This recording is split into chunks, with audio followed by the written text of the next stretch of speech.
once again. I dance for your amusement. Once again,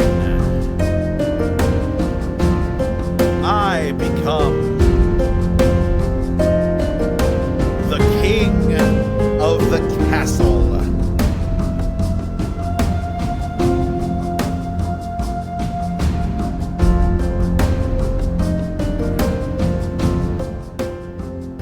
Yes, the music was probably pretty loud. It probably still is. Yes, there we go.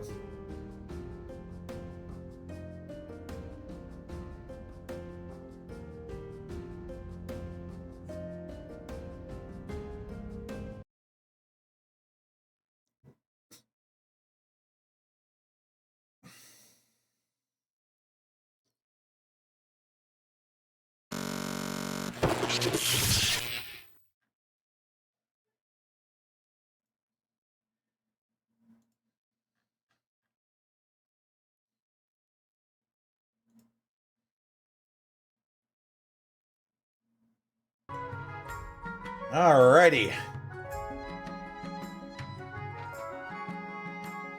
Chat, welcome back to the castle. We out here.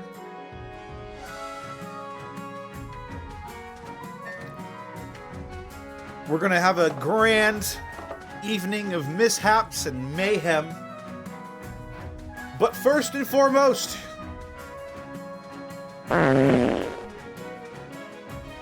we gotta pop some bottles. It was not the pop I wanted.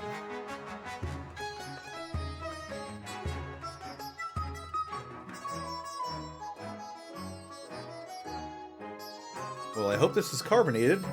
It's cold, at least.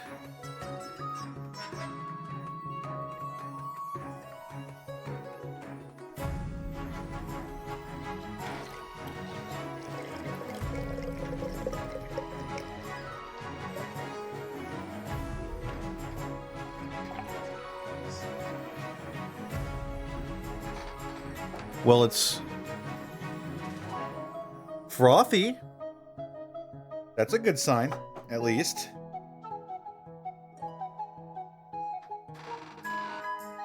Methinks perhaps this cap didn't do too much to keep the carbonation inside, but that's alright. It's still alcoholic, which is good enough for me.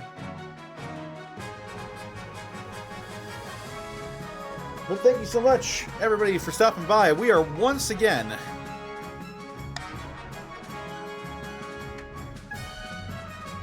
well, what's... There we go.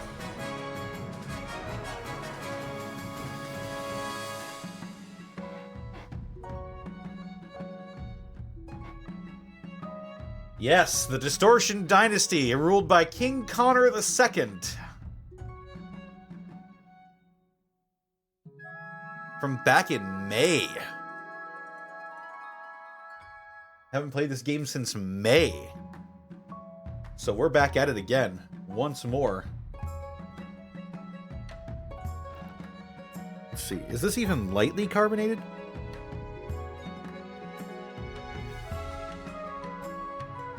Very lightly. That's alright, though.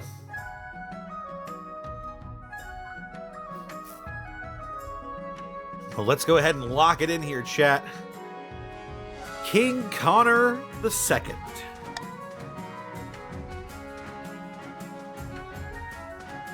My domain is wide and vast.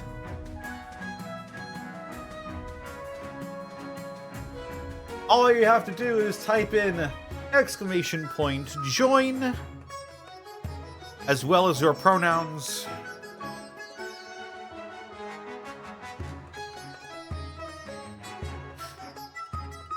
And we can get this show off to the races, as they say.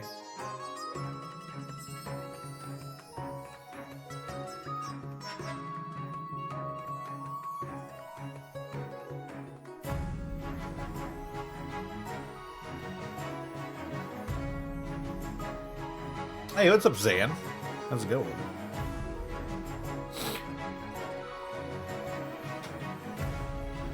You know, I really ought to keep my tissues on my desk somewhere so I don't have to keep standing up to go get them. I gotta get my workout in somehow.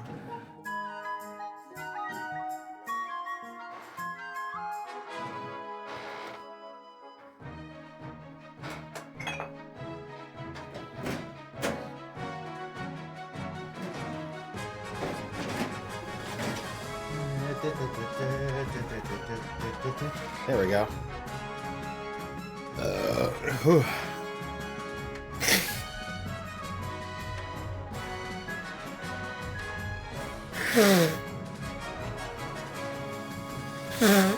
There you go, chat. Some ASMR for you.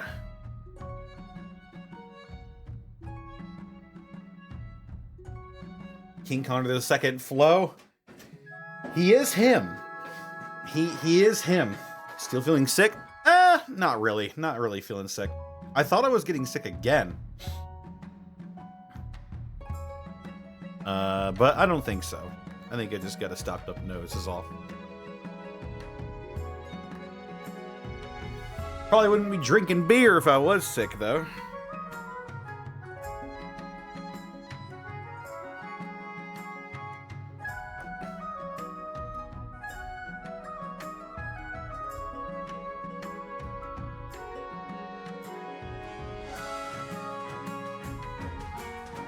Is this actually my first playthrough? No, it is,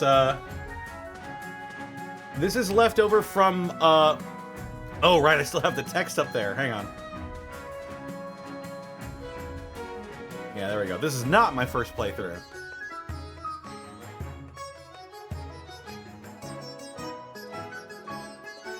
As you can see here by the, King Connor II, I did win this playthrough.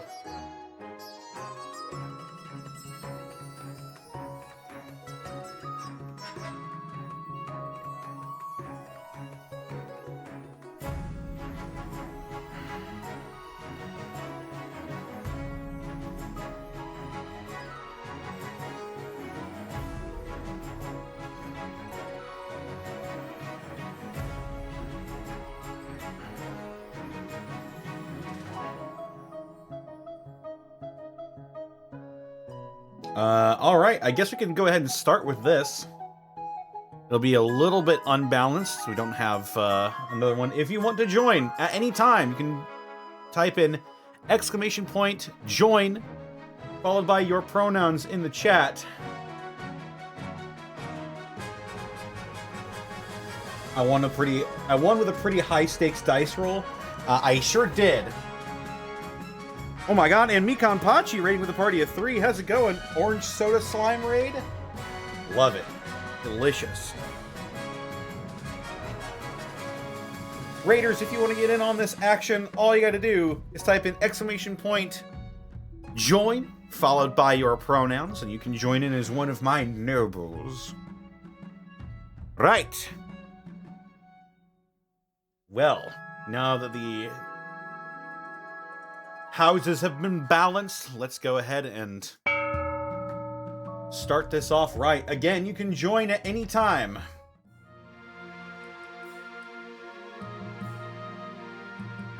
So let's see, here we are. The counts are in a pretty good position here.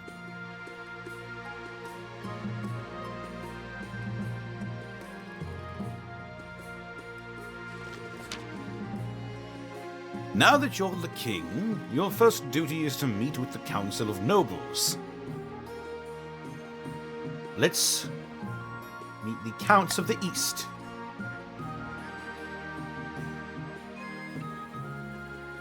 An honor to finally make your acquaintance, Your Majesty. I was dismayed to hear of your father's passing, says Count Scalfar.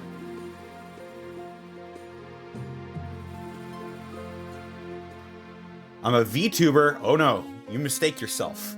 I'm a Versuiter. I am not a VTuber. I don't count myself amongst those ranks.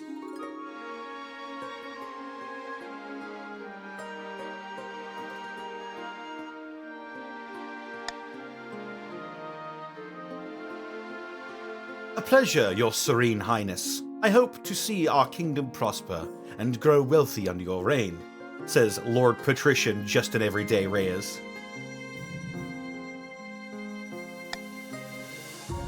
Hail and well met, your highness. Under your leadership, we'll whip this kingdom into shape, says Baron Servire. And with that, the introductions are done. The council hall immediately fills with raised voices as the nobles argue. Is this what your father fought so hard for? Alright. Path to victory. Your Majesty, you have some big boots to fill. And with your father out of the picture, the nobles will be looking for any opportunity to replace you. When you die, how do you hope the kingdom will remember you?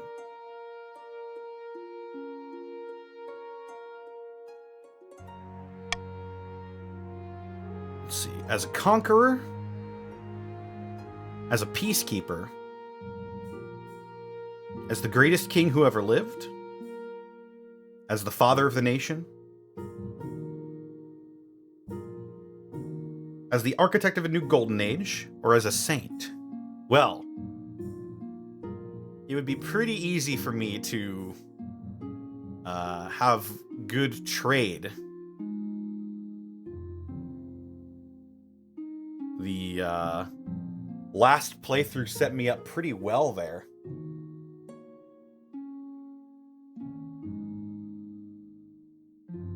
Please do your best impression of me. I will certainly try.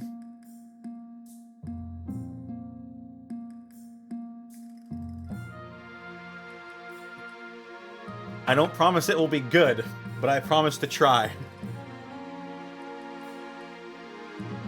Let's go ahead and go for it. Brachiozoid, thank you for the raid with a party of 15. I assume you're playing World of Warcraft. Welcome. Hope y'all had some fun over there at Brachiozoid stream.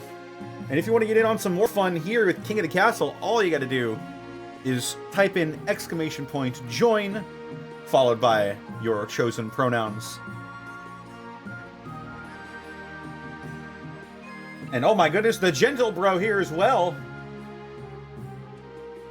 Oh, you were probably playing Pokemon. I see, I see.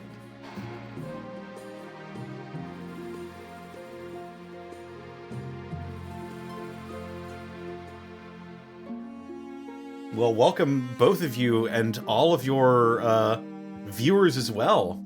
I'll say it again for Gentle's chat as well, even though if I had to hazard a guess, you were probably streaming together. We're playing some King of the Castle. You can join in as some of my nobles. All you have to do is type in !join, followed by your pronouns.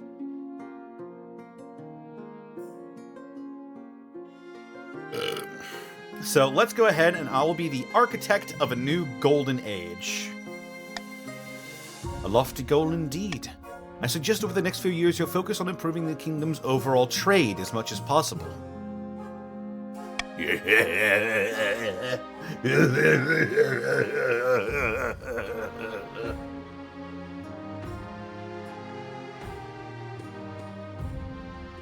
Once you have an heir, I will return to discuss how your ambition is progressing. Good luck, Your Majesty.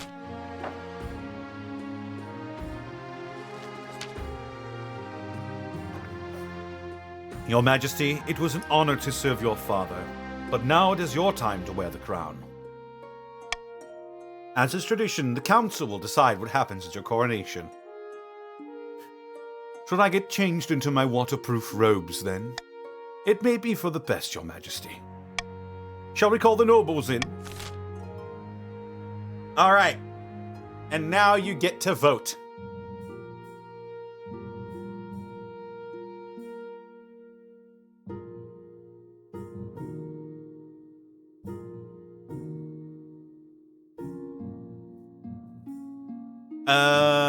I believe once I start the vote, there will be instructions on the screen.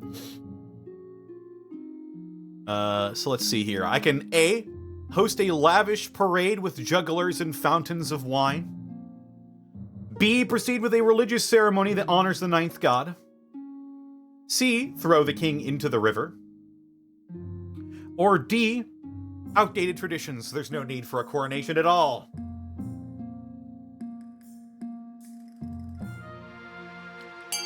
Let's start voting. All you need to do is type in vote and then the letter of your vote. And as is tradition, it seems as though, oh, wait, we got some votes for D. The traditional coronation is getting some votes in now.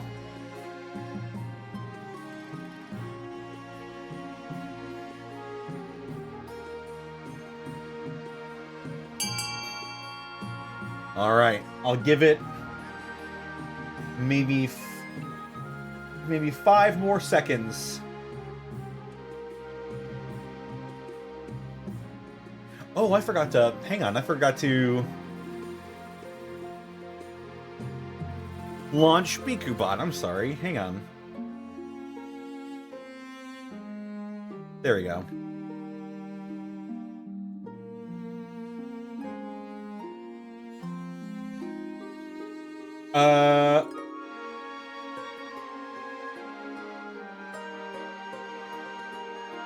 How do I refund somebody points?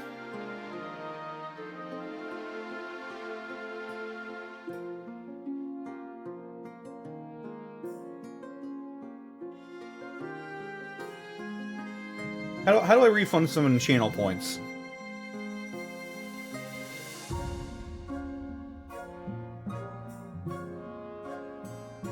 Don't worry about it? Alright. If you insist.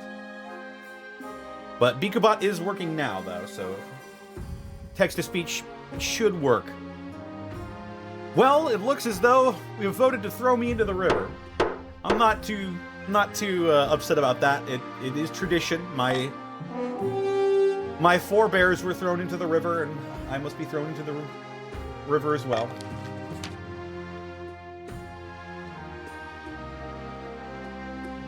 It is decided. The king will be thrown into the river. Cannonball.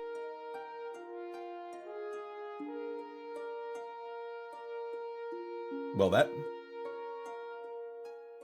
The river's thirst must be quenched.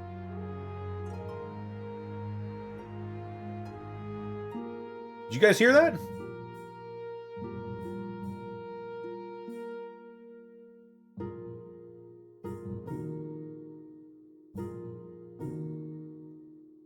Heard it twice.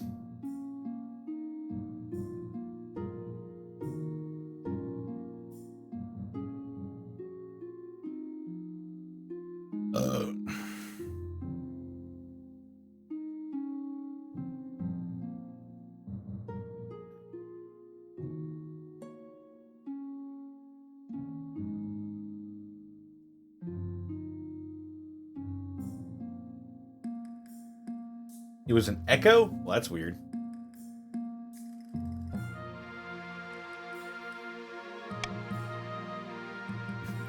And so it begins. The nobles pick you up and carry you out to the Treadwater River, hurling you into the shallow water with a cheer. When you climb back up the bank, soaking wet, the Chancellor steps forward and places the crown upon your head. Is it your imagination, or are some of the nobles stifling giggles?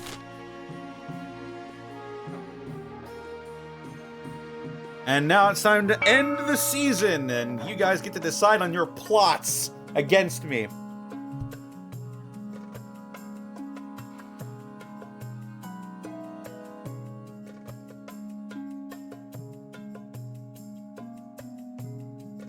Marcus of the Chocolate Zombie 101 family, infamous coastal elder, scribbles with a well-used quill on a hardwood desk. I am most certainly not stifling a giggle.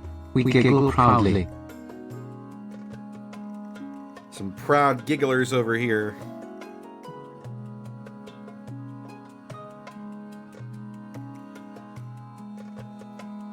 I'm blocking the Defiance? Yeah, don't worry about it. I wouldn't worry about it. Hang on. Let me see if I can... Allow me to lower myself for you, Your Highness.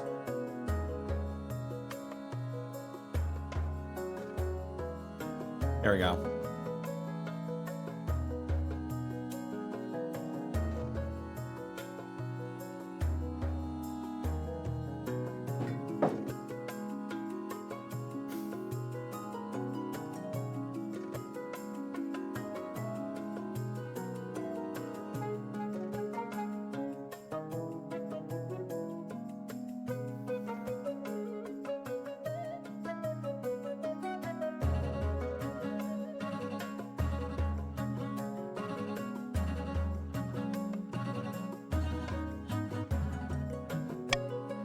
Fellow patricians of the coast, my claim to the throne is far more legitimate than that of King Connor II.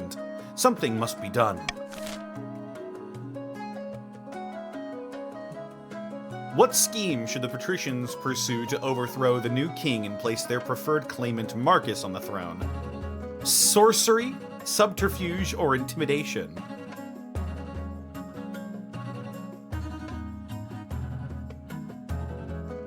You can raise authority, lower stability, or raise stability.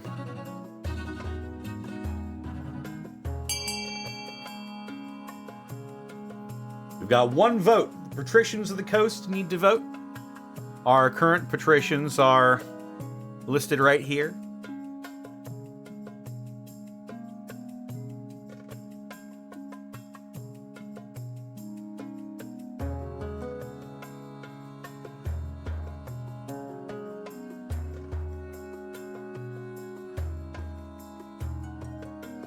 There are 6 of you in here. We've only got 3 votes in.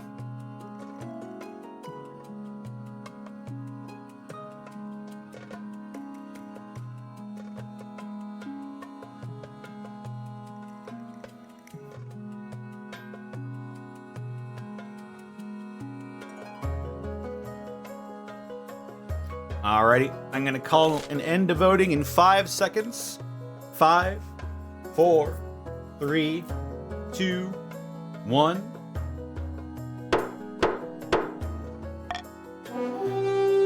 They voted to raise stability, probably preferable. Intimidation. The patricians plan to hold the king hostage in his own palace. First, they must lull the spymaster into a false sense of security. To advance their scheme, patricians must raise stability to 5 or more in 4 seasons.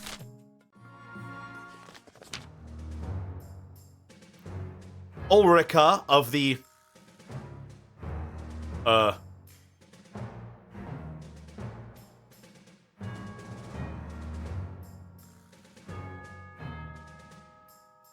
Vuix's Powerman bloodline, well-known former bandit, stands before a blazing hearth, roaring with arms outstretched. When have the barons of the March backed down from a fight? Never. I know you'll do whatever it takes to put me, your rightful queen, on the throne. Do you want to use a doppelganger? Lower your own defiance. Propaganda? Lower stability. Or gunpowder? Lower authority. These are the Barons of the March. If you're unsure what your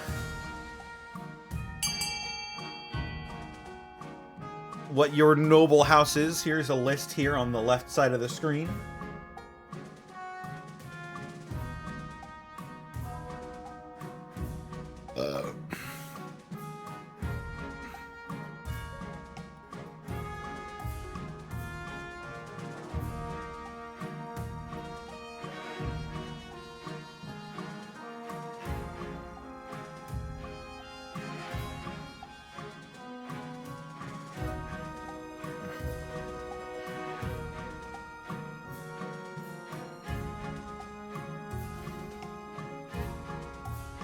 All right, looks like we got a majority vote here, I believe.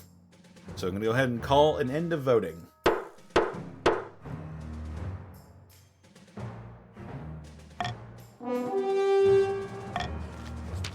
The barons plan to swap the real king for a perfect doppelganger. First, they must gain the trust of the spy master. To advance their scheme, the barons must keep Defiance at 4 or less in 4 seasons.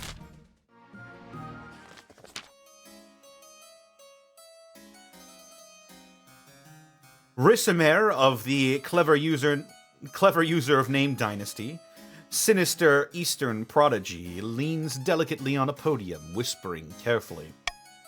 My fellow counts, in ancient times the East was its own proud kingdom. We can bring back those days of glory, but not while the false king Connor II wears the crown. Do you want an uprising, raise the treasury, ascension, lower own faith, or possession, lower own defiance?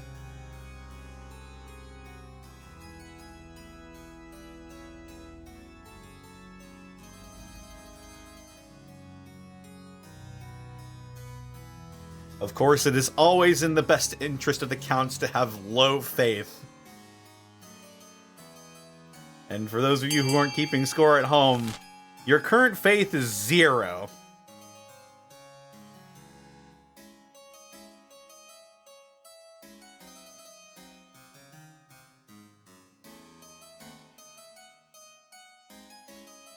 As low as it can go, you godless heathens.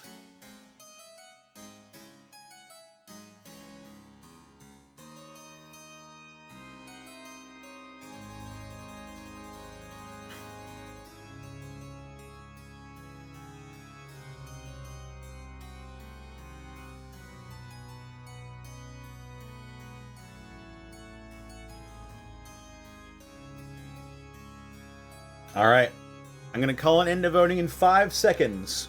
5, 4, 3, 2, 1.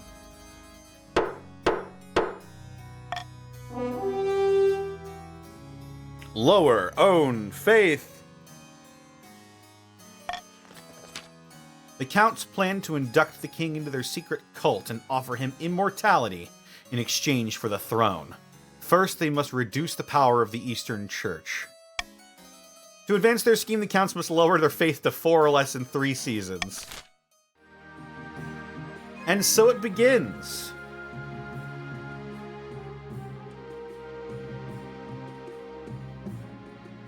The battle of the long-lost niece, the distant cousin, the bastard offshoot, and me, the direct descendant.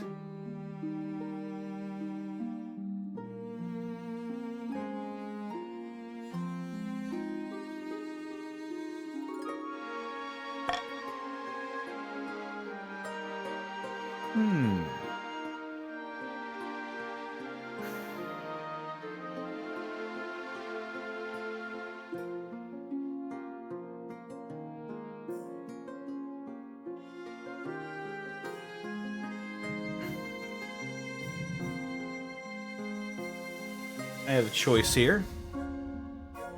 I think I'll do the iron choice. That'll be my thing right there.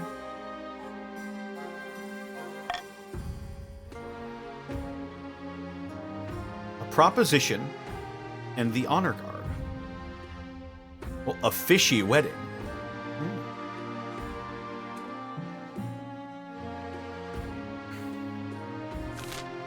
Let me just take a look-see here.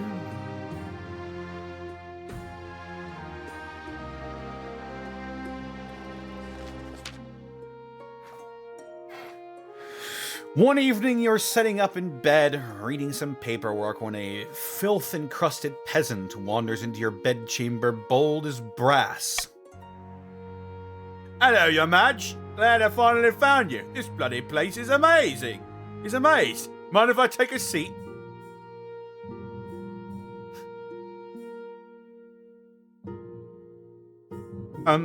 Who are you? Oh, me? Name's Quackit Tony, Madge. Pleased to meet you. Listen, I've got a bloody great idea for you. What if we chop the legs off horses and replace them with wheels? Boom! Faster transport! Before quacking, Tony can explain further. Your marshal bursts into the bedchamber, sword drawn. Your Majesty, I'm sorry I didn't come sooner. I have no idea where the palace watch are. Do you want me to kill this intruder? No, I want to vote on this proposal. Wait. Let him cook. Oh. No! I'm not doing that. I'm not letting him cut legs off horses.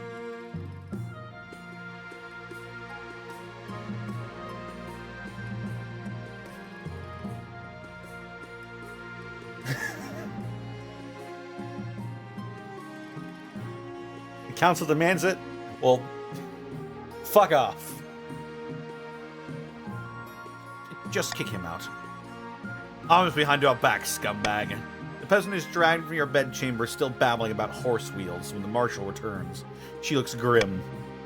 If one thing's clear from this mess, it's that you actually need an honor guard who can keep you safe, not like the pathetic watch.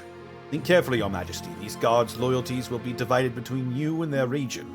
Of course, you could just hire foreign mercenaries. They'd be loyal to coin above all. Well, let's have a little bit of a refresher.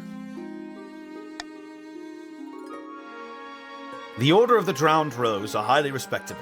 They'll understand palace etiquette, but it's been years since they fought an actual battle. They mostly write poems these days.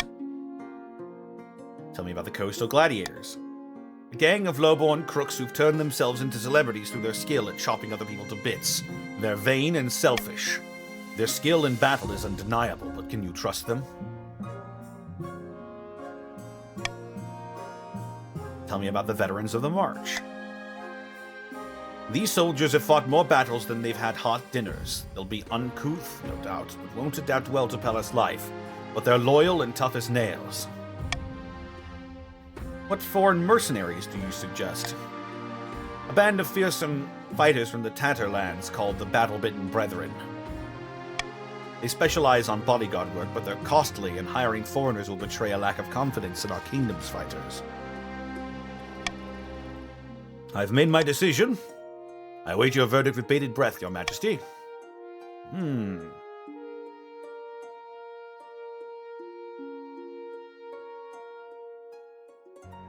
I don't need an honor guard. Pick the march, my lord.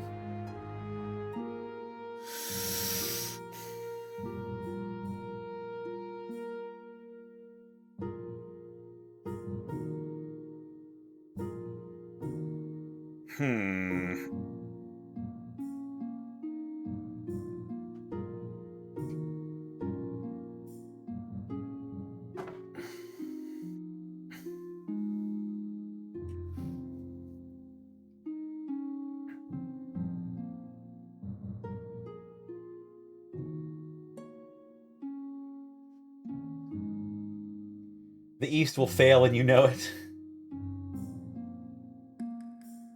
Don't you want some goth GFs? That is true. That is true.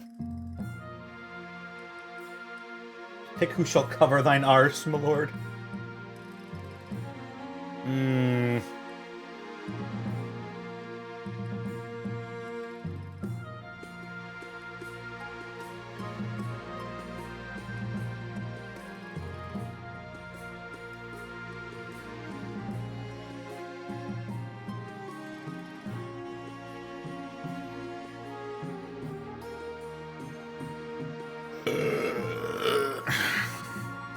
I've made my decision. My honor guard shall be the Eastern Knights. I will make arrangements at once. The knights arrive a few weeks later. They are all extremely pale and extremely polite. The commander introduces herself with a florid bow before reading out a poem she's written for the occasion.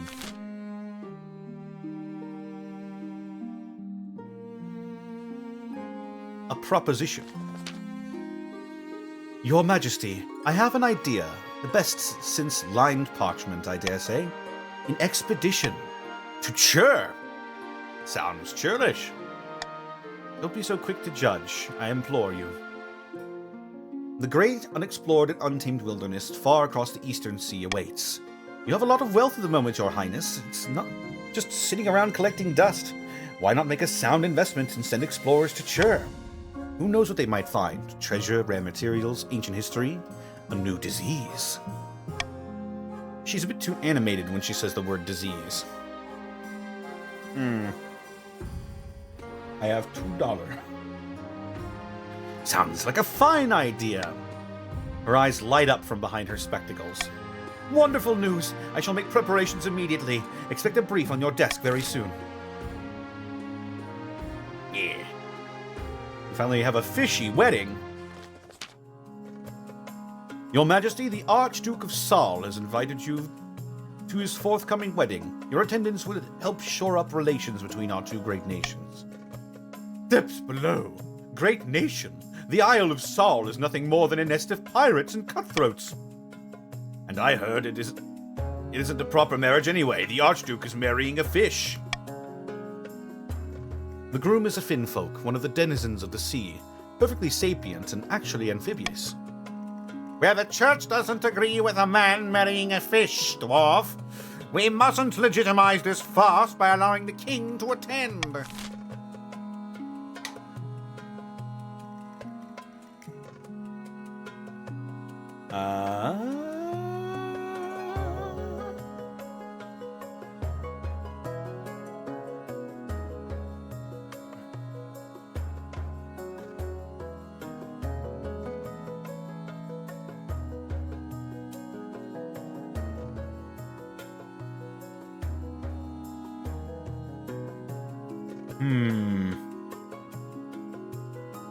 Well, hang on, the vote hasn't started yet. Calm down. I'm herming.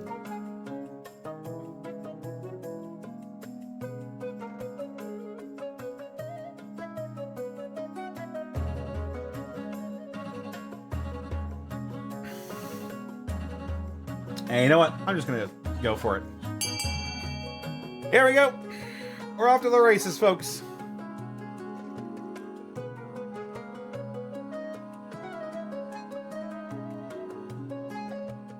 Of course the king should attend the wedding. Hell yeah.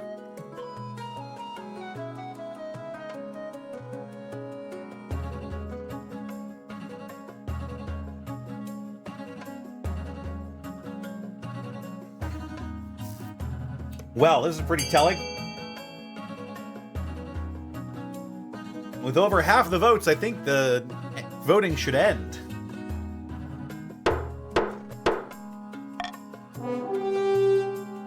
The king will attend the wedding. Excellent. The wedding is scheduled for next year. I'll inform the Archduke that you will be delighted to attend. This kingdom is sliding into madness, Elf. When it's announced that you will attend the wedding, the patricians are naturally scandalized. But the peasants, sentimental as ever, are in favor of your decision. Public opinion turns against the overly strict church. And that's the end of the season. Now, the auction begins. You can use your personal wealth to vote on something that your nation gets. The barons have a cathedral, which raises their faith, a stadium, which lowers their military. The counts have a fortress that raises their military, or a monument that raises authority. The patricians have a deer park that lowers farming, or a library that raises stability. I will stress, anyone can vote on any of these things. That means if people wanted to vote, you put money towards the stadium to lower the Baron's military, you can certainly do that. But note, this will cost you money. You each do have a purse.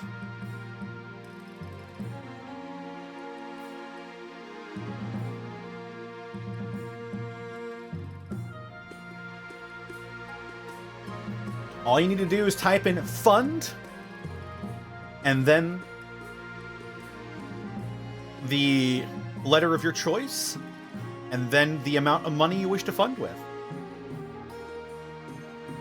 Do keep in mind you can use your money for other things.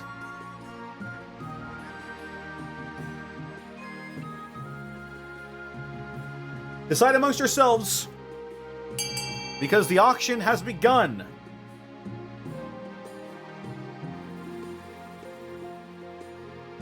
And there can only be 2 projects funded.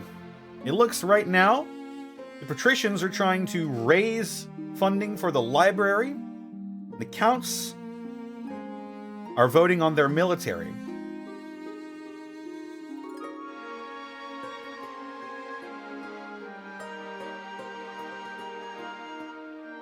Now, do keep in mind, some people may try to snipe the vote at the last second, so be sure to get your funds in. And don't be stingy if you think you need it. Right now, voting is, seems to be, or the funding seems to be ceasing right now. Patricians really want that stability up, which is good. 6 seconds left. It's gonna be the library and the fortress. Oh, and at the last second,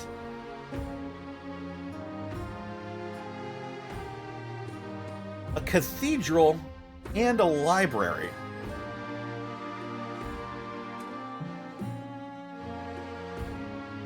I told you someone was going to try to snipe it at the last second, but you didn't believe me.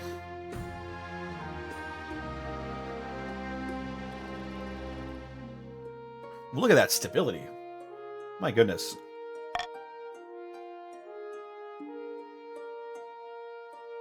All right, let's see. Finding a spouse. Your Majesty, it's important you find a spouse sooner rather than later. I'll take the liberty of finding eligible candidates. What is your preference? Men, women, or do you not mind? I'll fuck anything that moves. Thank you, Your Majesty. I'll send out messengers to the most influential noble families in the kingdom. Let's see what they have to offer.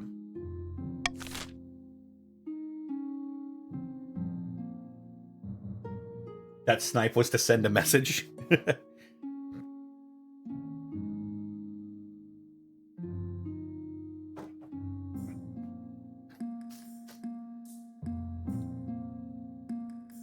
An expedition to Chur. Your Majesty, I have the plans we discussed for the expedition to Chur. Are we almost ready to leave? Not quite, Your Highness. There are still important decisions to be made. All right, show me. First, we need to decide who has the honor of building your ship. Tell me about the patrician ship. The patricians offer to construct a mighty galleon in your name. It will be pricey, but unmatched in quality. Tell me about the Count's ship. The Counts have promised a beautiful, ostentatious design, something they call a carack. It's as expensive as it sounds, however. Tell me about the Baron's ship. The Martyr Lords are by no means expert shipbuilders, but they offer to make a sturdy cog, and they'll do it for free. For free? Oh, man. Tell me about the patrician ship again.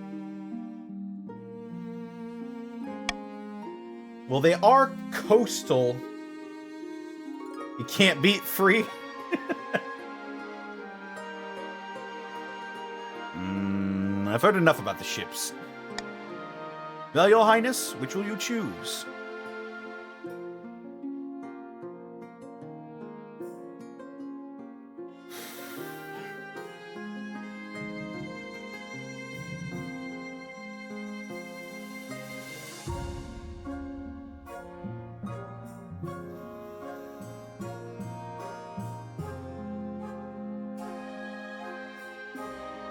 It's on us, my lord.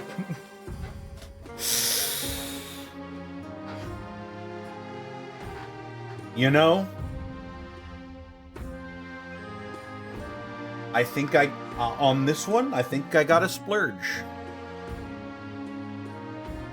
I think I gotta splurge a little bit on this one, chat. I'll purchase the galleon from the patricians.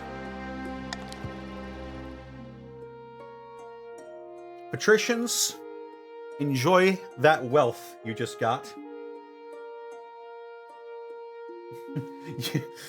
Yes, it's free, but so will be the surplus of water around your ankles, my lord.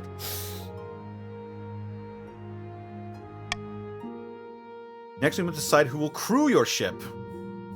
Tell me about the volunteers. Unfortunately, the best of them come at a price. Experienced trade ship captains and their crews could be ideal, but it won't be free.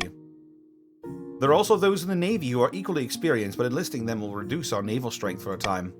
Could also levy amateur peasant crews, or even use prisoners, but I don't know how much you could trust them to get where they need to go.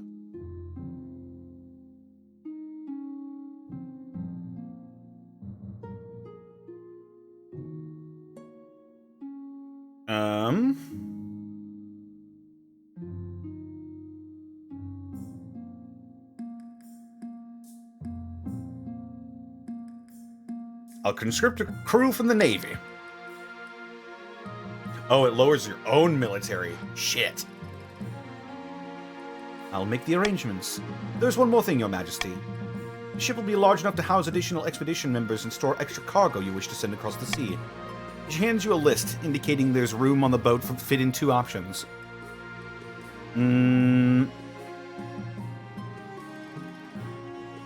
What would the scholars bring to the expedition? Quail University will be interested in whatever we find in Chur. It is vast, unexplored wilderness, after all. Their expertise could also be useful in deciding what to bring back, or in studying what cannot be moved. Why bring priests of the 9th god? There's no telling what horrors might be found in Chur. It's likely a lawless, godless place. It will surely need the protection of the 9th god. A battalion of soldiers? What could that do? The barons are volunteering for some of their finest warriors for the journey. Chur is an unknown, but almost certainly dangerous place. It would be prudent for our expedition and investments to have protection. Put gold in the hold? What for?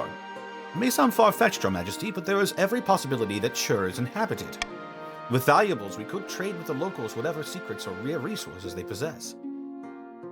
Why would I want horse stalls on the ship? Bring horses, of course. Chur is a vast place, larger than Elrusia and Ethos combined. Your expedition would benefit in moving quickly. Okay.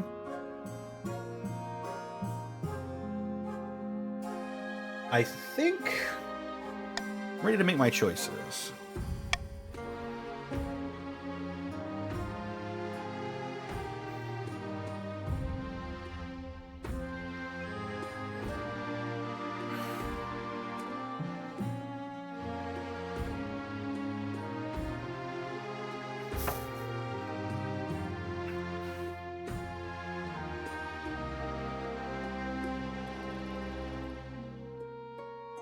I think, yeah, I agree with my nobles. I will send along scholars from the university. Excellent. Let me just write that down. And what will your final room in the ship be? Send soldiers from the march. Of course, I'm sure that will put the crew's mind at ease. Fantastic. I think that's everything. I shall get to work immediately, Your Majesty. She picks up her scribbled notes and diagrams and hurries out of the room, her spectacles bouncing slightly on her nose. The ship is completed in record time. Clearly, the patricians are eager to impress. You see it off from the harbor by the end of the season. The crew are eager and the ship looks sturdy. You can only hope to bring back something worth the investment, or come back at all.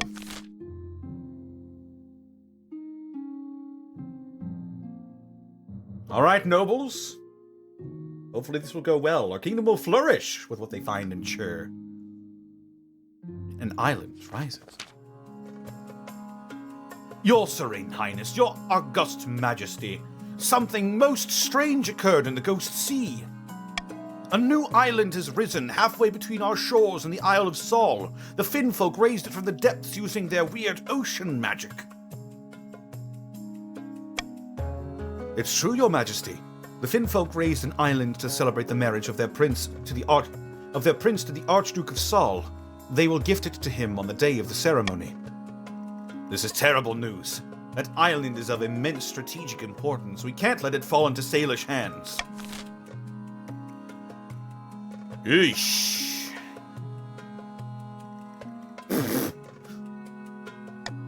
Fuck that. That's not happening. You are not sinking me on this fucking wedding.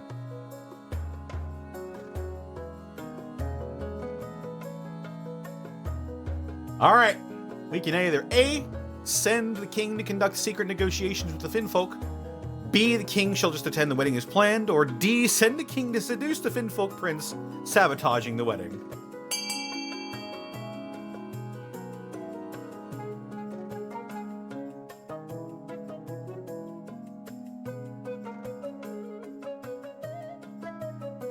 Alright, it looks like some of you want me to... Oh no, alright. Some of you want me to attend the wedding as planned. Oh, okay, it's an even split. Alright, this could go anywhere.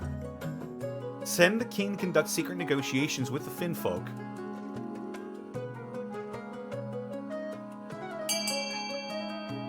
Oh, alright. I'm gonna give it 5 seconds. 5, 4, 3, 2, 1. Voting is tied.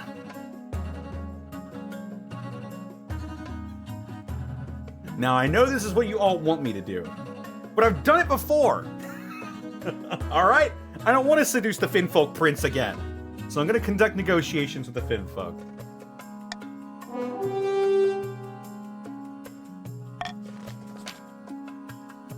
Good. Now hop to it.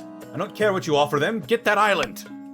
Preparations begin for your clandestine visit to one of the Finfolk's undersea villages. Your chancellor has heard of a magic reed that allows the bearer to breathe underwater, but such a thing will take weeks to track down. And at least gives you time to prepare your underwater visit. Underwater friends! End the season!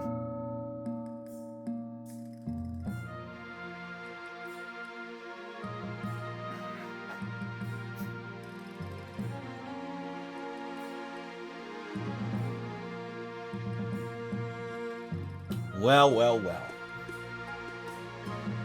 It's tax time, chat. My nobles.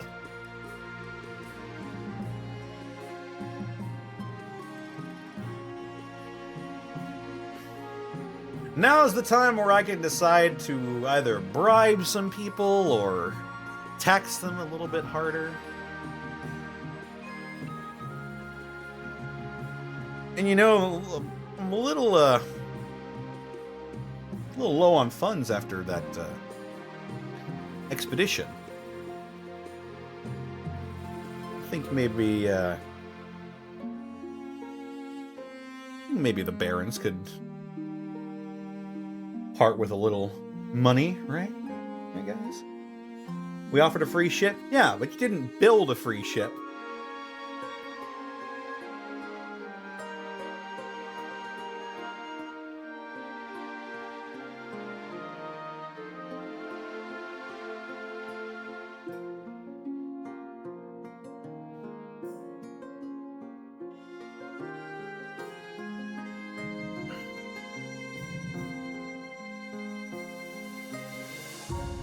Tax the counts too? I mean, I guess I could.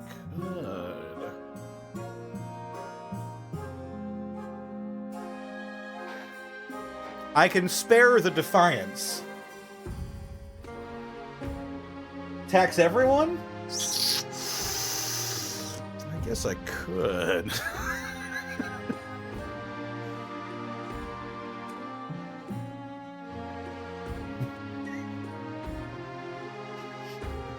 It's only fair. It'd only be fair.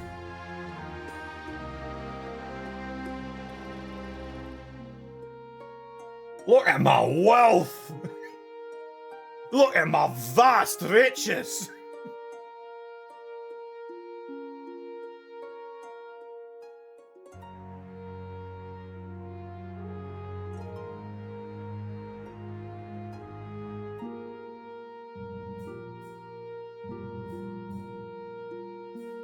Everyone seems to agree with the fairness.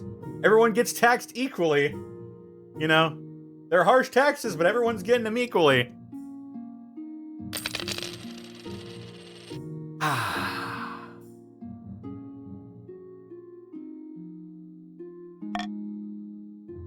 Oh, my treasury's so full, chat.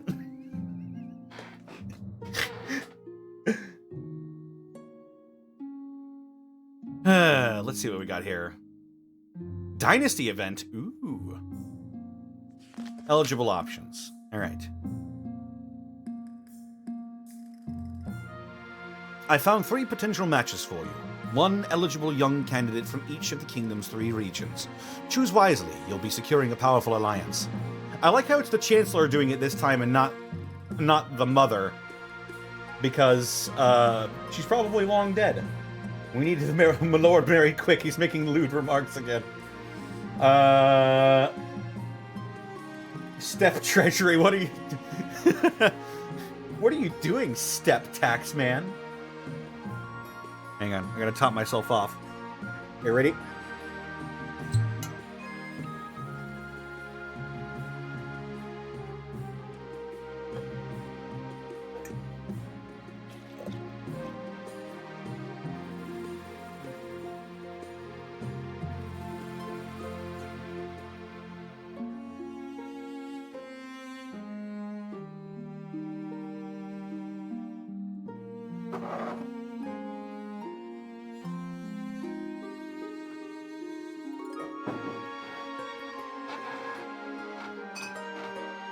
There we go.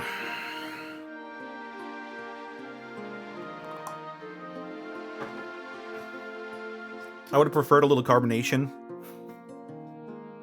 but this is good.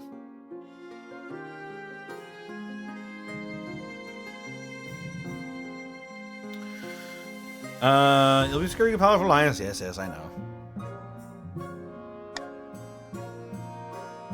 Chancellor leads you to the Great Hall, where they've arranged 3 portraits on easels. For now, each is covered by a cloth.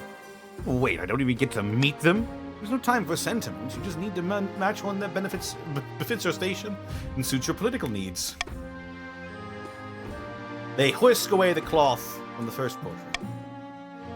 This is Vostok, the eldest son of the Eastern Xanalis Grimm dynasty. Apparently, they had a hell of a time getting him to smile for his portrait. He had a laboratory installed in his castle and spends most of his time there, conducting bizarre experiments. Half the East are in love with him, apparently, and the other half hate him. He's an intriguing candidate.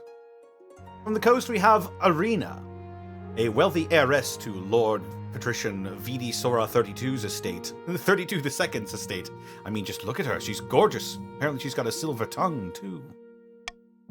She loves to lose her fortune betting at the arena, but her father has kept her far away from the family business ever since an incident with some magic beans. I like the sound of her. And finally, we have Bald! Bald!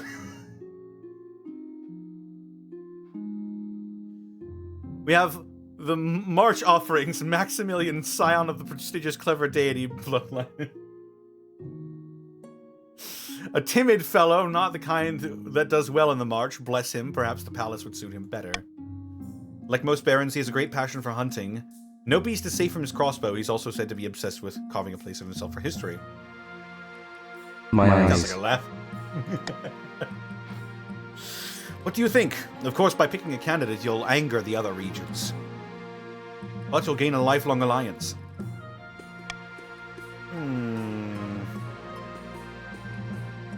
I've made my decision. Well, which of them do you wish to marry? I will marry Irina of the Coast. Excellent. I'll make the arrangements.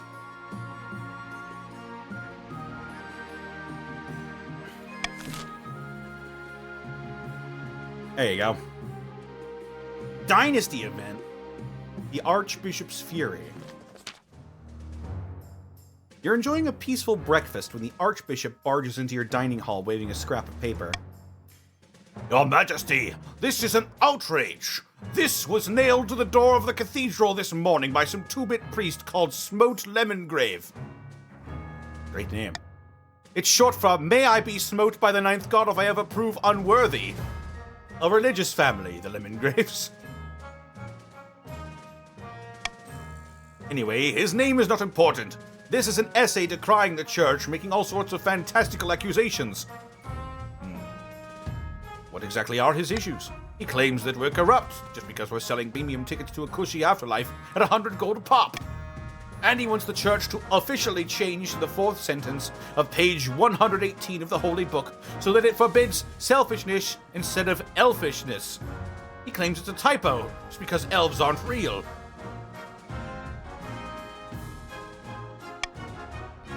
He even criticizes my hat, says it's a bit much. How dare he? Smells like heresy to me, dwarf. I can have a pyre built in the city square before noon.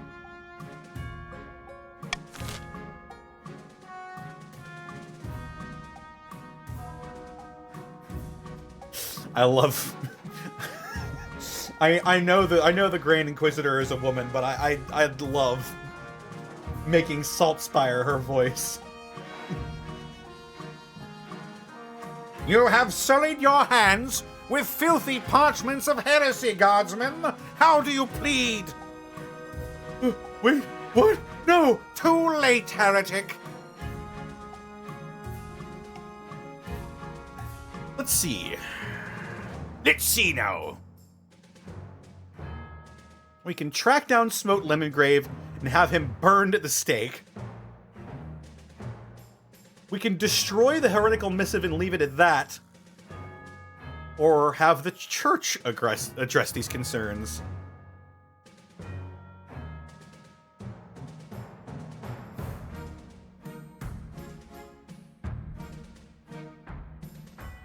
Well, you know,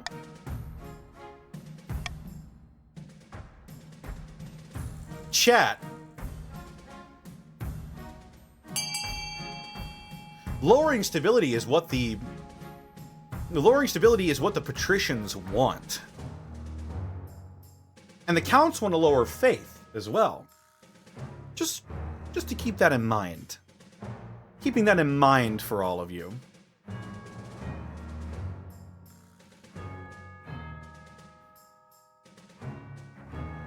And just in case what is this? What is this balance?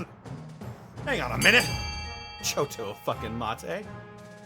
Alright. I'm gonna give it 5 seconds. 5, 4, 3, 2, 1.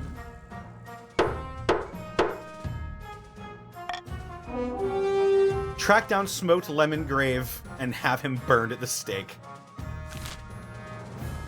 Fucking heretics. Too slow, too serious. Thank you for rating with a party of 39. How's it going? Slow squad raid? Oh my god, it's the slow squad! Chat, they're too slow for us!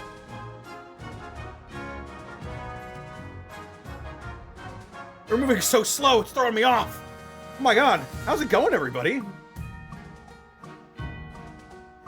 Thank you for the raid so much. Too slow, too serious. He's too slow for y'all, man!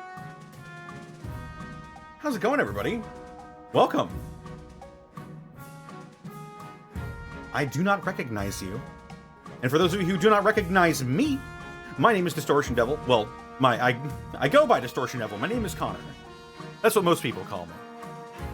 Nobody addresses me as Distortion Devil. I am a part-time streamer, part-time voice actor, full-time idiot,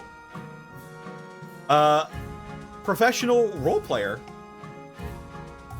You can hear me in games such as Ghost Runner, Ghost Runner 2,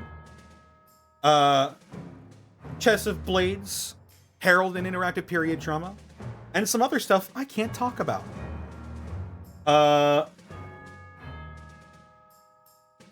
As well, you can watch me playing some D&D with my friends on Wednesdays. Twitch.tv/TheUnexpectables. Color green. Alexa, change basement lights to green. Oh, there you go.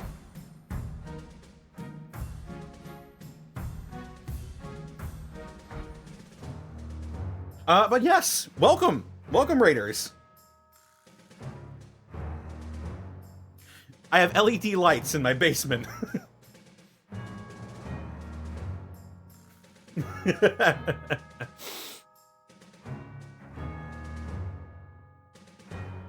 Yeah, Mondays. Well, the Monday game is on hiatus until until next year, and so is the Saturday game.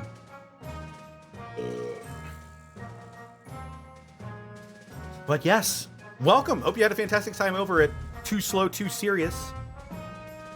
What were you guys doing over there? What were you guys playing? Let's see. We also voted to track down Smote Lemongrave and have him burned at the stake. King of the Castle? Ah, I see. Well, welcome, regardless. Oh my god, hang on. Marley Tend, hang on. Just one moment, because we've got a little bit of an announcement here. Marley Tend, thank you, as well as Galaxy Gamer, Too Slow, Too Serious 919, Casual Hoy, and It's Jab Dog. With your help, and especially Marley Tend, I have just hit 9,000 followers on Twitch. So thank you all so much. Thank you for the raid.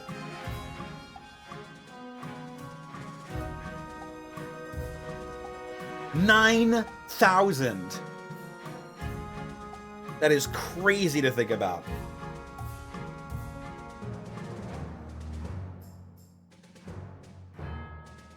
Whew. It's over the phone. No, not yet. I need one more, and then it will be over 9,000. Gonna lurk and decompress. Unfortunately, I died from arsenic in your oatmeal. There we go. There it is. Now we've got over 9,000. It's over 9,000. There you go. Is that what you wanted to hear? Is that what you want? Oh my god.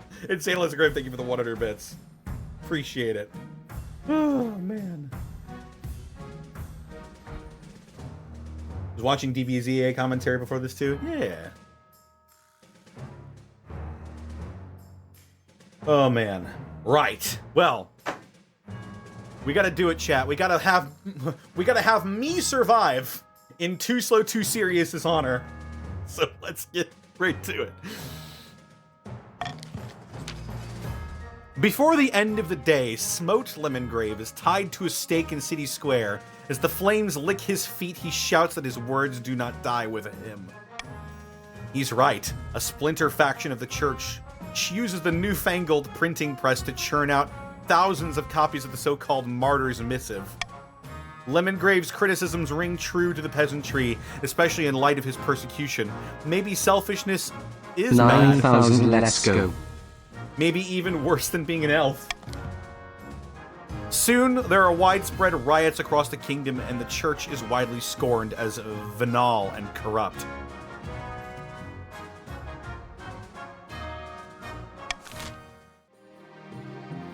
And now, let us visit the Finn folk.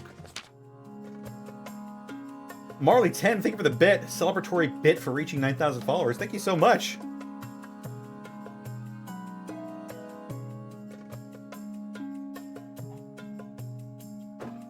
Sorry. My backstory is that an elf slighted me once. And now I hate all elves. If I see an elf, I'm gonna spit on his shoes. The Finn folks sent a stagecoach made from a giant clam pulled by seahorses. You equip your magic breathing reed and hop inside. The clam carriage plunges back beneath the waves, and you are whisked down to the murky depths. A few hours later, you arrive at the undersea citadel of Kelploven Huts. Oh, right, I should probably, now that there are more raiders in here, I should let people know exactly who they are. Why are the patricians so vast? Hang on, is there a rebalance button?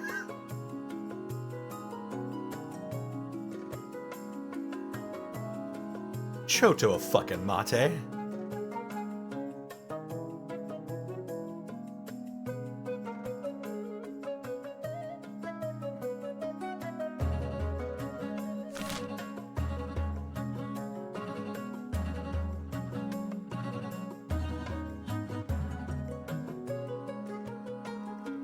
Well, keep that in mind that there are more patricians.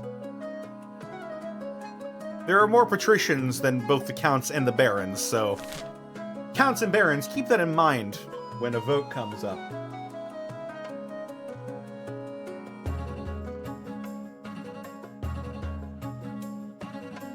Because some left? Ah, maybe. The clan carriage plunges back beneath the waves, and you are whisked down into the murky depths. A few hours later, you arrive in an undersea citadel of kelp-woven huts. Their prince meets you at the grand table formed of knotted coral. Tiny finfolk spawnlings swim around your legs as you sit. Greetings, Your Majesty. We are honored to have such a prestigious visitor. Wow, this place is amazing. A whale passes overhead, momentarily dousing you in its shadow.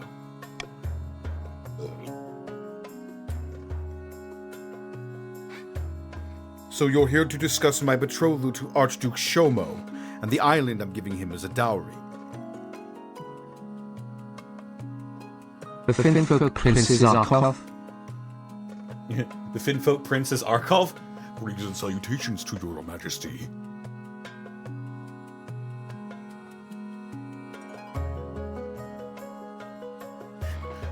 I can only survive in the water, and soda is 90% water.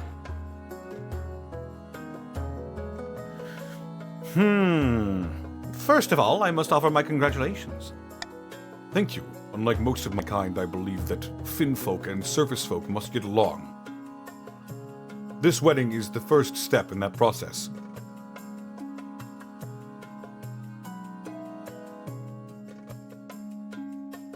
May I offer these pearls as a tribute?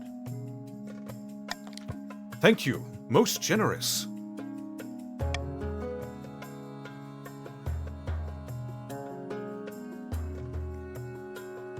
May I ask, why do you have to give him a dowry?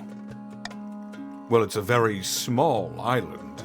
The Archduke assured me it wouldn't be worth very much. After all, you surface folk have so much land already.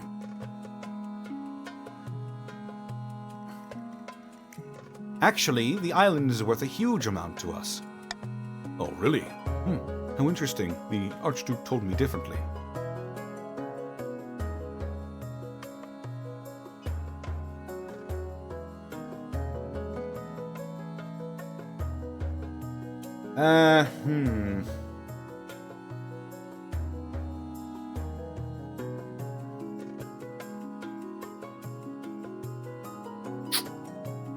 Well, the percentage check disappeared. I don't know if that means I auto-succeed or auto-fail now.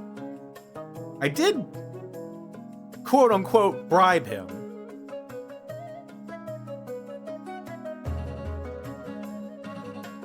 It's auto-succeed? Alright, clever user of name. I'll trust you on this one. This new island could cause a war between your future husband and I. A war? Really? I can't risk that. It seems my betrothed has misled me about the importance of that island. Such deceit. He is not the man I thought him to be. I will have to call off the wedding. Thank you for clarifying things for you, Your Majesty.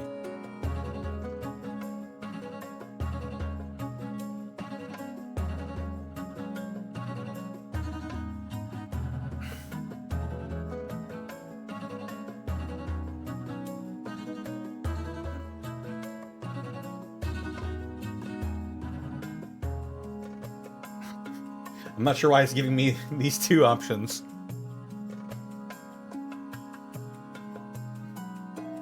It's been a pleasure. Your clam coach spirits you back to the surface as you wade onto the beach. You gasp for breath. Air never tasted so good. Congratulations, Your Majesty. I hear the wedding has been called off and the island is sunk back beneath the waves. The patricians are most pleased. Patricians! Patricians, I hope you remember who had your back in these times. And look at me! I'm furthering your goals. Keep that in mind.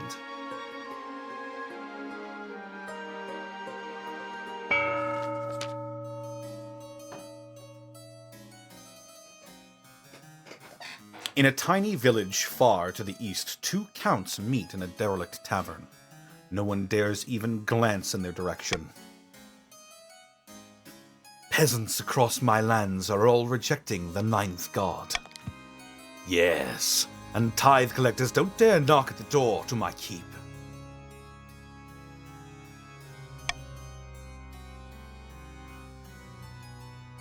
Now we must not falter.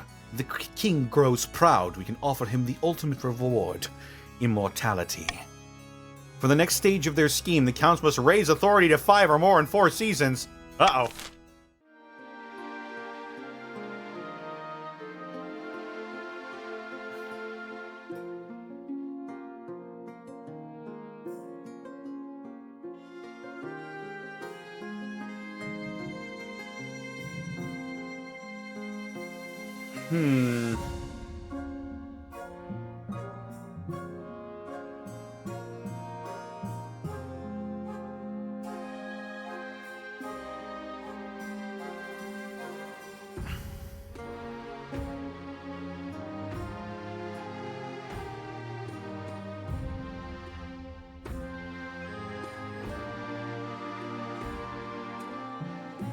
You know what, let's go for anonymous voting. Why not?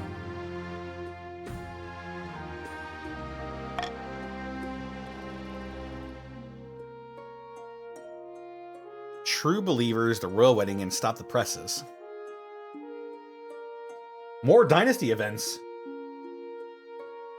And there are 71 people in here. This is the most amount of viewers I've had in a long time. Thank you so much. Thank you so much for the raid.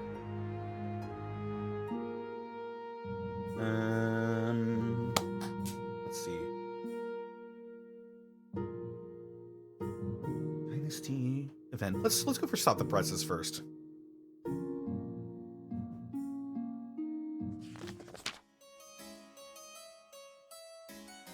Your Majesty, some anonymous firebrand in the east is spreading most inflammatory pamphlets. They're casting aspersions against you.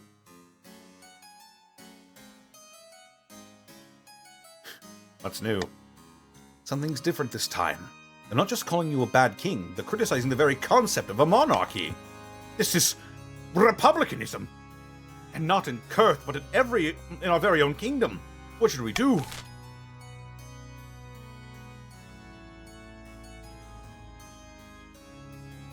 Ooh.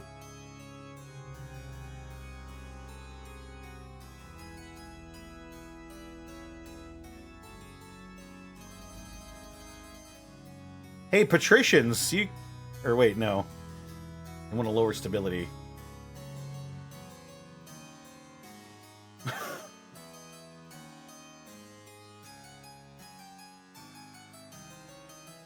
You know what?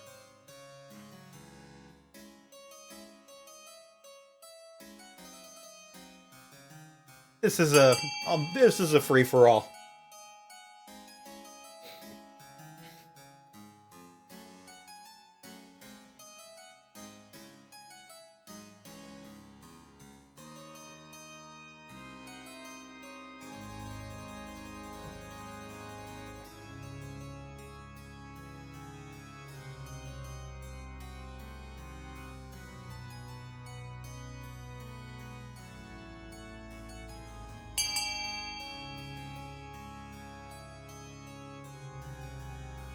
All right, I'm going to give it 5 seconds. 5, 4, 3, 2, 1.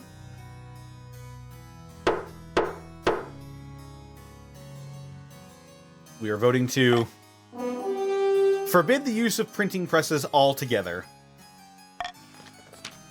It's too late. There are dozens of printing presses set up across the kingdom now, pumping out everything from cookbooks to holy texts. There's no putting this genie back in the bottle, and your attempts to suppress it appear to be desperate. The pamphlets continue to spread. For the first time, people across the kingdom seriously contemplate the idea of a republic, but for now it remains a fringe faction of rabble-rousers and radicals.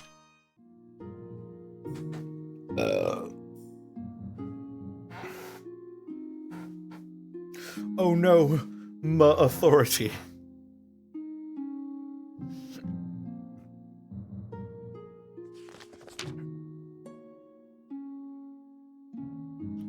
Your Majesty, the followers of Smote Lemongrave are only growing more powerful.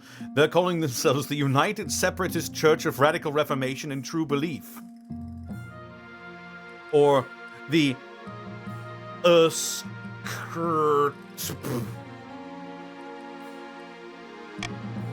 or the True Believers for short, thank God. Bit of a mouthful.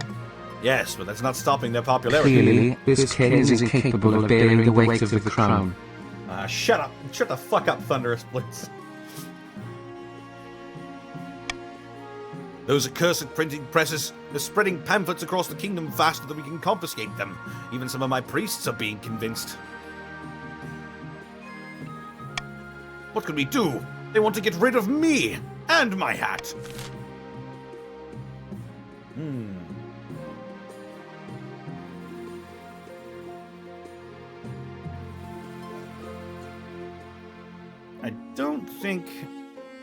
I don't think this one's gonna be all that good.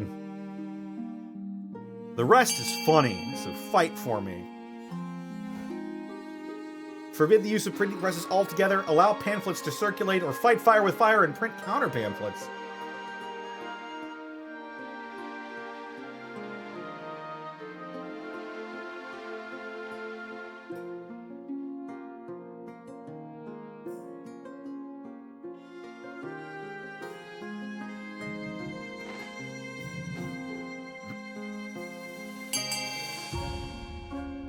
Alright, it seems pretty clear to me, but I'm going to give it 5 seconds. 5, 4, 3, 2, 1.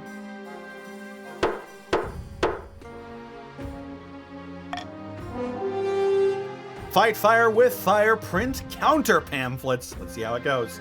See how the dice roll goes. You're right. The church has its own printing presses. We should be using them. A full-blown pamphlet war erupts. Lakes of ink and mountains of paper are wasted on shrill denunciations of the opposition. The true believers accuse the church of corruption and selfishness, while the church accuses the true believers of heresy and elfishness. It's so hard. In the end, the church's arguments won out, and everyone knows the true believers have a point, but the common folk are interested in disrupting the status quo. The surviving true believers sail off over the eastern horizon, apparently searching for sanctuary in the distant land of Chur. Oh.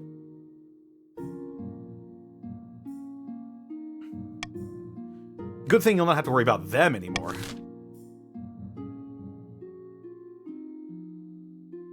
And a royal wedding.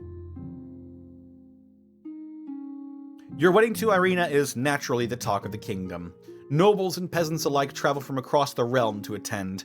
For a week and a day, the capital is one giant party. It feels like you're the only one not taking part. Instead, you're getting ready for the ceremony. Soon enough, you're standing in St. Bertrand's Cathedral, with Irina at your side.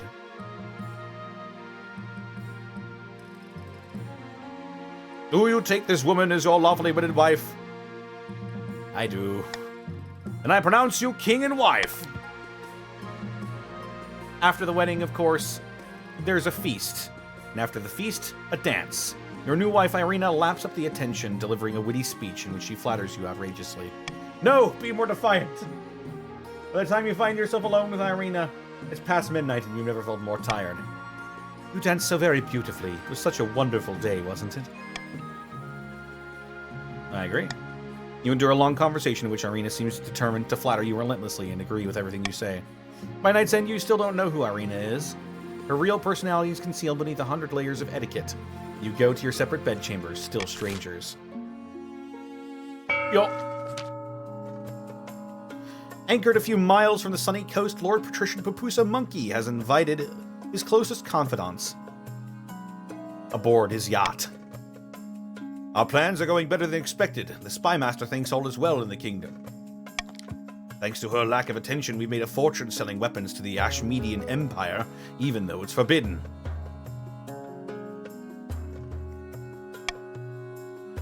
Things are proceeding better than I ever imagined. Our next step is to replace the Palace Watch with our own agents. Indeed, the honor guard is shit. For the next stage of their scheme, the patricians must lower the treasury to 1,500 or less in 2 seasons. Good luck. Deep in the forests of the March, Baroness Ruby Flash 15 Hart has gone boar hunting with a few of her close friends. Fate is against us, friend. We've failed to win the Spy Master's trust, and she still watches us with an eagle's eye. How goes the search for the lookalike? Not well. I'm still looking. Best I've found is a peasant with wrong-shaped nose, wrong-colored eyes, and a wooden leg. Don't let that discourage you. Keep searching. Our doppelganger is out there, I'm sure of it. Baron's aim is to lower the defiance to 4 or less. That's a little weird. Because it is lowered.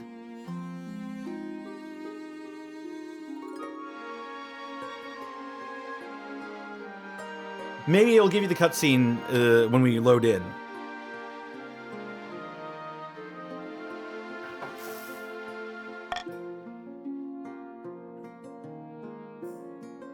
Missing bees. The deceased. The elderly Countess Iolanda, a cousin many times removed of Countess Zenlida. No! Zen.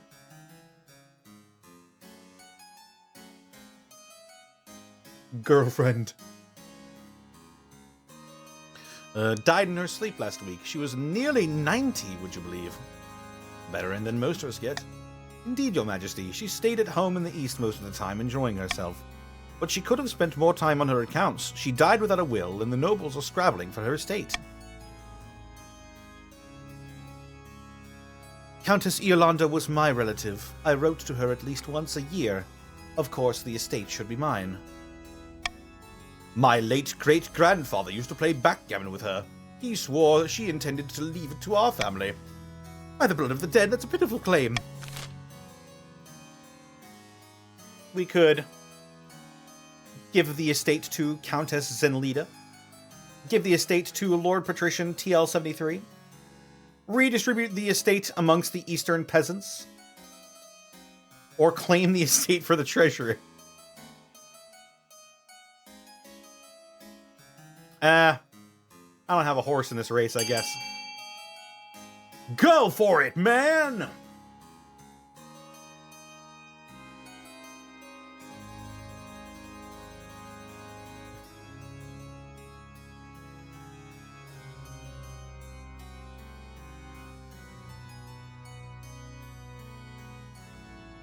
The nobles are working to give the estate to Countess Zenlida.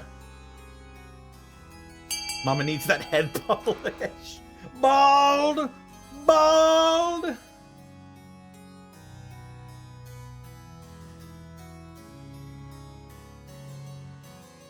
Alright. I'm gonna call an end to it in 5, 4, 3, 2, 1.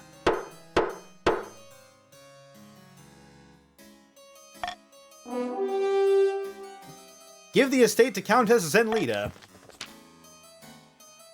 Lady Patrician TL73 shakes her head, muttering with her friends about favoritism in the council. But Countess Zenlida and the other counts are delighted. They even send you a treasurer, and the treasurer a gift basket as a token of their appreciation. Hell yeah, brother.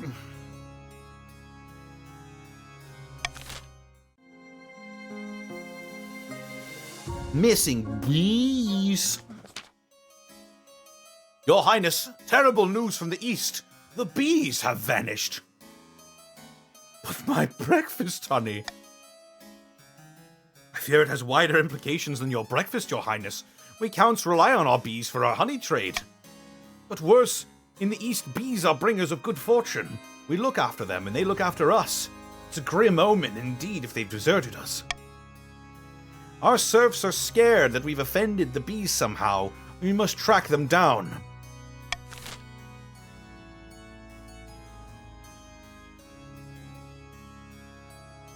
Bees come and go, let nature take its course. Send messengers to investigate other regions. Or ask peasants if they've noticed anything.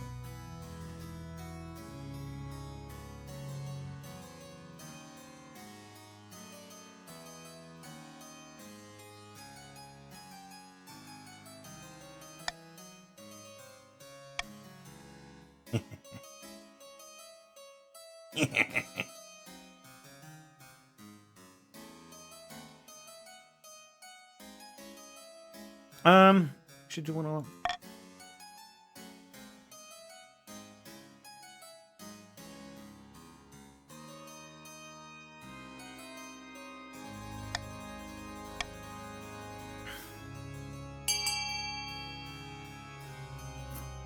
There we go. Send messengers to investigate other regions. Ask the peasants if they've noticed anything wrong. Oh, it looks like it's going to be a hot race here, folks. 8 for B, 7 for C. Get those votes in. We got 6 seconds remaining.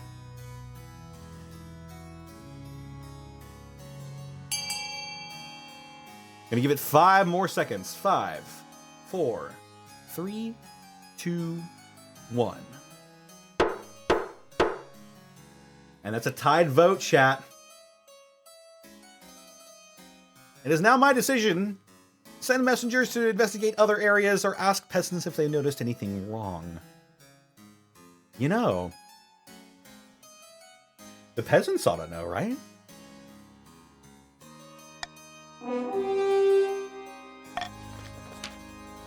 Ha! What do the peasants know? Oh well, I suppose it's better than nothing. While the nobles scoff at the king lowering himself to listen to the peasantry, the peasants themselves are happy to have a voice for a change. You hope to find something useful soon.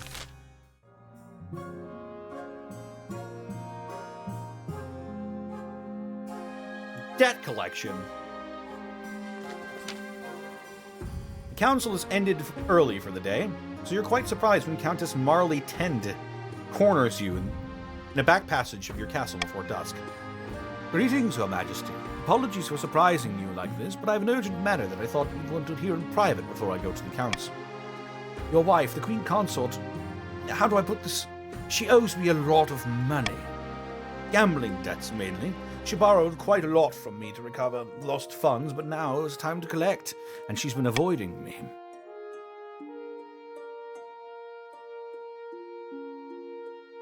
Oh my.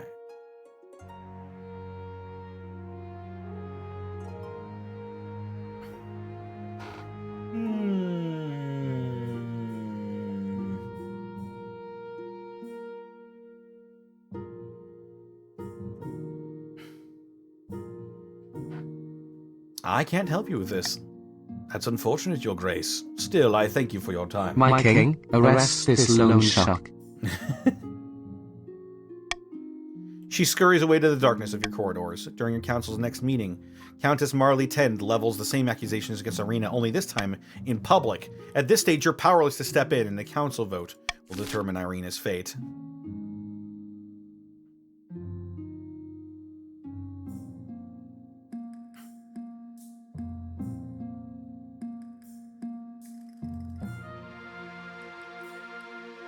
Well, you know.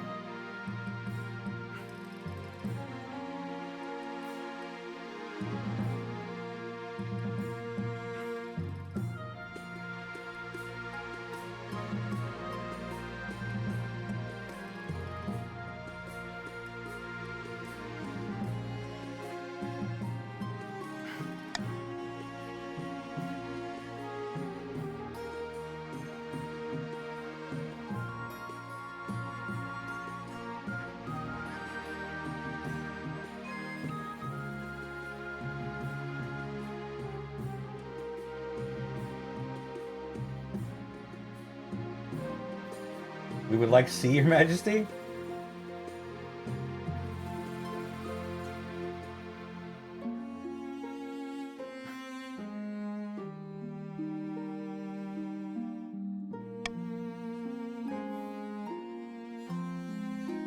You want to raise my authority, right?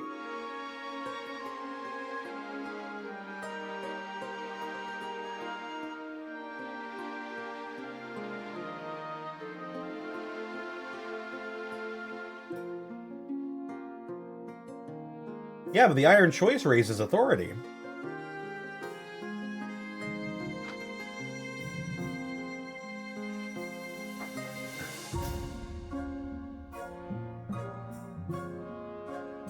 Let's launch over it.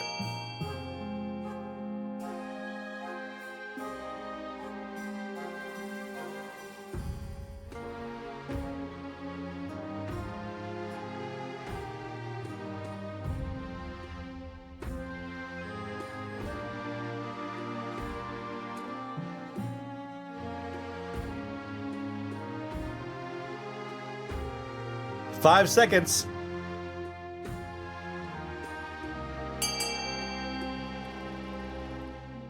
Gonna give it 5 more. 5, 4, 3, 2, 1.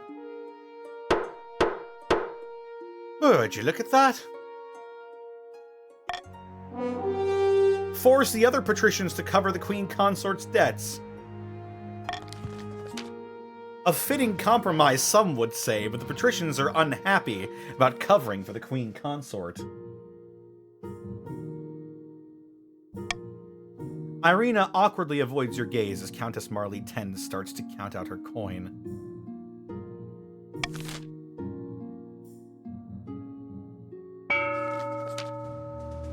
There you go. You said you had a surprise for me? Indeed, and here it is. Behold! Your Highness! What are you doing here at such an hour? I'm sorry, I hope you didn't overhear any... Quit babbling, you blowhard. This isn't the king. It's a peasant who's the king's spitting image. Great God! And just in time. The Spymaster trusts us, and we can move on to the next phase. Kidnapping the king and putting this fool in his place. How do we manage that? We need the kingdom in utter chaos. Bad enough that the king's abduction can slip past unnoticed. For the next stage of their scheme, the barons must lower stability to 4 or less in 2 seasons. Oh, barons. Oh, barons. Hope you've been saving up your coin. So now we've got, for the barons, a deer park that lowers farming, or a prison that lowers stability. For the counts, we have a monument that raises authority, or a stadium that lowers military. For the patricians, we have a fortress that raises military, or a theater that lowers authority.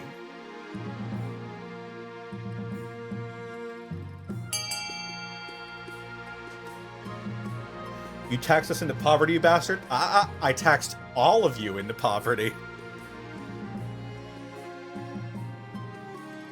It was only fair. It was only fair. It looks like the monument currently has the most funding, followed by the theater. Oh, now the prison. Prison is getting some funding from the barons. 30 seconds left. People are waiting with their wallets cocked and ready.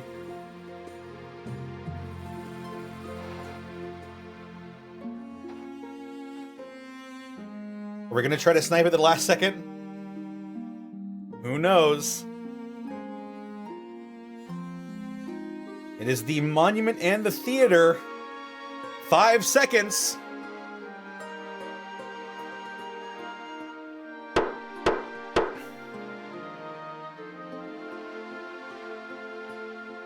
It's the monument and the theater, so nothing changed.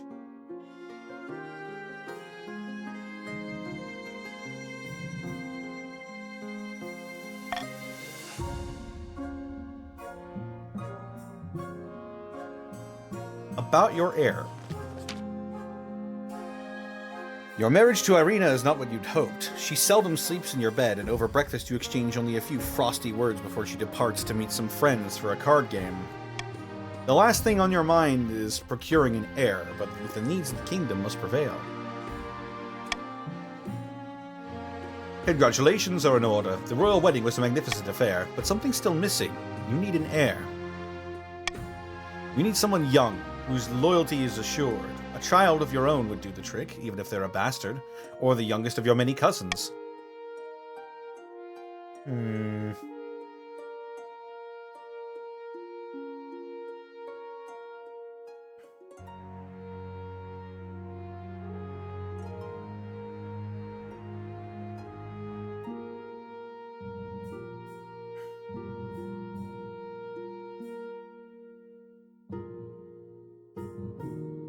Roll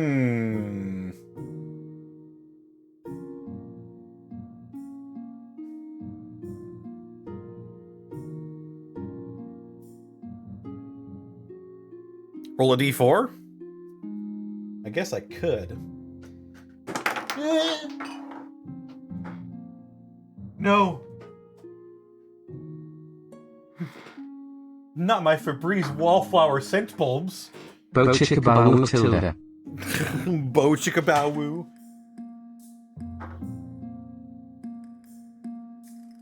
Let me just grab my Die Hard dice real quick.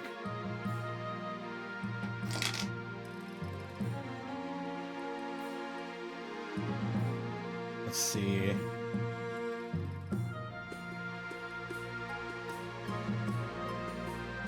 I'm pretty sure I have a bastard child lying around somewhere.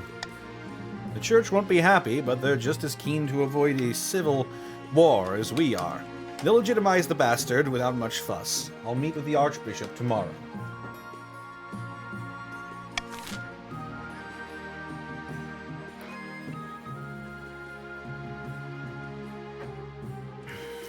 A stinging problem. An eastern peasant has word of the Count's bees, Your Majesty. Your Majesty! I don't want to get anyone in trouble, but I did spot a big old swarm of bees going over towards the march. Baroness? Uncle de Monty, he dropped the dice. No, I dropped my Febreze wallflower scent bulb. Not my dice. I threw my dice into my dice tower to prevent it from flying out. It's a lot of fun. And seems to favor 3.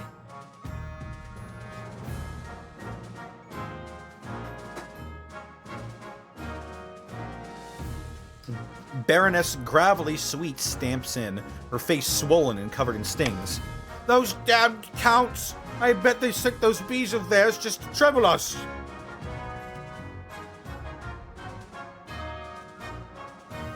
They've been attacking you? Aye, it's terrible! By the 9th, those bees must be destroyed! No one dares to go outside! Our markets are ruined! Blood and stars, those bees are our livelihood! If they're killed, they'll bring bad luck to all of us! Then you should have taken better care of them, shouldn't you?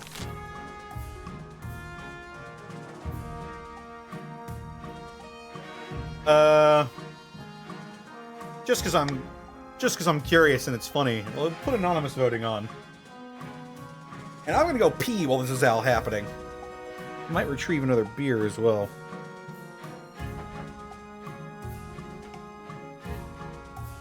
Alright, we can focus on luring the bees back to the east. We can destroy the bees in the march. We can get the church to help the peasants. How about it, folks? Also, just personally, if you vote destroy the bees, you're a monster.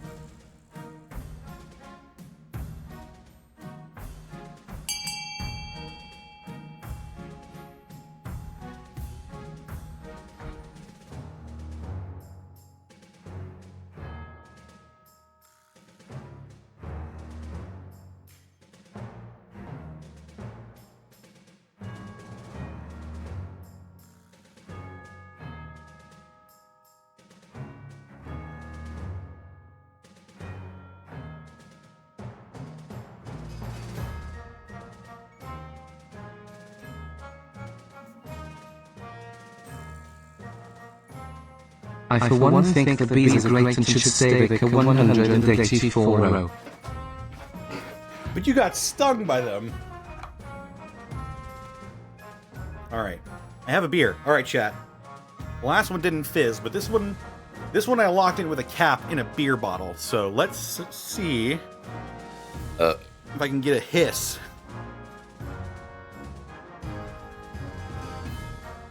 Are you Alrighty, chat. This is ASMR beer opening. This is homemade beer, by the way. I made and bottled this myself. Are you ready?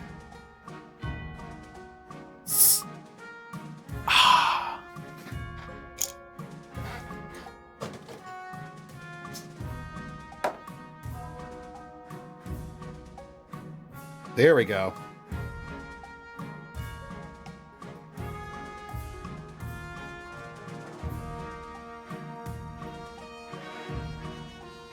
There we go. That's fizzy.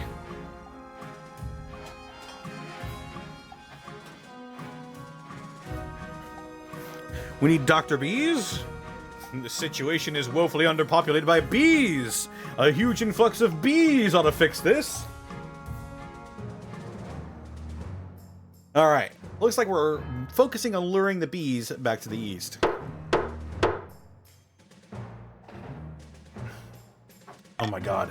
It's so much better when it's fizzy.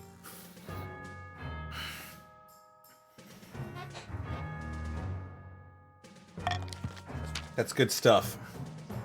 Some barons grumble that they are not getting enough help from the crown. Their farmers resort to huge protective suits, which hamper their work terribly. Meanwhile, the counts are grateful, but are desperate to figure out how to bring the bees back. Eastern folktales describe charms that can control bees. Hopefully, the counts can find one before it's too late.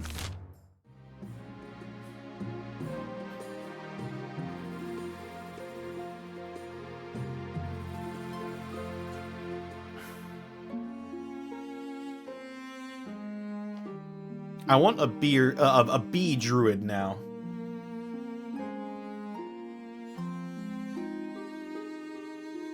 A druid that specializes in bees.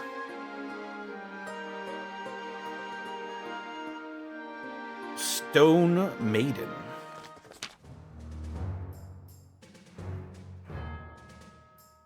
Behold, my liege. Baron Ammonius pulls aside a tarpaulin to reveal a granite statue of Baron Thundersplits. The statue is impeccably detailed, and its expression is a frozen grimace. A sad sight, is it not?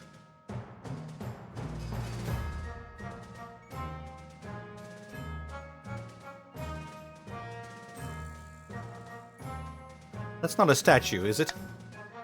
Astutely observed, Your Majesty. This is all that remains of my fellow Baron.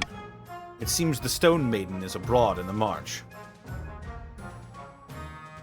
Isn't there a fairy tale about the Stone Maiden?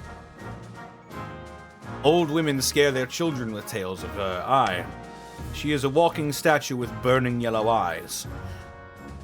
All who meet her gaze are turned to stone. She sleeps for years at a time before waking and terrorizing the kingdom. She must have ambushed Baron Thundersplits on his last hunting trip. Please, Your Majesty, we must do something. Baron Thundersplits has died.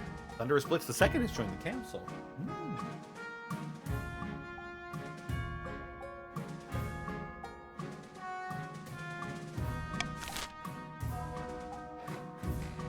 Meh. Well, that's not happening.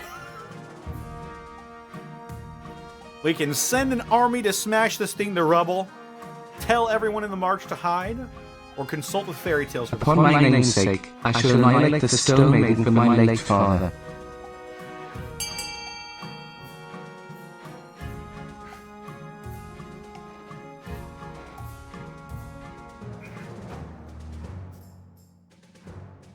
For the consult the fairy tales for a solution, you got a greater than half chance of finding out the good solution. It's not great either way.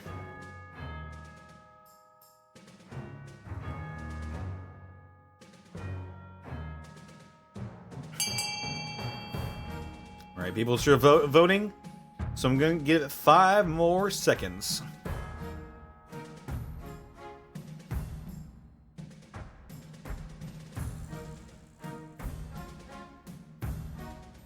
5, 4, 3, 2, 1. All right. We'll consult the fairy tales for a solution. You send for an expert folklorist from Quail University. Yes! Let's go! 55% chance we succeeded! Let's fucking go! According to legend, the Stone Maiden always stays far inland, away from the shore. Perhaps there's something in there. Solution! A saline solution! She must react badly to seawater. You send a squad of knights, each armed with blindfolds and a bucket of seawater. To your great surprise, it works. As soon as she's drenched, the Stone Maiden shrieks and flees back to an underground lair, where she falls into an immortal slumber. Let's go! Somewhere along the coast, Lord Patrician Papusa Monkey strolls in his olive grove, accompanied by a close friend. The Palace Watch won't accept our bribes. The treasury's practically overflowing. They don't need our money. And I suppose they run straight to the spymaster to blab about it too. Damn our luck. Is this the end? The best investments are never profitable to begin with. We will bide our time and strike again when the king least expects it. The patrician's aim is to lower the treasury to 1,500 or less.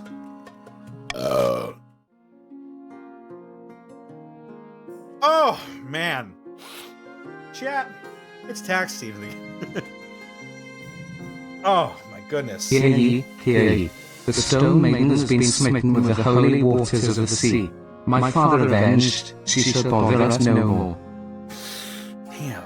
You know, guys, I'm feeling a little funny. I think I'm feeling a little generous. You know? Grapes is echoing? Let him echo. He's having fun. I also don't know how to fix it. Hang on. Okay, try it now.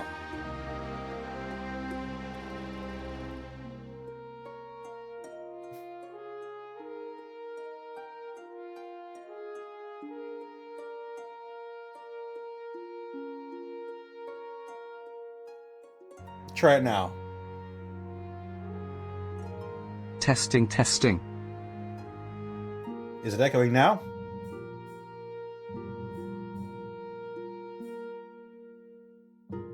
Oh my god. This cave is full of blunt and smoking. There we go. I can turn it back on if you want. Chat. I clicked one button. Oh god, almost died back there.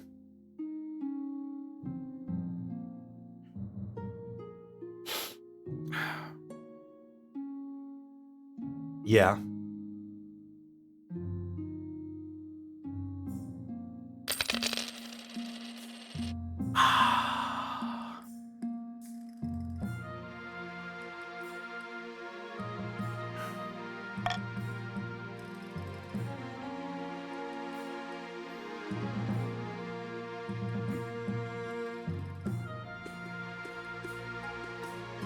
The expedition returns. Ooh.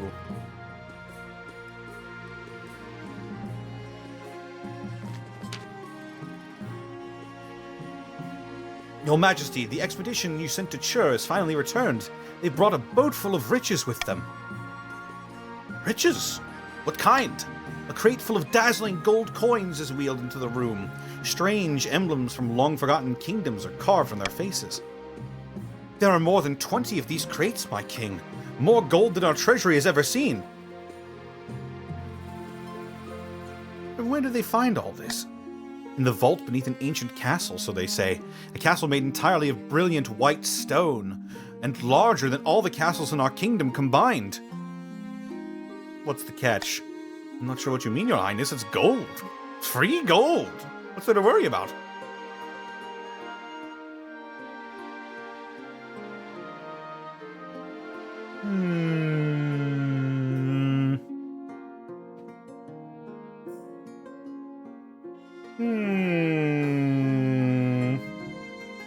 I don't know.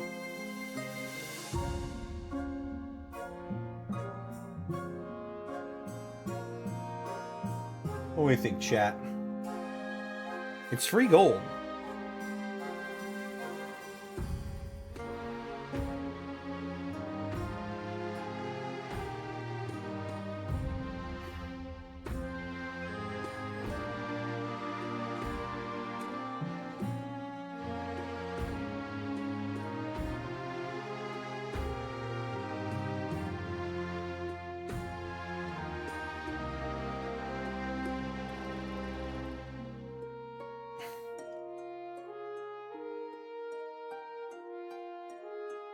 Flip a coin? Do I have any coins around here?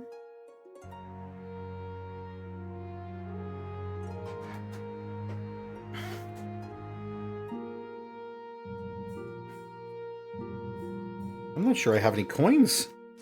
Hang on.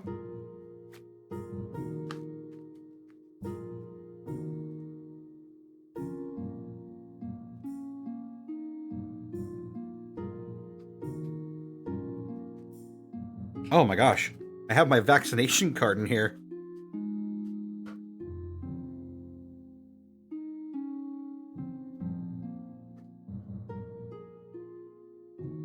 Forgot about that.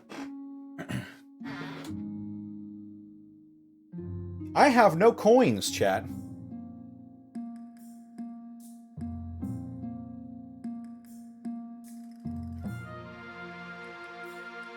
There's not a single coin around me.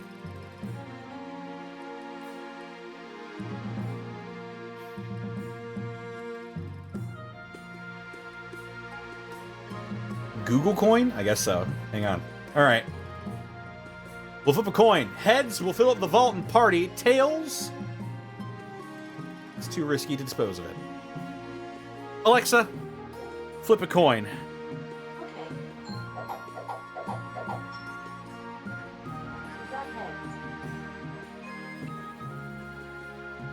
It's free gold. Fill her up. Let's party. You have the gold carted to your vault and throw a great celebration honoring the sailors who brought it to you. Your jubilation is short-lived, however. Ah! Next morning, the vault is all but empty. The new gold has vanished into thin air along with a good deal of your old gold. Oh, the horror of the gold! It must have been cursed! What's left of your trove is tarnished and shriveled as if decaying from some arcane sickness. The treasury is soon weeping openly at the loss.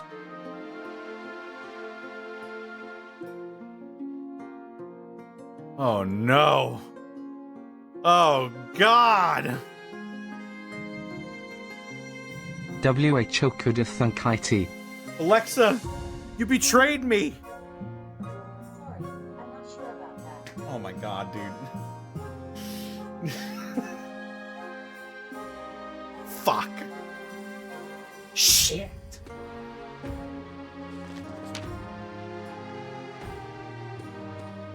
Your Majesty, you are of course the greatest king of the century. Why, thank you. No thanks required, Your Highness. I only speak only the truth as I see it plain. But your power could be even greater. Death comes for us all, but what if it didn't have to? What if you could be the greatest Alexa king was a for all patrician millennia? plant, and she did well. God damn it.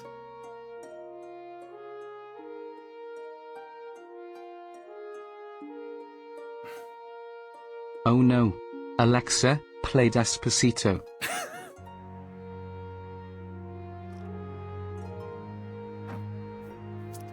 What are you saying? Simply that there are opportunities for your reign beyond what you may have imagined, Your Highness. I believe you are strong enough to take them. I can arrange more meetings so that we can discuss this matter further.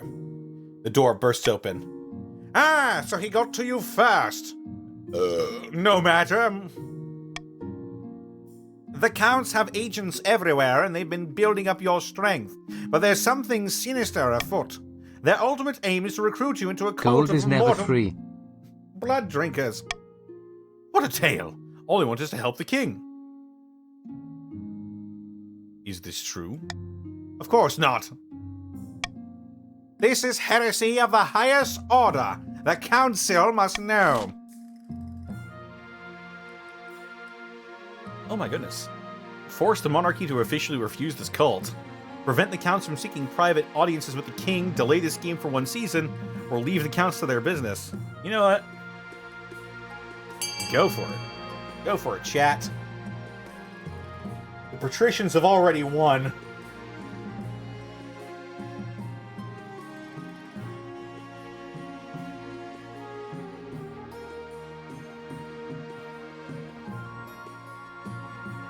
Actually, that's not true. That's not true. Patricians, are you awake? You have the most... Oh my god, look at the poor barons. What's happening?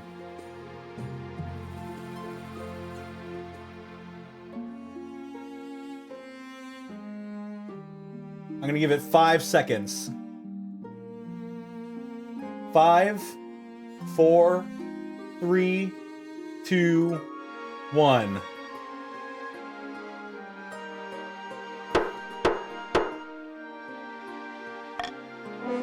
Leave the counts to their business. High Inquisitor storms off to her chambers, but there's nothing more she can do about the counts. Guys, you gotta work together on these decisions. Where do I...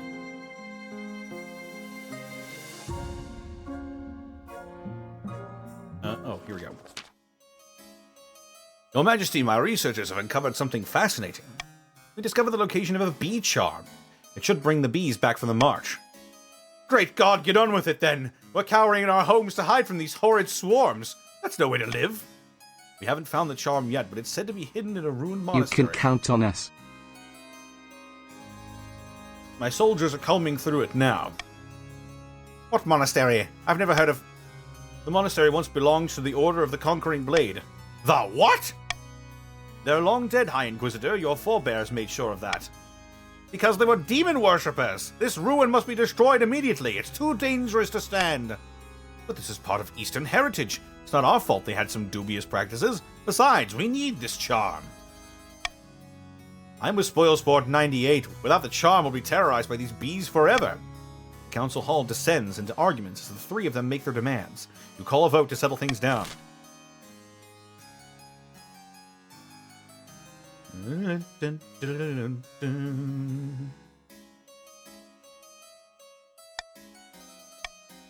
I'm vetoing destroy the monastery. Never mind the demon stuff. Find the bee charm. Have at it, folks.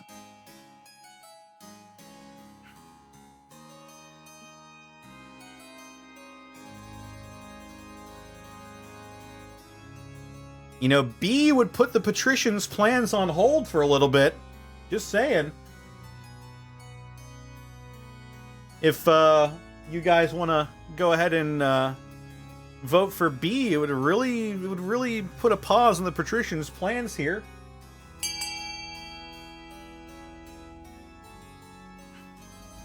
And they far outweigh you guys, so you know maybe you should work together a little bit on this one. Just saying.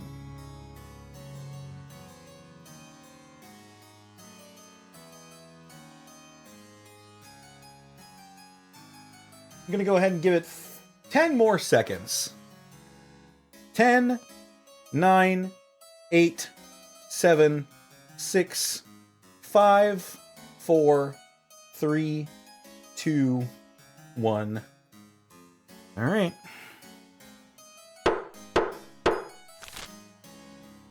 Gods, no wonder there are so few barons. They're a tiny community of nitwits.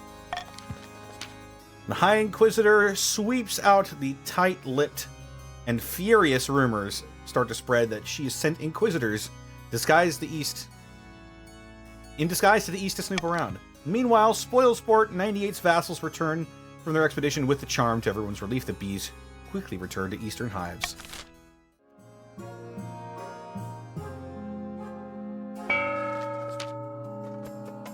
Luck is with us, my friend. The palace watch are in our pocket. They took our money gladly. The kingdom can barely afford to pay them the living wage. Music to my ears. Soon the throne will be ours. Indeed, it will, but we must plan our next steps. Do you want to lower authority or raise own military?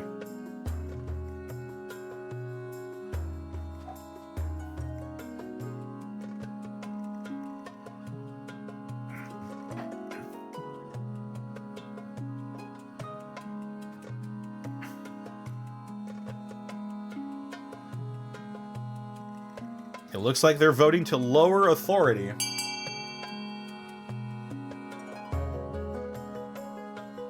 I'll give it 5 seconds. 5, 4, 3, 2, 1.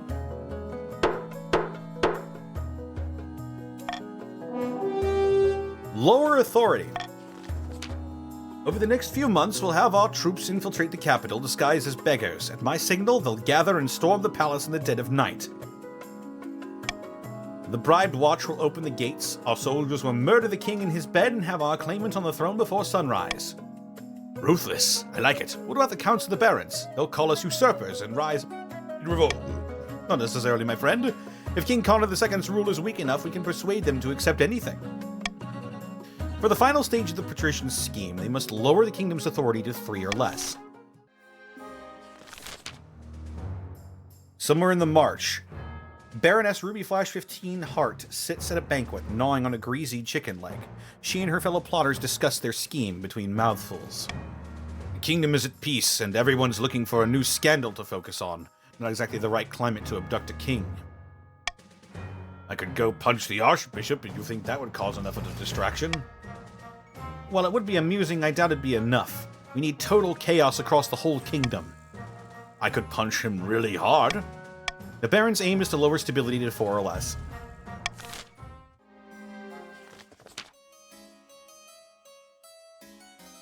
While playing a game of chess in an austere castle, 2 counts of the east discuss their schemes against the crown. How delightful! The king is drunk with power! But I was thinking, should we really show the king the true secrets of our group? I thought that was the point, immortality and all that. Yes, but those secrets are meant to be, well, kept secret. What if we pulled the wool over his eyes? Goal, lower own defiance or raise own farming. Oh my god, the counts win, dude.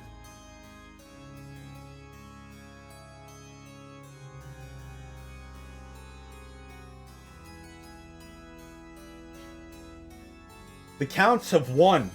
They just win.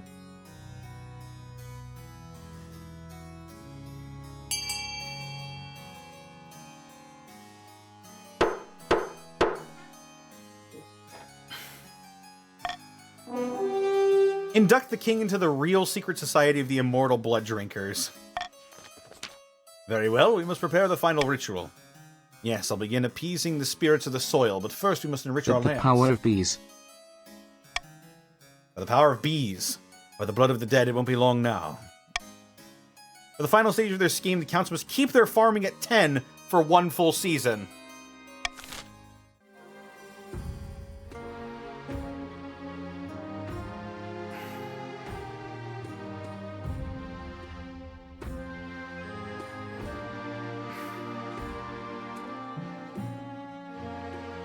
I'll adopt swing votes.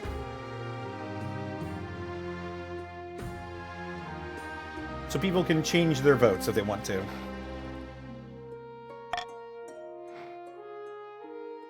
Bad mushrooms, bankruptcy looms. Let's go for bankruptcy looms first. Treasury is almost empty, Your Highness. Where the hell did it all go? I couldn't possibly say, Your Majesty. Perhaps you've been spending a little too freely. No! Fucking Alexa cursed me. I'm not sure. Apart from raising taxes, we have precious few options. Need a bank loan or sell off the crown jewels, or perhaps crack open some of your predecessors' tombs. Most were buried with piles of gold, or so I've heard.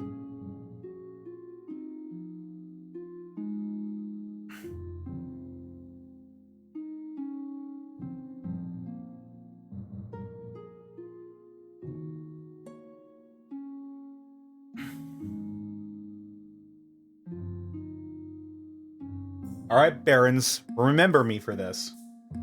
Time to crack open those tombs. That buried gold isn't doing anyone any good, is it? Time to desecrate some graves.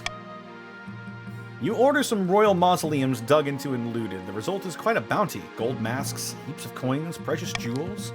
Not everyone is as practical as your treasurer, however. The church denounced you as a grave robber. Nobles and peasants alike are disgusted by your greed.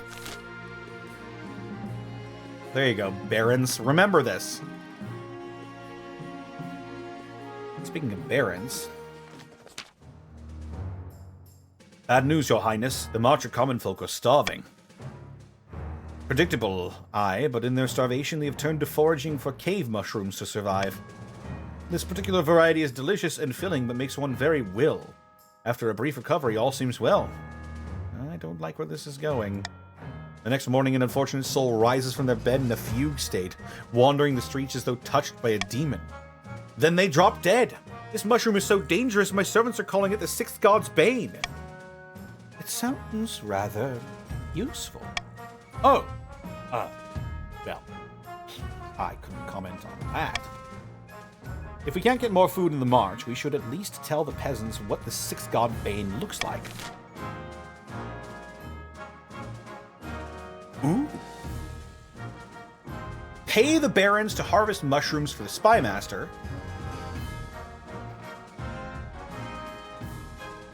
Other nobles must send aid to the march.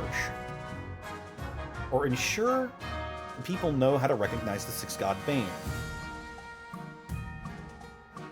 I can go ahead and set this to swing vote.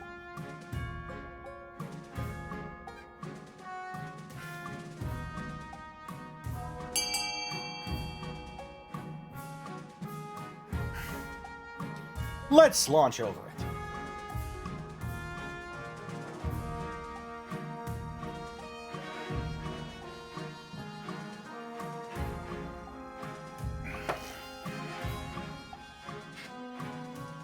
It looks like paying the barons to harvest mushrooms for the spymaster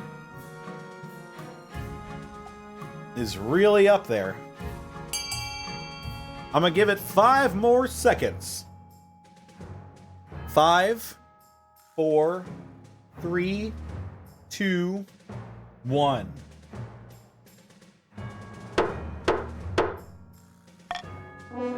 Pay the barons to harvest mushrooms for the spymaster.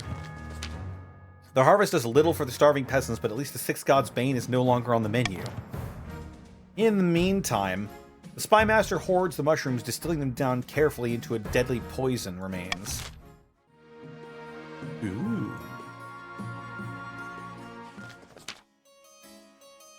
I must speak with you urgently. Remember how Count Spoilsport 98 went poking around the heretical monastery of the Conquering Blade? Right, to find the bee charm. The charm did bring back the bees, but at what cost? It began with buzzing in Spoilsport 98's castle walls.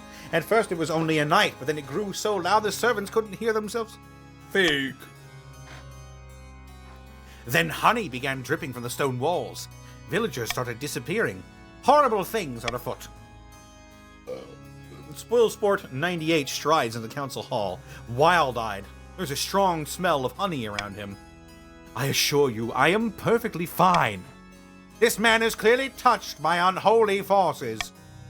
Chaos breaks out. In a moment of quiet, you call a vote.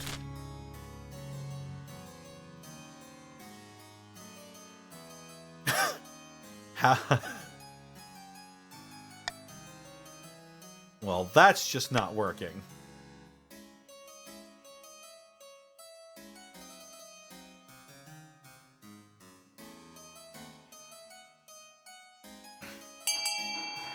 Let's launch over it.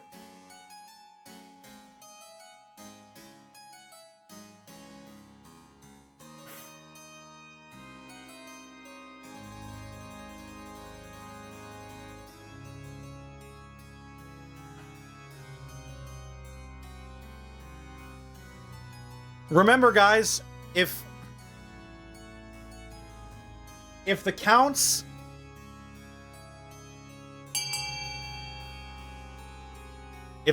farming is at 10 for a full season, they win.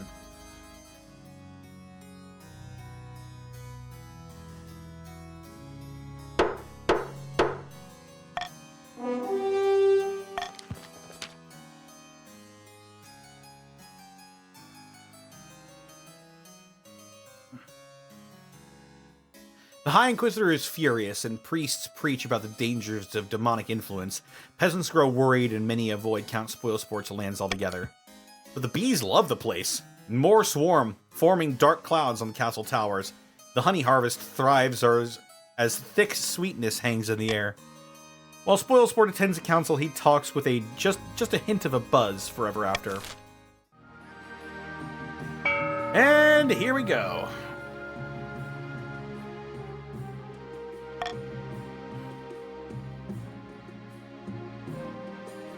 Yep. I am the Bee Warlock, my lord. Good game. It's a bright morning. You're enjoying your breakfast when the letter arrives from Count Darky Arts, inviting you to his keep. Encoded in the letter, you recognize the symbol of the Count's secret society, along with a hidden message. Your heart quickens. In exchange for control of your throne, you shall live forever. This is it. Time for your eternity to begin. Your wife sits in silence as usual, rustling through her own letters. When you catch her eye, she simply looks away with a curled lip. Have a good day, dear.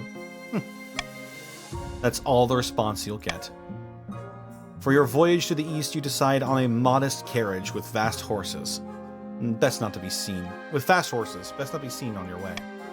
It's nightfall when you arrive, and Count Darky Arts hurries you inside, down cold stone steps to the cellars. You blink in the darkness. What happens now? His teeth glimmer in the dark. This is your moment, your majesty. The others await. You follow him into a wide chamber lit with dozens of candles. A circle of sigils is daubed on the floor with something thick and dark. Looking at the shapes sends shivers down the back of your neck. This Count Victory is sponsored by Honey. Sponsored by Honey, yes indeed. There's a strange quality to the stone as you walk. With each step it feels as though your foot is sinking. Yet when you look down, the floor is as solid as ever. Robed figures surround the circle, their faces are hidden. But as they chant, their voices echo through the chamber, as though the chamber is much larger than it appears. Welcome, welcome. The spirits are with us this night. We are to ascend to the throne in exchange for providing our illustrious king eternal life. I'm ready. It will be glorious, your grace. Lejake helps you into the middle of the circle. The hair on your arms prickles unpleasantly. The chanting rises as the counts pass a gold chalice around the circle. Each one takes a sip. Comte Lejake hands it to you solemnly. The chalice is filled with blood. Drink, your majesty, and be fortified. You shall live forever. I don't usually drink blood, but all right. You hold the chalice to your lips and drink.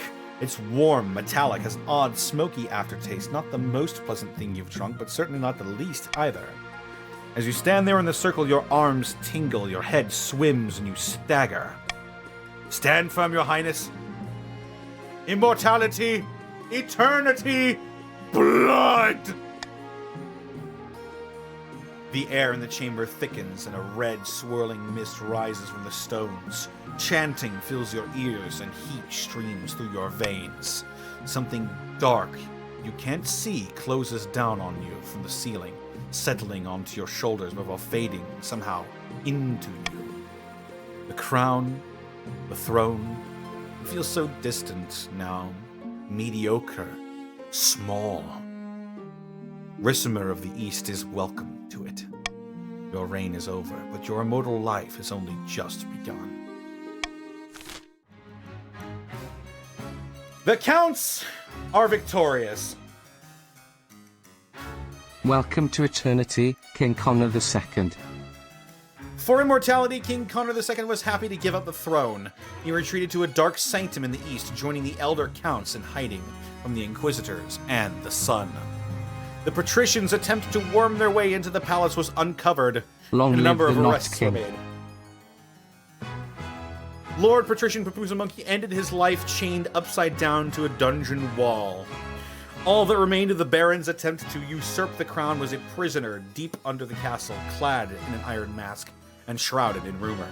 Before abdicating, King Connor II made it very clear that Ricimer was the legitimate heir. The other nobles could never work out how the counts had pulled it off. Meanwhile, in the east, the secret society was expanded by one member. And so ends the reign of King Connor II, the Explorer. We better get a plotline in this game where King Connor II rules from the shadows. Hell yeah, brother.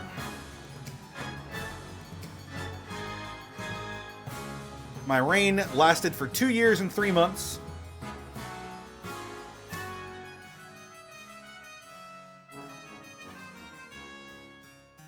And there's my successor right there. King Ricimer. Well, with that, actually, it's not terribly late, so I'm gonna be right back. And then we'll continue this game.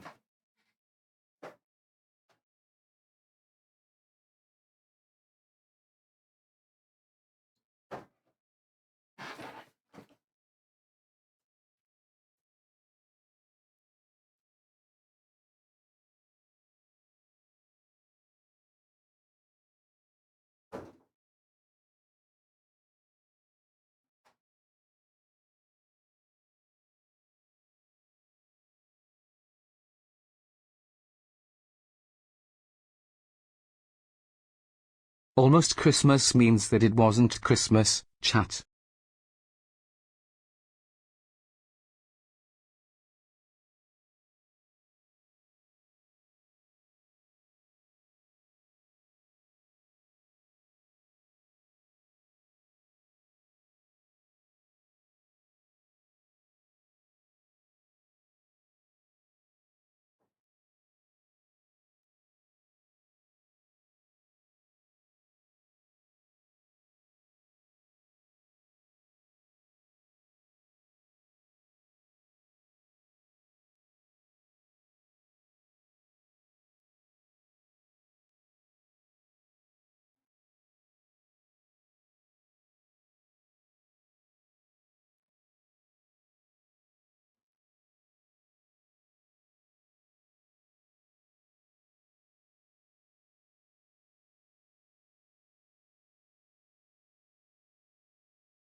I tossed another beer in the fridge.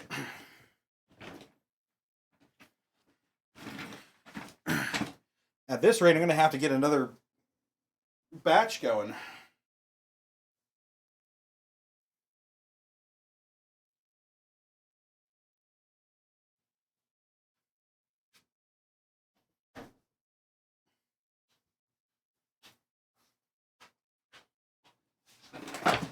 Sounds like it was a success.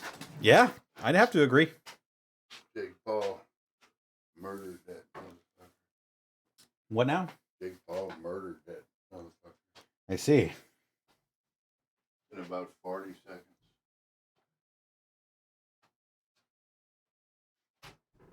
Chat. Unfortunately, Jake Paul was victorious in his fight tonight.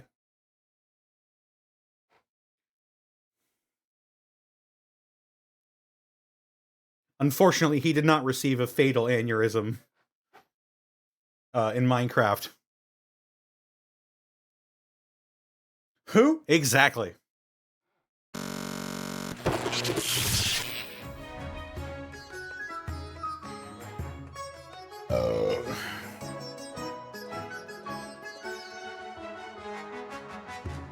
Well. At least have his face be hamburger? Apparently he won in 40 seconds.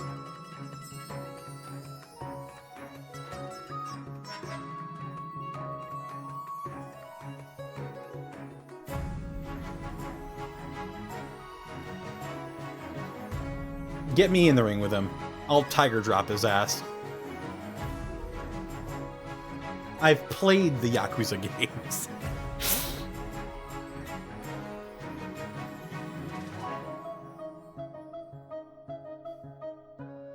Jake Paul I'm a little bit more okay with. Logan Paul,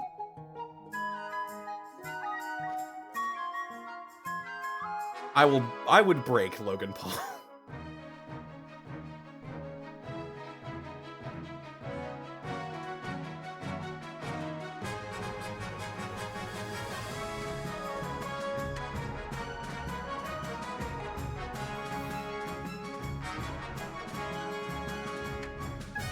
I'm competing for the US title at WrestleMania. Right, I forgot he was champion. Thanks for reminding me. Now I'm remembering the picture she took naked with the belt.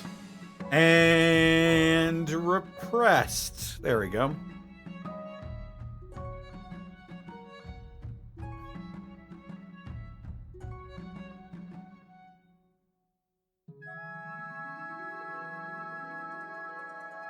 Gotta boil the belt now. Well, chat. King Ricimer of the Counts is now on the throne.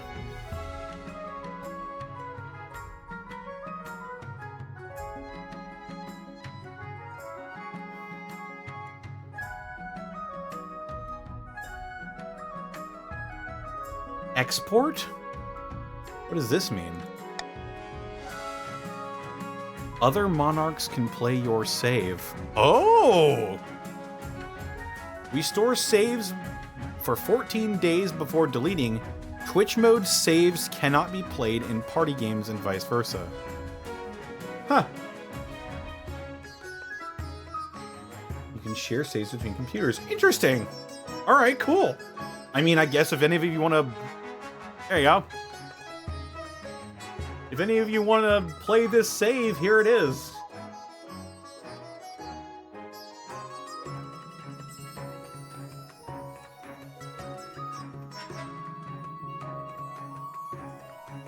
But in the meantime, in our mainline universe, we're gonna go ahead and. All right, go in here, chat. If you join in, you will be assigned your previous role.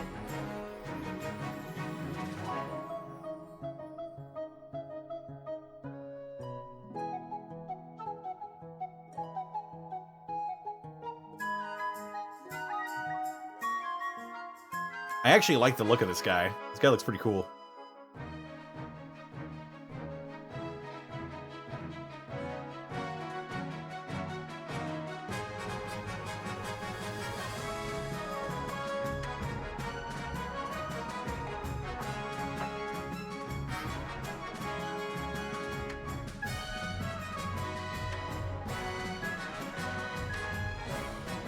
Go for Conquest this time. He's got the look for it.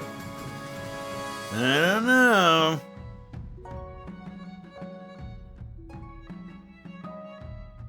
Hopefully this doesn't turn into a Grundy situation where the counts can just snowball. Oh yeah, the Grandees.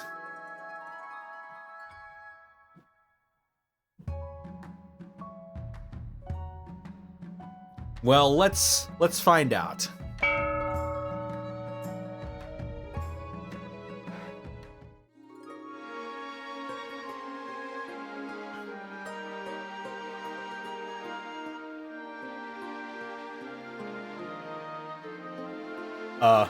Hello? There we go. Events have proceeded exactly according to plan. The throne is ours. Now just remember our agreement. In all matters of state, you shall favor the East. Apparently, look at the fucking...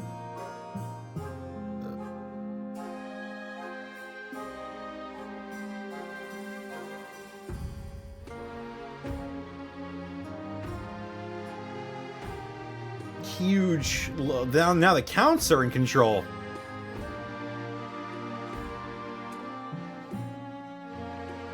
The East is supreme. Very good. Now, introduce yourself to the rest of the council, but don't forget what I told you today. A pleasure, your august majesty. I hope to see our kingdom prosper and grow healthy under your reign. Grow wealthy, even. Hail and well met, your majesty. Under your leadership, we'll whip this kingdom into shape,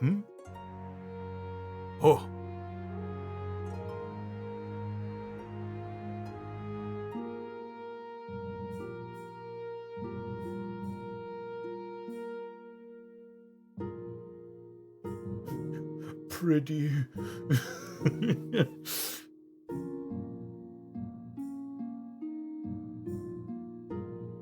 And with that, introductions are done.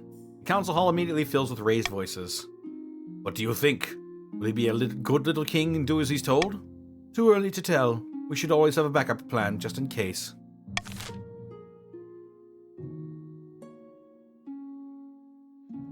Path to victory.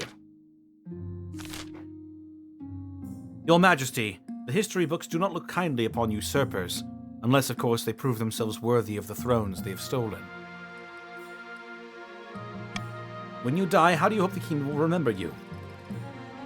I mean...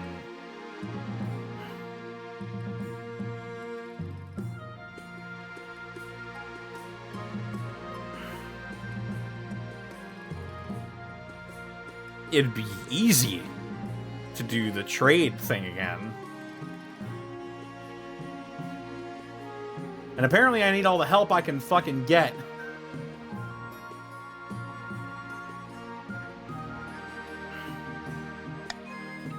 A lofty goal indeed. I suggest over the next few years you focus on improving the kingdom's overall trade as much as possible. Once you have an heir, I will discuss with you how your ambition is progressing. Good luck, Your Majesty.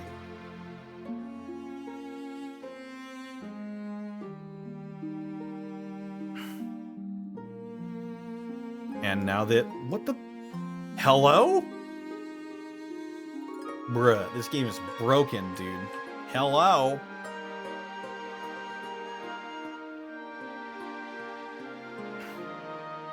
How is this game lagging?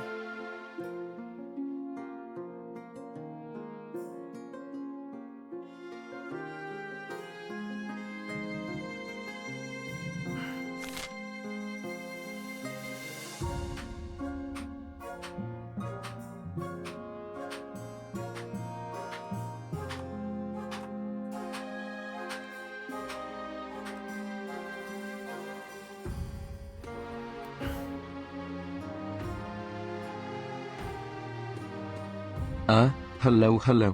Game. We would like to play. We would like to play. Might need a restart. Hang on.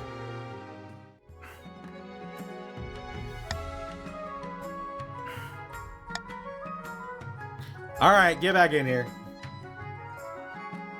I do have 80 people watching. Well, there were 18 people in here, so... not everybody watching is actively participating.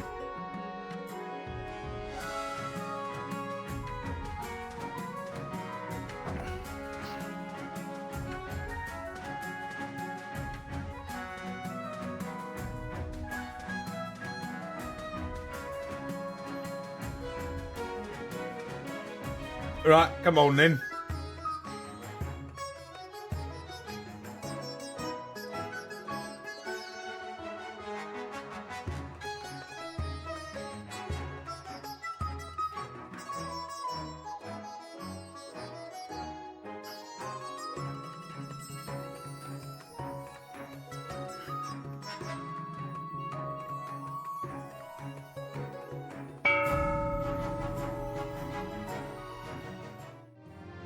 Yes, it does automatically put you back in the same house.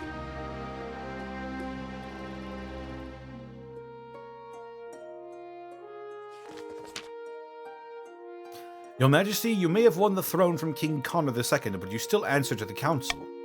As is tradition, they will decide what happens to you at your coronation. Let's get this over with. Shall we call the nobles in?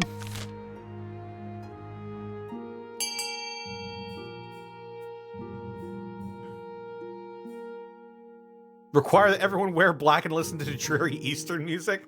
That's a new one.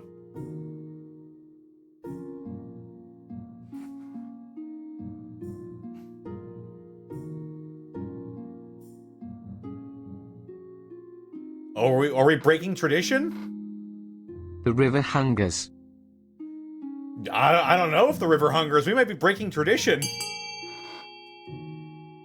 Get your votes in, people. We might be breaking tradition here.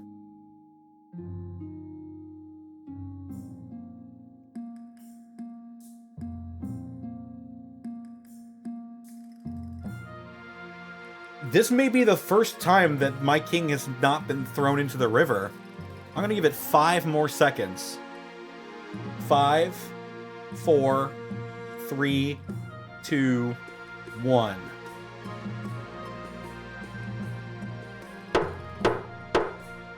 This is the first time my king has not been thrown into the river. Require that everyone wear black and listen to dreary Eastern music.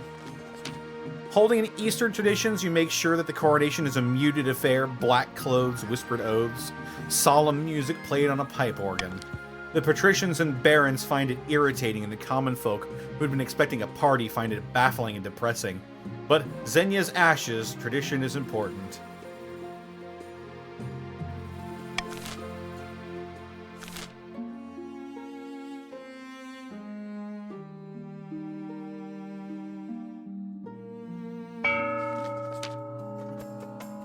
Octavia of the Swift Crush 96 family, eccentric coastal prodigy, scribbles with a well-used quill on a hardwood desk, muttering in frustration. I see. Fellow... The river shall remember this betrayal. May Rysima's reign be short. Hey, listen, man. I didn't make the call. I didn't make this call. Gel Z, you have to type in ! join and then your pronouns. Are you a he, a she, or a them?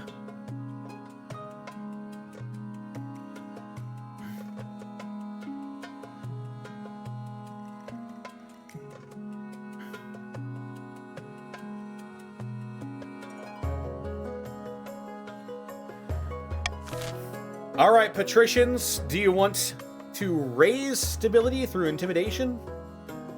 Do you want to raise the treasury through an uprising, or lower the treasury through a conspiracy? Doing the command without the pronouns defaults it to they, them? Does it?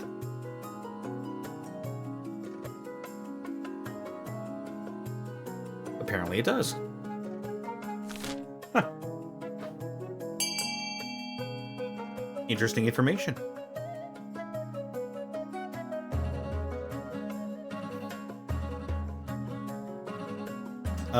Well.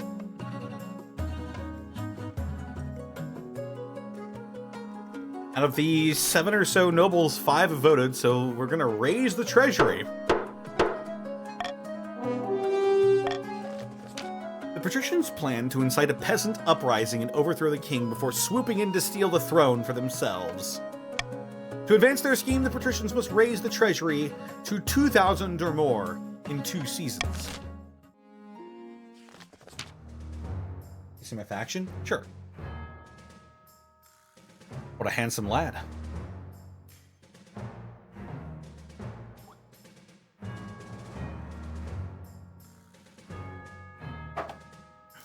Or lass. This is Victoria.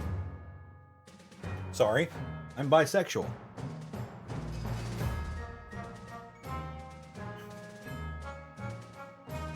Victoria of the Ruby Flash 15 Heart bloodline, legendary marcher prodigy, stands before a blazing hearth, shouting and swearing. When we have the barons of the march back down from a fight... Wait. When have the barons of the march back down from a fight? Never! No, keep going. I know you you'll can do admire whatever... me more. Yeah, I know you'll do whatever it takes to put me in your rightful queen on the throne.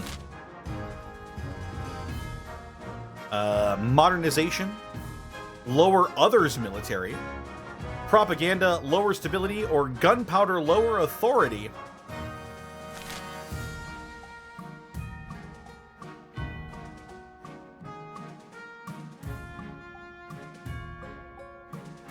Looks like the barons are voting to lower the others military.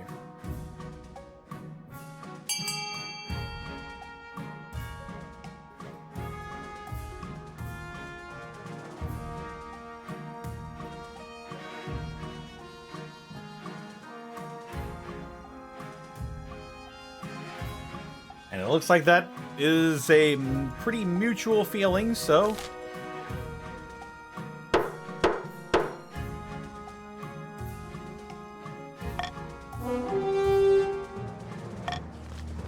The barons plan to modernize the kingdom's army in such a way that it's totally under their control. First, they must prove the military is in need of reform. To advance their scheme, the barons must lower the other regions' military to a combined total of 10 or less in 4 seasons. Grimwald of the Printiquation dynasty, well-known political fixer, leans delicately on a podium, sighing. Most excellent. Rissimo now sits on the throne and the counts are in charge as they should be, but the other regions are already scheming to depose him. Do we stay loyal to the new king or cut our losses and put me on the throne instead? Oh, loyalists aid the king. This is new. This is new. Oh, I'm so excited. It's your vote, though. The East is loyal.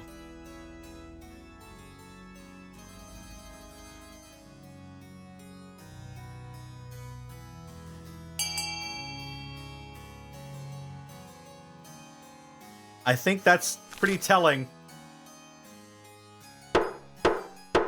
The East is loyal. The nobles have voted for loyalists. Aid the king. That settles it then. Long live the king. May he bring glory and honor to the East. But we can always change our minds. If Rissimo ever gets out of line, we can take up arms and rid him of the old-fashioned way, even if it's not our usual fare. The Count's goal is to aid the king by countering the other region's schemes as much as they can. They will win the game if the king produces an heir and completes his ambition. However, if defiance gets too high, they can still change their minds and rise up in rebellion. So how does that work? Does it if the counts win, if I win, is it like a joint win or do they win? They win with you. I see. All right, so the treacherous half-sister votes for modernization. Modernization. Hello. Grimwald, the long-lost nephew, is a loyalist. And Octavia, the treacherous half-sister, wants an uprising. All right. Well, let's see.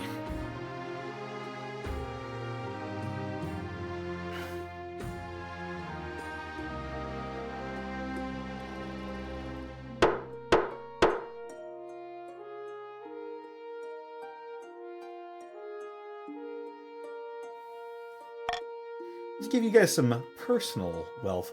What was the king's ambition? Trade.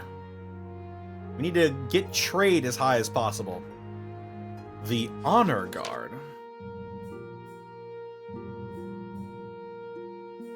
Your Majesty, I have a brilliant idea. Why don't you hold a battle royale to choose your Honor Guard? If you let us host it in the March, I'll even pay for it. The spectacle will boost our economy massively. And, of course, I'm confident the Martyr veterans will win.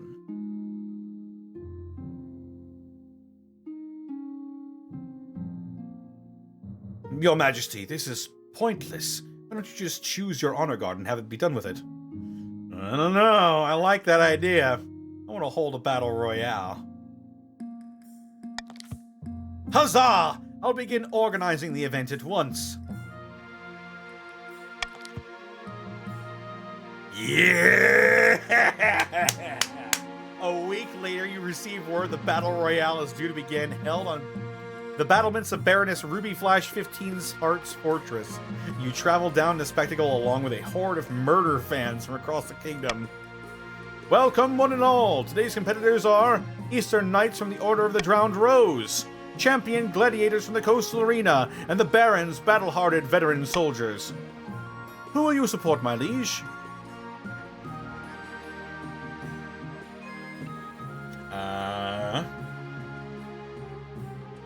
I gotta go with my diehards. The Eastern Knights. I think our March of Veterans will surprise you. Oh shit, wait, hang on. Choto. Ano.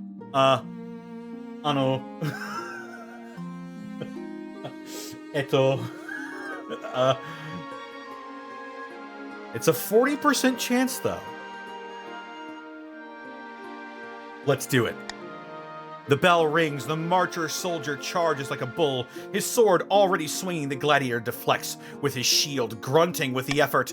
The gladiator backs away, straight into a range of the snort of the knight's sword. She swings, a flash of gleaming steel, but somehow dodges, leaving a thin red scar across his torso.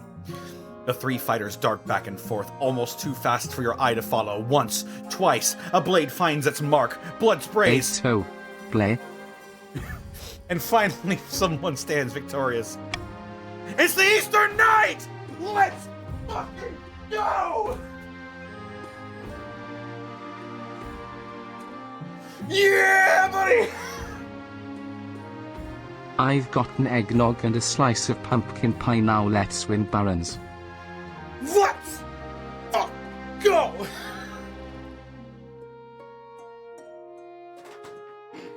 Oh my god.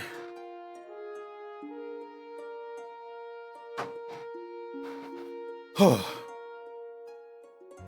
Carmela Creeper would be a count. my god. Carmela Creeper, welcome to the kingdom. You're so, I mean, your cereal is so delicious. Your cereal is so delicious.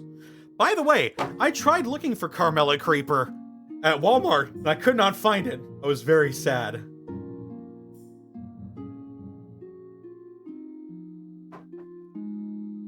Carmela Creeper is the newest monster cereal, alongside like Count Chocula, Frankenberry, and Boo Berry.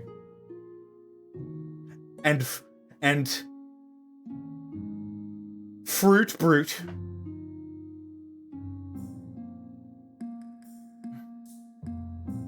Carmela Creeper is caramel apple, I believe.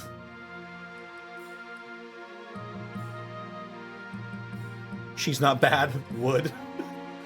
Same, dude.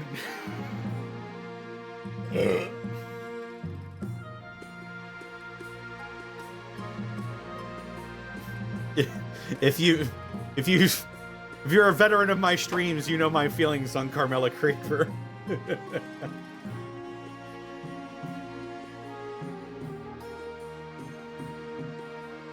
He did the match. He did the monster match.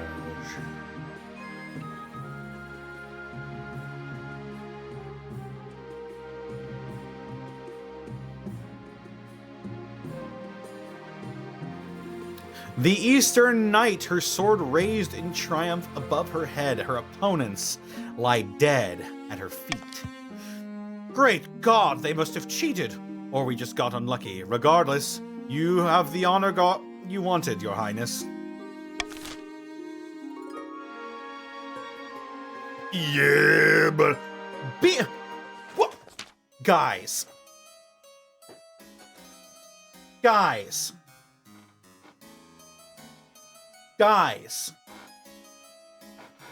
Guys, how do we keep losing our bees?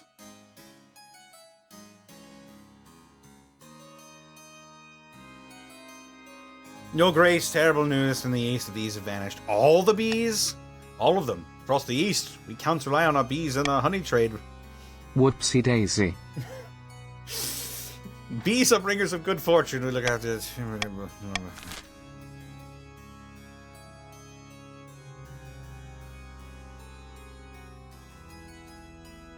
You know what? Decide amongst yourselves. It's pee-pee time. I've had a lot of beers tonight.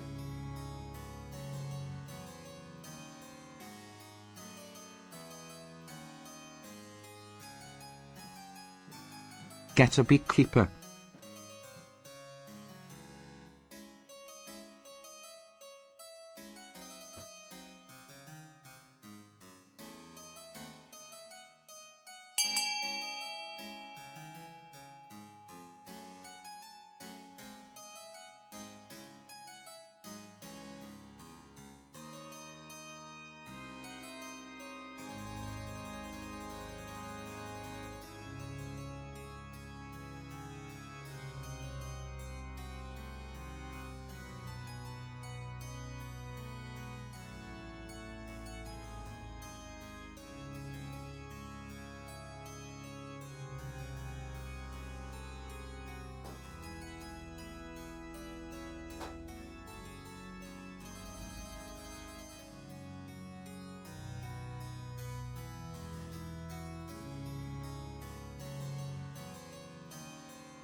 All right, chat.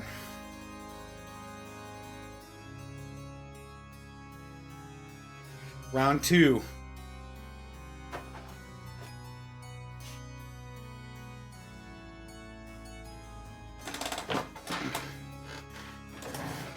Let's see if we can get this bottle popping. I mean, bees will ditch you for another hive with poor conditions. Counts are clearly doing something wrong. Yeah, I don't know why the bees keep fleeing, but hang on. Let me, Chat, this is another cork pull. Let's hope it goes better than the last one, but here we go. Some more beer ASMR.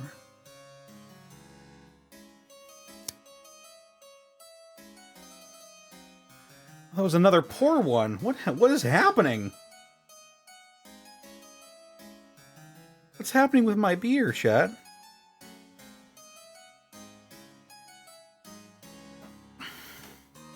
Chat, my beer isn't fizzy.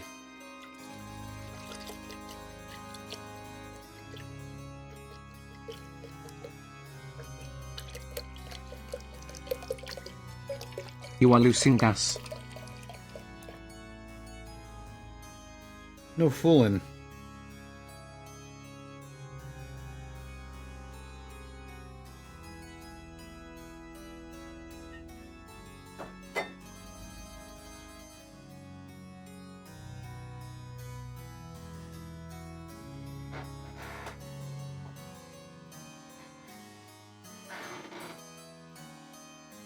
Why did you unfizz my beer, Ian's Shonky Cat? I want that fizz. I need that fizz. I need my perks.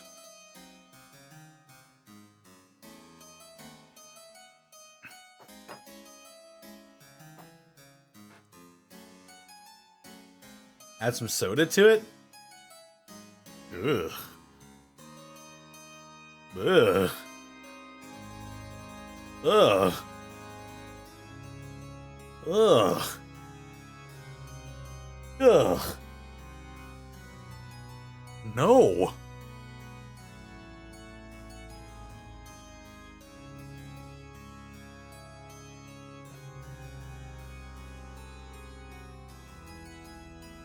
Don't water down my beer. It's flat. I don't need it watered down.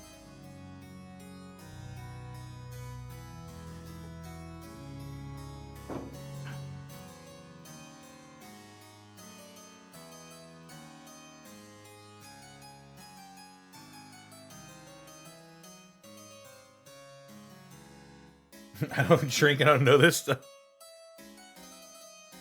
Let's just say the flavor profile of any soda that I have would not match the flavor profile of this beer.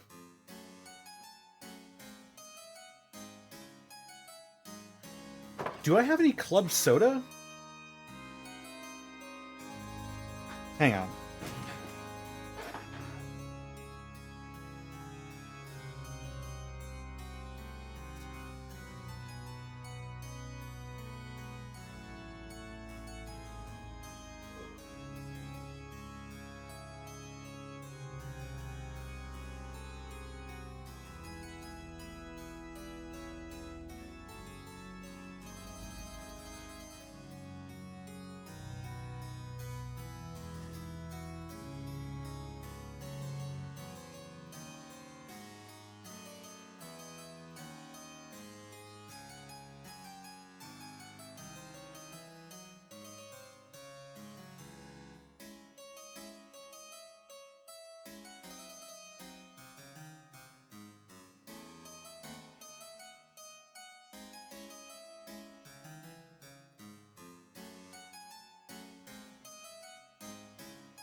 I'm gonna need to start collecting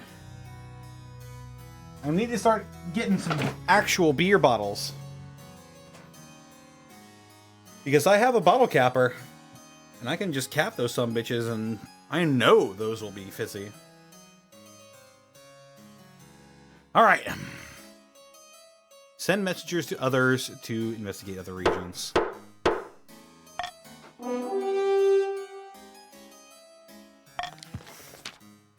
The Eastern Beehive continues to languish, but the counts are grateful for the council to take the situation seriously. Messengers ready themselves to traverse the kingdom and find the bees. Surely it shouldn't be too hard to find a huge swarm. The Gossamer ship. The Gossamer. What? What the? What is that? You're seeing that, right, Chet?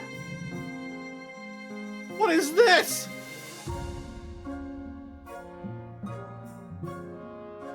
Wait a minute.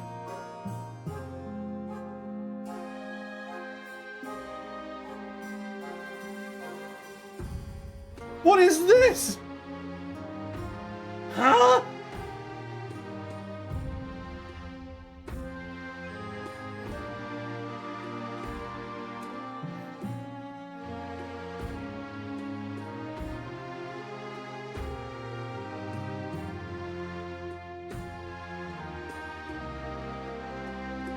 Don't click it. It's the shuffle button. Ugh. I'm back over here. Oh. The void is finally returning the gaze. Oh my god. Oh my god.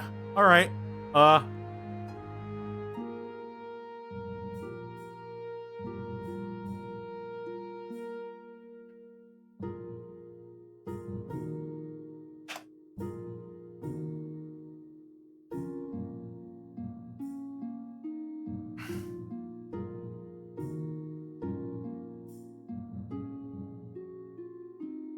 Oh god. Oh god.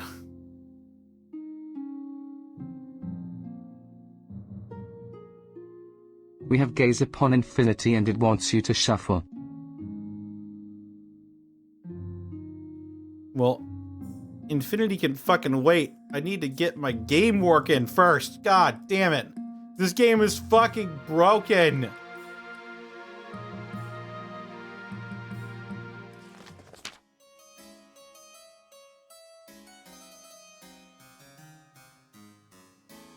Your Highness, heed my plea. The great tragedy of our time has befallen the East. Are demons hatched from the ground? Worse even than that, I fear. An order of once great knights has fallen into disrepute. Dracov's bones. What's happened? The Order of the Gossamer Shield. Oh, them. They were once the greatest of the knightly orders to serve the counts. Their virtues were extolled by bards across the land. Scroll to the far left and click on the red button. It should make the text in the void go away. Will it?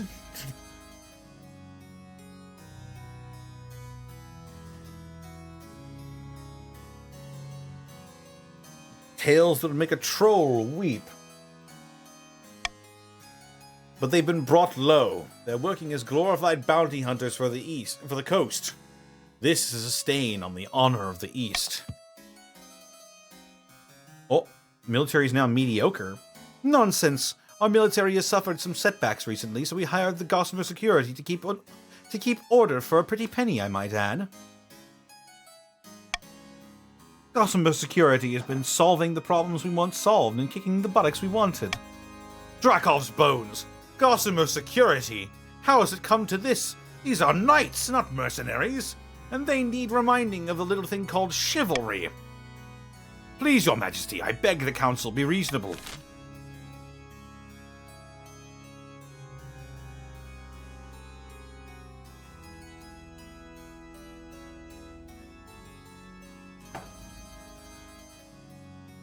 I mean, we want to stall the Baron's plan as much as possible, don't we?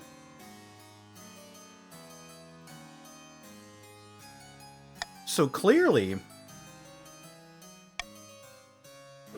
know. We just let this go, right?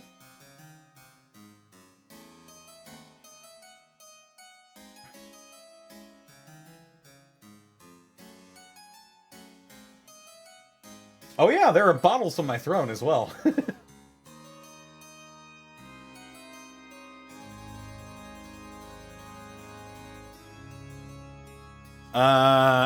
Right. Here we go! Now, if you choose D, you will get money. You will get money. It is my golden choice. Bully the Barons Part 2 Electric Boogaloo. Don't the Barons own the military? Yeah, but I don't want them to own me.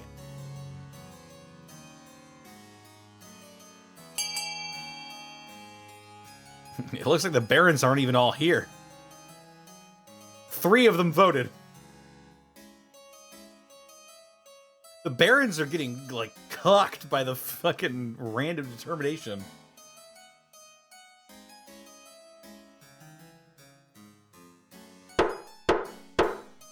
Well, it's unanimous. Ignore the situation.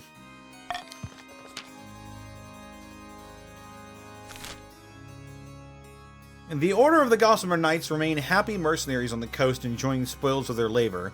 Slowly the patricians rebuild their garrisons. But the counts are not happy. Some openly complain about you. And the rumors start going around about how your unwillingness or inability to preserve tradition.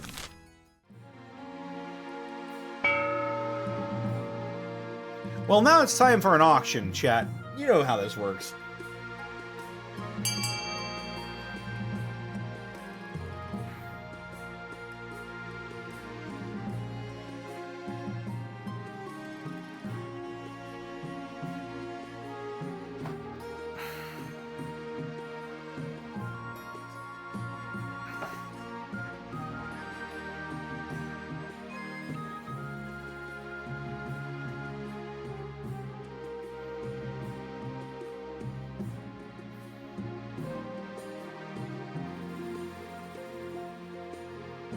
Actually, maybe I will take Ruby Flash's idea. I wonder how Ginger Ale would interact with this.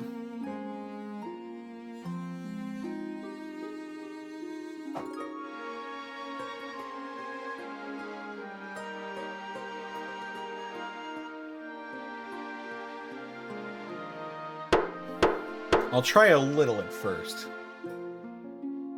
All right. We voted for a stadium and a library.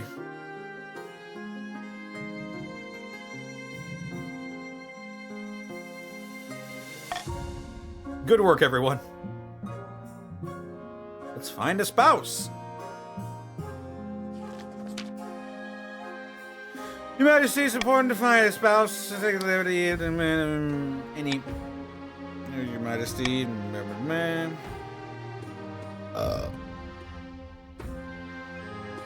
It's an easy enough decision. You'll marry into the counts as we agreed before you took the throne, right? Right? Republican sentiment. Hereby W. That I, Jedi Knight of the Republic. Can I?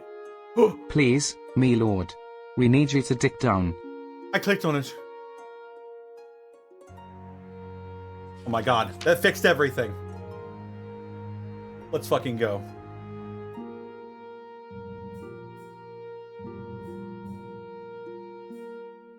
Your Majesty, the printing press has ushered in an age of lively intellectual debate and revolutionary philosophy. That's great to hear. No, it's not, Your Majesty. Most of the new thinkers are calling for an end to the monarchy. One in particular, someone named Clarissa Agony, has written an influential pamphlet about the rights of the commoners. She argues that peasants deserve minimum wages, voting rights, basic sanitation. By the 9th, we have to do something about her. My common folk have started asking me to pay for their medicine. Great Scott! That won't fucking do.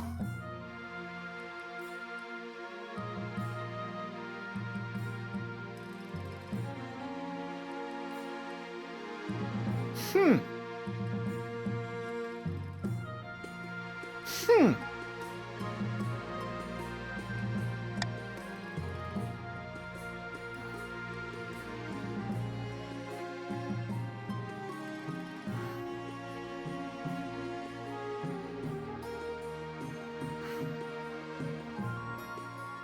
A public debate.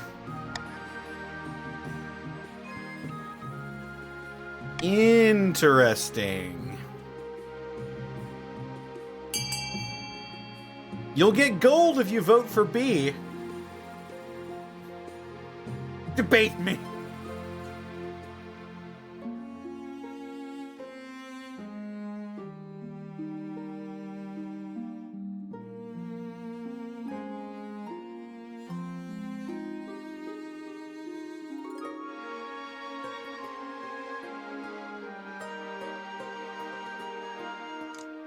Oh my god.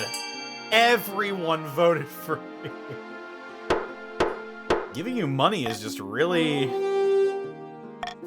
just the easiest solution here. Weeks later, you're standing on a stage opposite of Clarissa Agony, in front of thousands of commoners. Let the debate begin. I shall be the impartial moderator. I put it to you, your majesty, that the finest doctor could examine your blood and the blood of the lowest commoner and find no difference at all. At the end of the day, we're all human and all equal. You were just lucky enough to be born at the top of an outdated political system.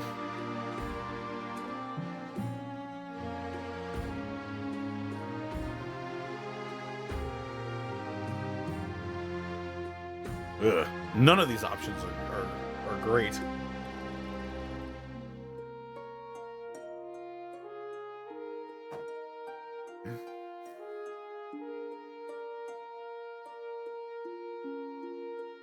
I guess the best option here is trying to change things will break everything.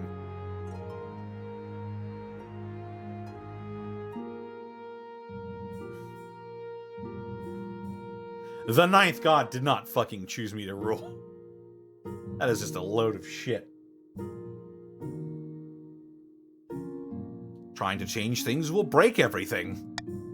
The common folk murmur worriedly among themselves. The king's right. Revolution could make things... the king's right. Revolution could make things better for us if in the long term. But first there's likely to be blood running in the gutters. You and Clarissa go back and forth for hours arguing over political foundations of your kingdom. Finally, the sun is setting in the sky. And that concludes the debate. I think you did marvelously, your majesty. Let's see the common folk's reaction. You wave at the crowd, the commoners jeer and boo. I'm sure they're not booing you, your majesty. Maybe they're booing me. I must have moderated the debate badly. Clarissa Agony is carried away on shoulders of the crowd. After that, the peasants are only more insistent on their demands. Soon, commoners across the kingdom are campaigning for their rights. Riots block the streets and shut down the mills. But well, that ain't no good.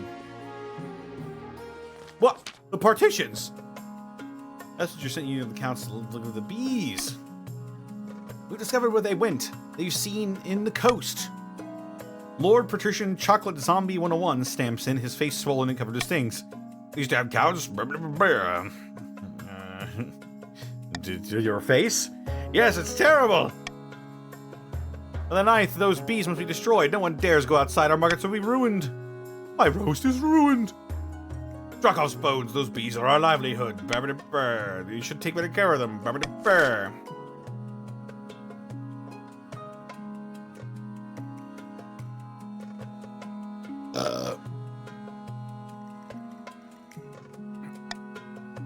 This shit ain't happening.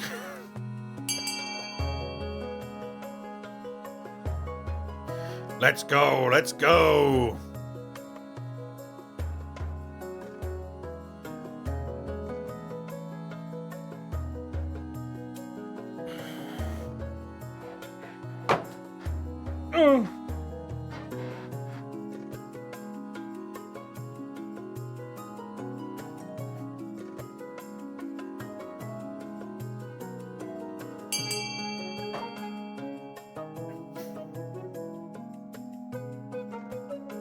All right, I'll give it 5 more seconds. 5, 4, 3, 2, 1.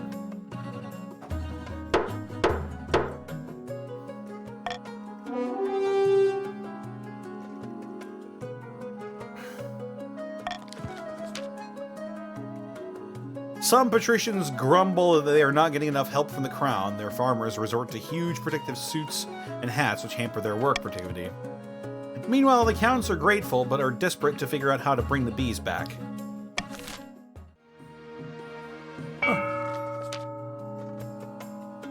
Hidden deep in the spider's web of alleys crisscrossing Thalassus is an old tavern. Somewhere in its hazy back rooms, a number of patricians, all deep in their cups. It's not enough. The citizens couldn't care less about the king or his hoarded wealth. How are we supposed to incite The an bees are uprising going in to this turn climate? into the decorated crabs from past runs, aren't they? God damn it, not the crab FTs. NFCs, non-fungible crabs. We should start by ensuring the king actually has some wealth to flaunt. It's a shame the king seems determined to be destitute. Perhaps he's really bad with money. The patricians' aim is to raise the treasury to 2,000 or more.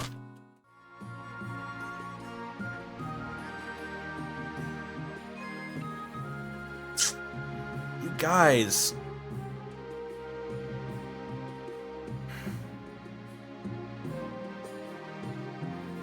Calm down.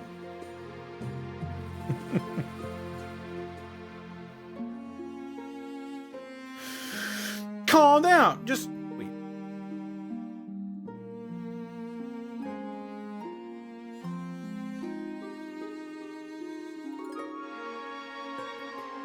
Ooh.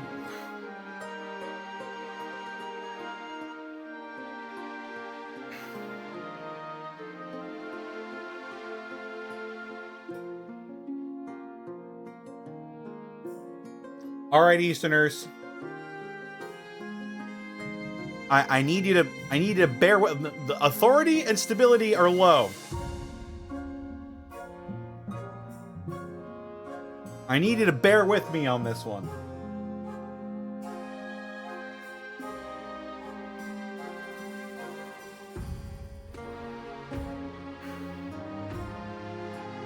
Because if I raise their defiance,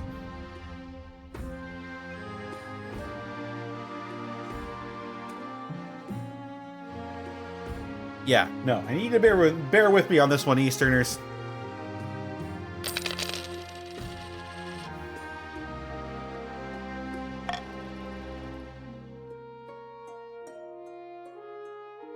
The expedition returns. Oh, right. Your Majesty, most excellent news. The expedition that your predecessor, King Connor II, sent to Chur has finally returned. They brought boatfuls of riches with them. Riches? What kind? A crate full of dazzling gold coins! With the strange emblems from long-forgotten kingdom. There are more than 20 crates of these, my king! More of the gold that our treasury has seen! What's the catch? I'm not sure what you mean, your highness. It's gold. It's too risky. Dispose of it. Your Majesty! Did I hear you correctly? You want me to dispose of these piles of gold? Do as I say. You send a flotilla to have the gold dumped unceremoniously into the ocean. Half the kingdom thinks you're mad. More than a bit of it goes missing in the transit. One ship never comes back.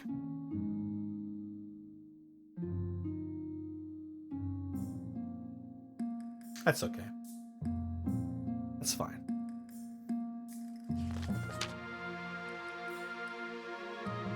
I found 3 potential matches for you. Yes, I know. Let's see them. This is Desdemona, the eldest daughter of the Eastern terrifying Ray 05 dynasty. Forgive the snooty expression. I'm sure that's caused by an errant brushstroke. Spends most of her time with her fencing master, mastering the blade. I've heard rumor that she's training herself for some epic confrontation with an old rival. Seems intriguing.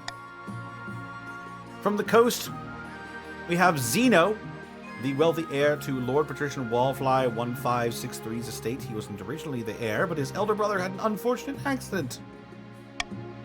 His interests are typical of the coast. Money, money, money. and making more of it. Unfortunately, he's quite bad at it. All his businesses seem to fall through. The test of your reflexes. Yeah, could be worse, could be a lot better. And finally we have Bald! Bald! We have the March's offering, Gloria, scion of prestigious Yongil bloodline. Unlike most of the barons, they cannot hold an entire conversation without shouting, and behold, they have such good looks. They can always be found at the card table, drunk as a skunk, betting away their inheritance. Despite that, though, they're obsessed with carving a place for themselves in history. Is that all?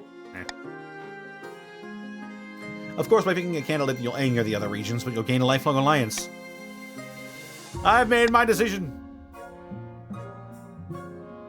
Desdemona of the East! Obviously.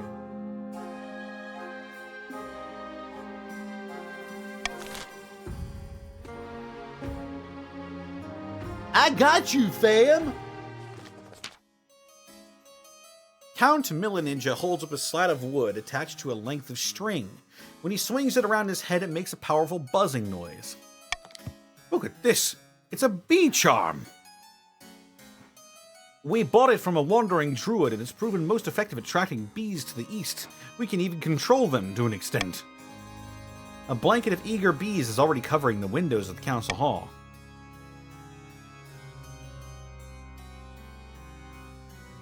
I trust petitions are happy.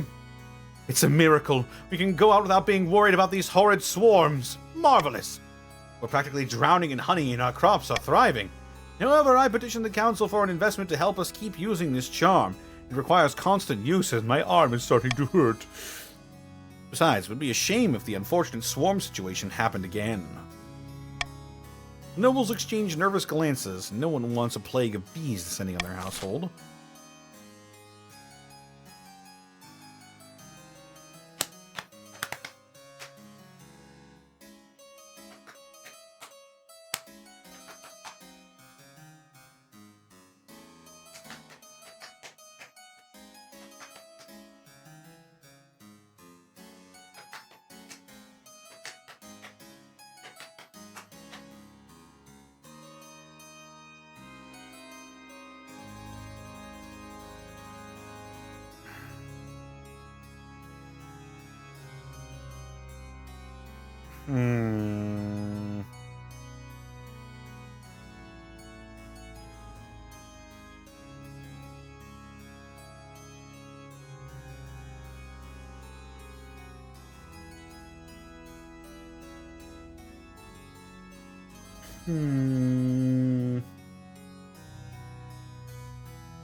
Tax season isn't coming around for quite some time. But I'm certain we could manage.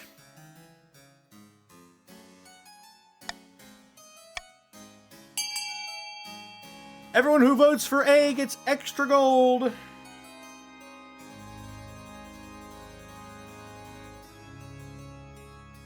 In the meantime, I'm going to go grab a ginger ale and do an experiment.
Chat.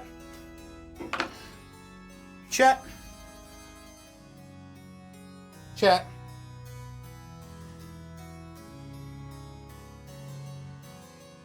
I'm going to posit something to you. And bear with me on this. As far as cookies go, oatmeal raisin?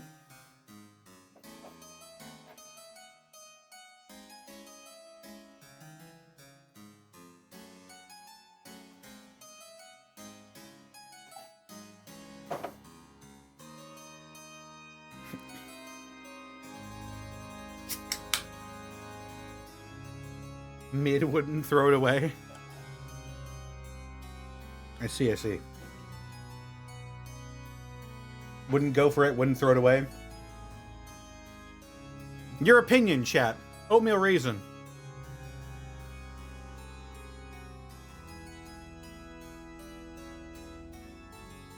Oatmeal raisin is your fave. F tier, give me homemade sugar cookies. I don't mind them, they're just not my go-to.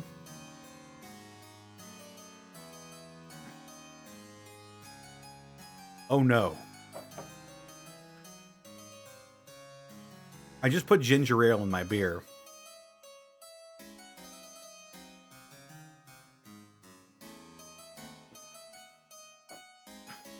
It's delicious. It's really, really good.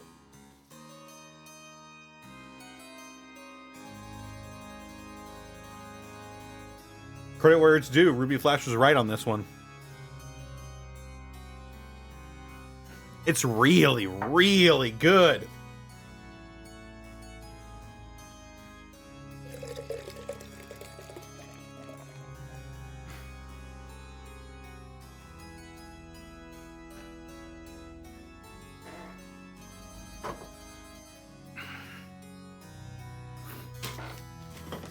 Yeah, that definitely fucking helped.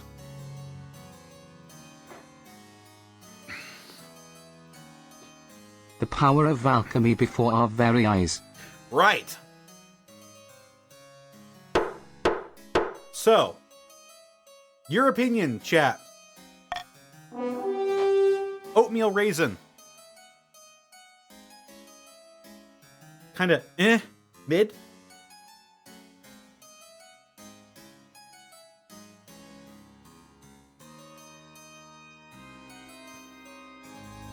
Oatmeal is good, raisin is bad. Some people in chat say it's the best cookie. It's their favorite cookie. Oatmeal raisin is their favorite. Others say oatmeal raisin, throw it in the trash.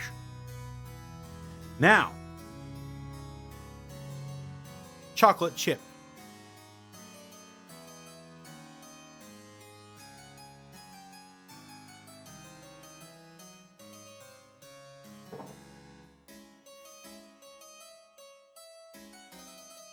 S tier.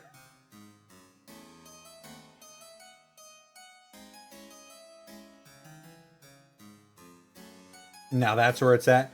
Chocolate chip is the standard for a reason. It's a staple, but it isn't your favorite. Is it crunchy or cakey? I prefer, if my chocolate chips, I prefer like a little gooey in the center. I don't like overly crispy chocolate chip cookies.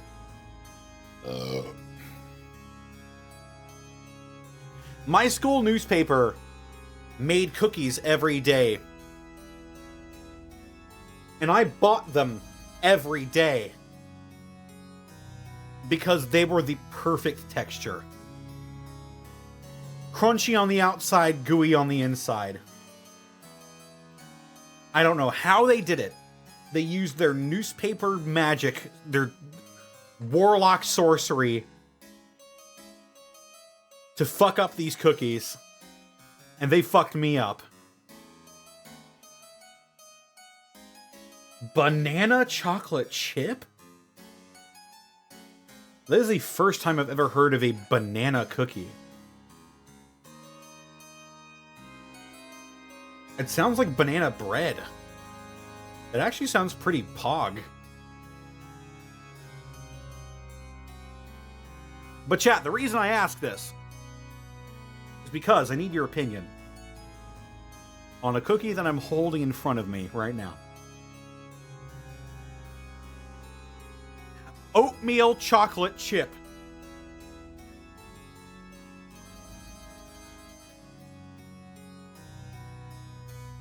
Is it the perfect cookie?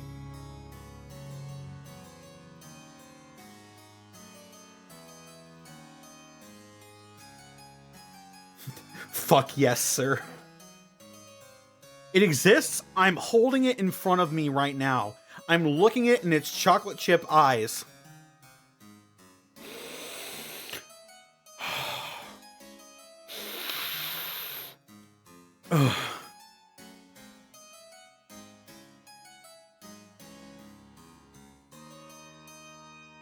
You remove the worst part of oatmeal raisin, which is the raisin. You replace it with the best part of chocolate chip, which is the chocolate chips. You have the ultimate cookie. It's a little crunchy for my liking, but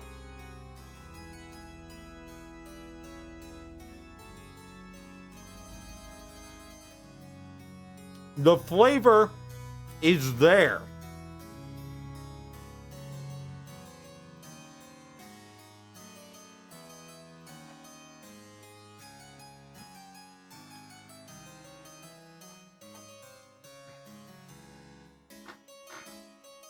I think oatmeal raisin might be the perfect cookie.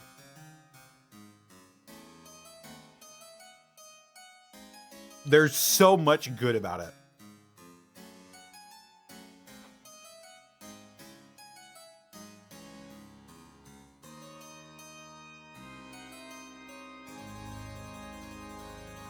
Okay. Enough of my rambling. Melanesia receives your payment with an oily smile. True to their word, the counts do not use the charm against anyone, yet instead they focus on their own lands, building up even more honey stores and helping their fields flourish.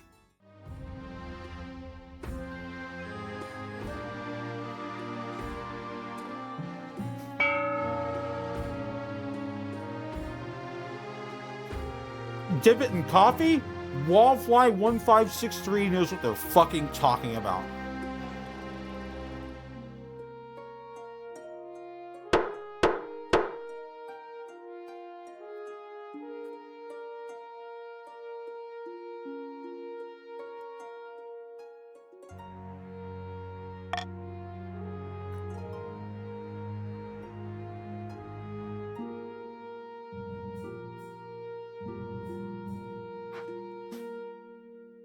How do I like my coffee?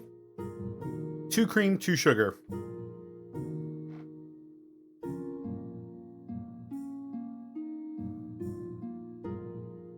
I like my men black. Yeah, but how do you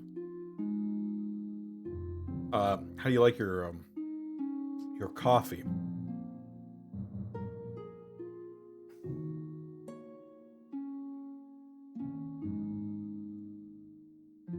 Wedding! Your wedding to Desdemona is naturally the talk of the kingdom. Nobles and peasants alike travel across the realm to attend. For a week and a day, the capital is a giant party. It feels like you're the only one not taking part. Instead, you're getting ready for the ceremony. Soon enough, you're standing in St. Bertram's Cathedral with Desdemona at your side. Do you take this woman as your lawfully wedded wife? Yeah. Then I pronounce you king and wife. After the wedding, of course, there's a feast. After the feast, there's a dance. At the feast, your new wife, Desdemona, delivers a long, rambling speech that puts everyone to sleep. By the time you find yourself alone with Desdemona, it's past midnight and you've never felt more tired. What a wonderful occasion that was. A shame we had to see all those filthy peasants lining the streets on the way to the cathedral back in the east. Our guards wouldn't know how to deal with that rabble. Let's focus on the positive, shall we? Oh, don't worry, I always make the best of things. It can be tough being as gracious as I am. Tell me something you're passionate about. Well, I'm a champion fighter. Never been beaten in hand-to-hand combat. Each of my fingers has a kill count, actually. That's so interesting. It is, isn't it? Anyway, to continue on the subject, you gently fall asleep to the sound of Desdemona droning on about herself. Fuck me! Or, I don't know, I guess... Let's march for a republic, I suppose.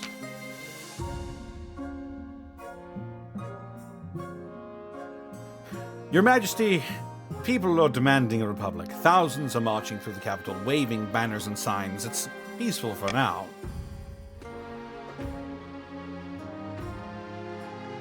The population are fed up with the very concept of monarchy. If we don't act soon, they'll storm the palace and drag you out by our neck. Perhaps we could throw them a bone. Maybe write a few amendments to the Constitution, taking power from the crown, giving more to the nobles.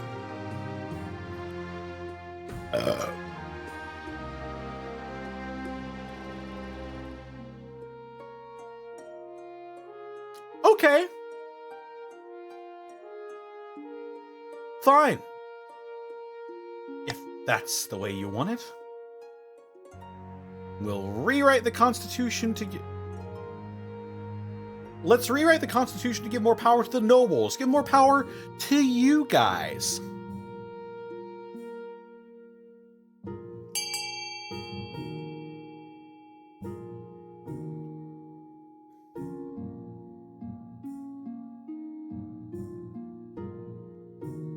Vox nobilitas, vox dia.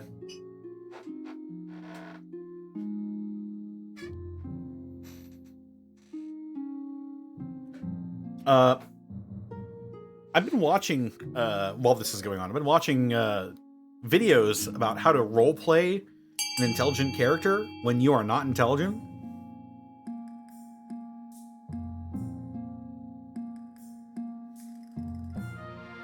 And it's been interesting. I've been using it a lot for Otho.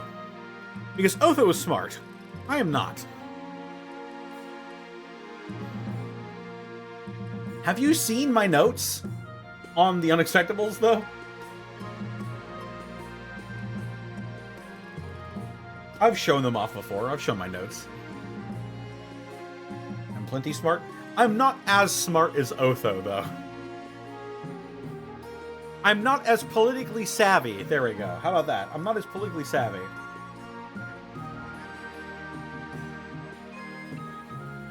Would you like to see my notes?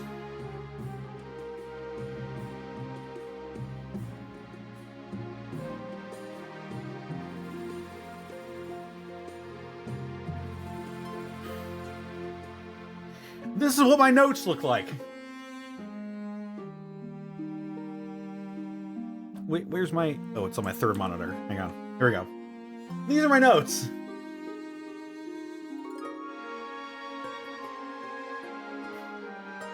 Look. Look at this. Conspiracy spiderweb? Oh, you mean this? Yeah, I've got one of those.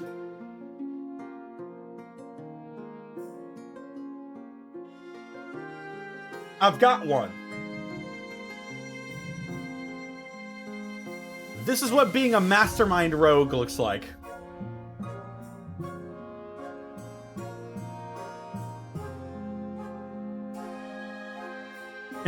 Everywhere I go, Pepe Sylvia, Pepe Sylvia. Pepe Sylvia. A whole box full of Pepe Sylvia. This is Roll Anvil? No, this is Obsidian. Obsidian is the program I use to take my notes. I highly recommend it. It's free as well. Oh, man. Ooh. Will you do something like that for Shadowrun?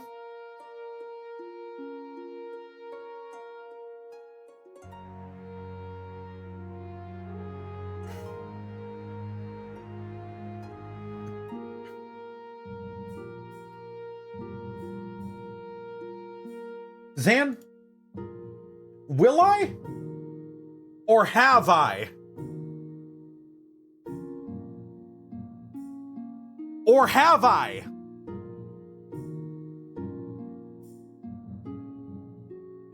Or have I?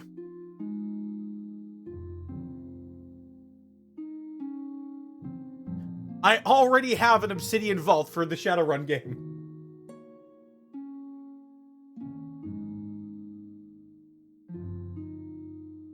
Placeholder image.jpg.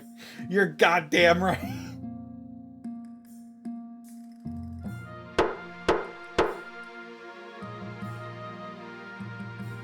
Love the room, my subclass. Yeah, I'm hoping it goes well. I'm hoping Otho can social engineer his way into making good decisions for the kingdom.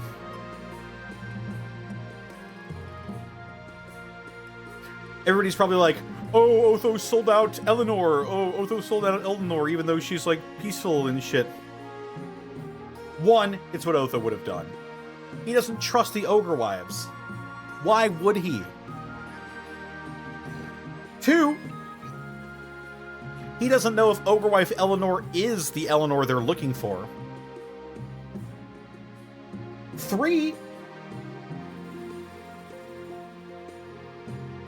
when he learns what the situation is like, he can warn her.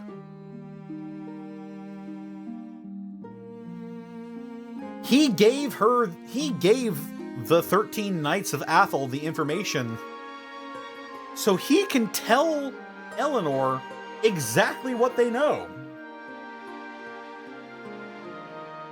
It's called playing both sides, chat.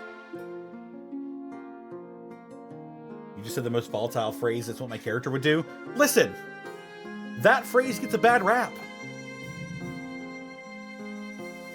Because being an asshole and role-playing a character are different things.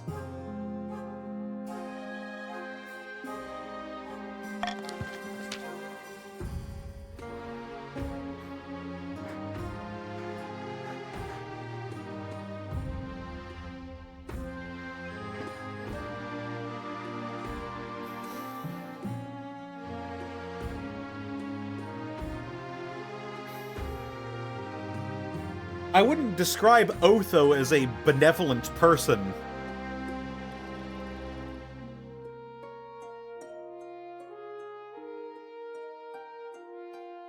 I think Otho is, like, about as kind as your average person. Ow.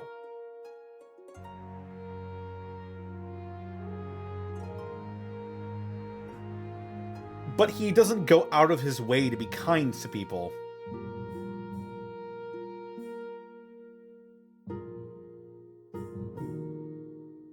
That's just the kind of person he is. Hang on. I'm pulling my keyboard closer to me. Glad you're doing the reasonable thing, Your Majesty. Just sign here, and here, and here. Before you... Oh! Oh! Wait a minute! Shoto!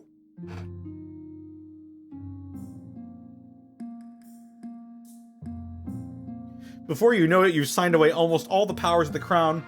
The nobles get special tax exemptions, dominion over the sea, immunity to prosecution, exclusive hunting rights. Is this what the commoners meant when they demanded a republic? Or did they just want the power in the hands of the people, not just a different kind of elite? Either way, it doesn't matter now. Your power lies in the tatters.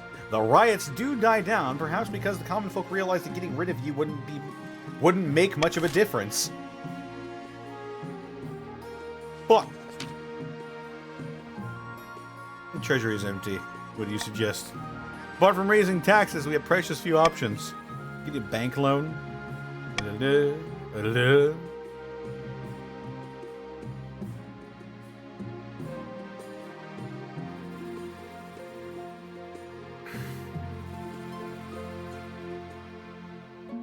Let's crack open some tombs. Why the hell not?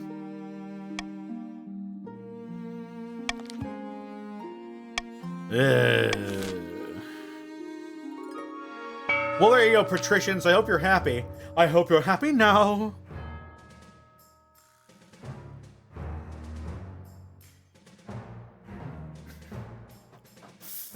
I think if any of my stats reach 0,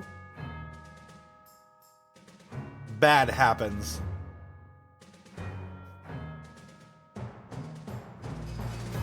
Amidst the dark foreboding forest, a small squat castle stands watch over the Marcher border.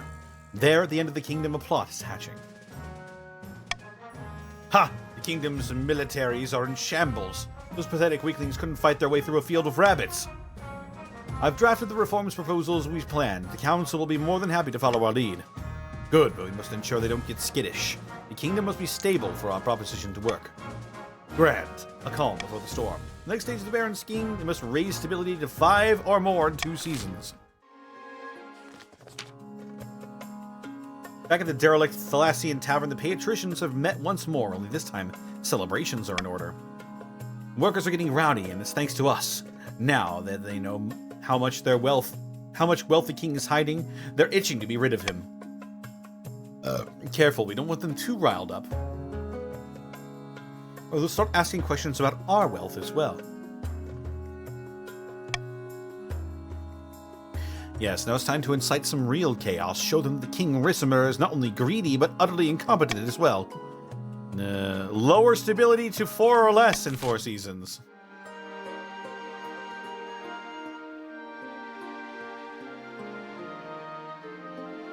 So there's some direct opposition going on.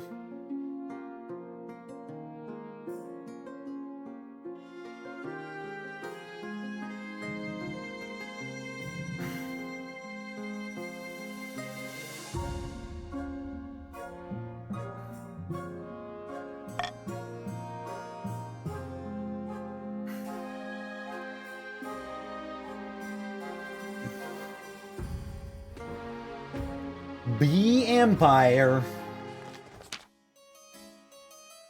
It's just not fair, your esteemed highness. This bee charm has given Count Millenage a monopoly on honey. A honeyopoly? The patricians are just jealous we made good use of a bad situation. Everything I'm doing is perfectly legal. I was the one who sought out the charm in the first place, to help you not get stung. But ever since you got hold of that charm, your bees have been making unnatural quantities of honey. It's not fair on honest business owners. We can't compete.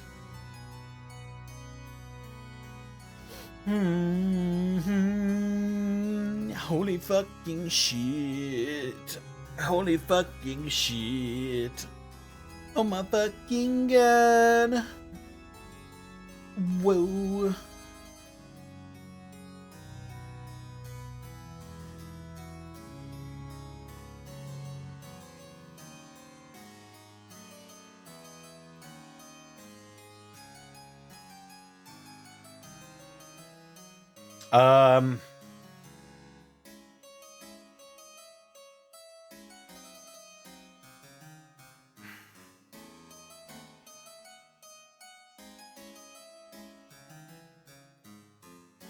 Yeah, you know what? Go for it.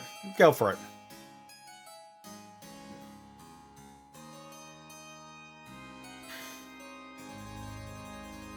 Impose high tariffs on Eastern honey, let the counts be Empire fly, or pay for prestigious royal honey for the palace.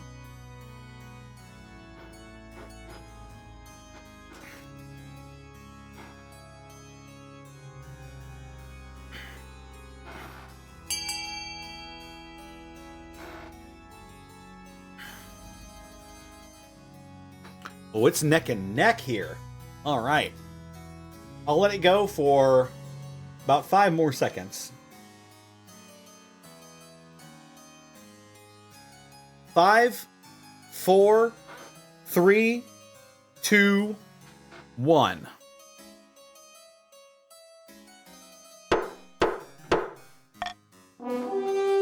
I pay for a prestigious royal honey for the palace.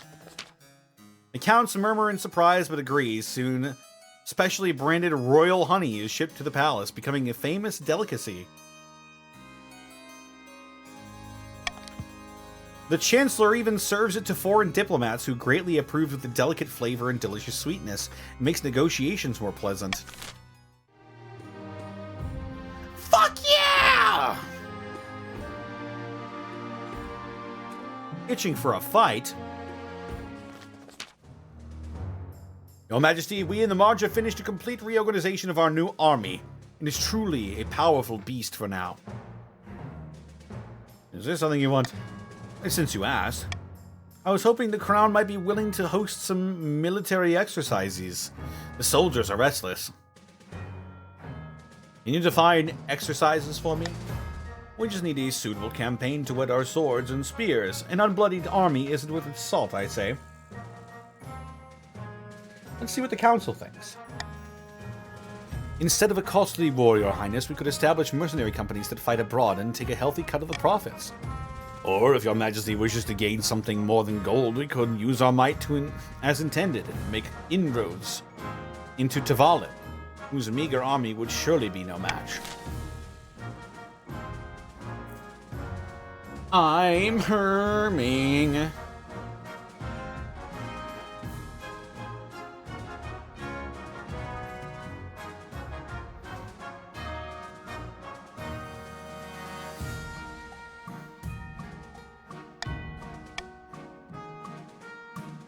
Let's launch over it.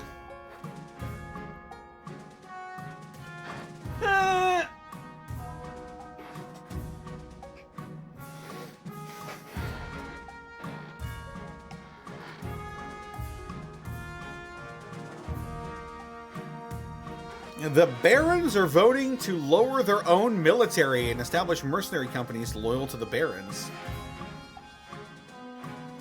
Start a border dispute with Tavalin. Embark on a full-scale invasion of the Ashmedian Empire. I'm going to give it 10 more seconds because the votes are so tied right now. 10, 9, 8, 7, 6, 5, 4, 3, 2, 1.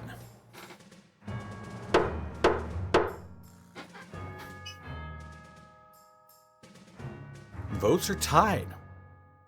It is now up to me to decide. And we're going to establish those mercenary companies, baby!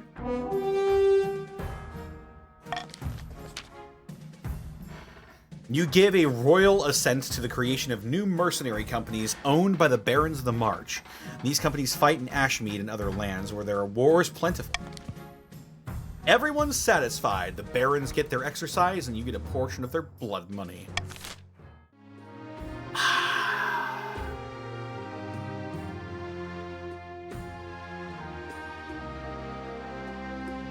Famine? Hello, Your Majesty. I've travelled all the way from the coast to beg you do something about the price of grain. I cannot afford to feed my family. A day of back-breaking work isn't enough to buy a foot long. She's right. The grain price of the coast is beyond all control. Greedy merchants rake in profit while the common folk starve. Huh. Huh. Huh.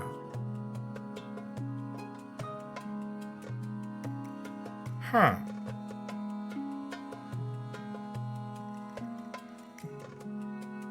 Huh.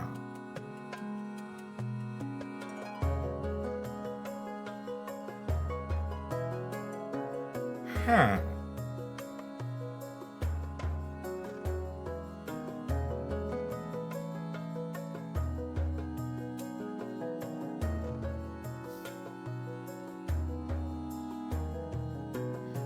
I'm gonna put forth a call for unity, I think. Let's all work together, shall we?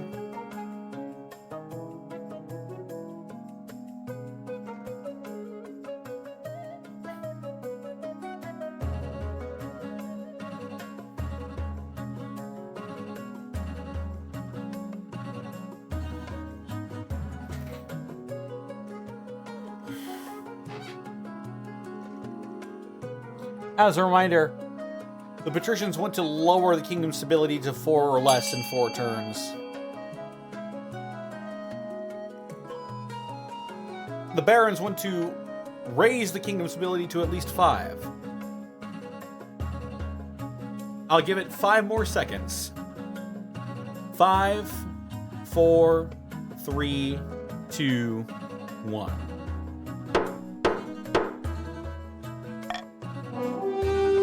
Import grain from the east and distribute it for free. The coast is in your debt, Your Majesty. It's in our debt, Your Majesty.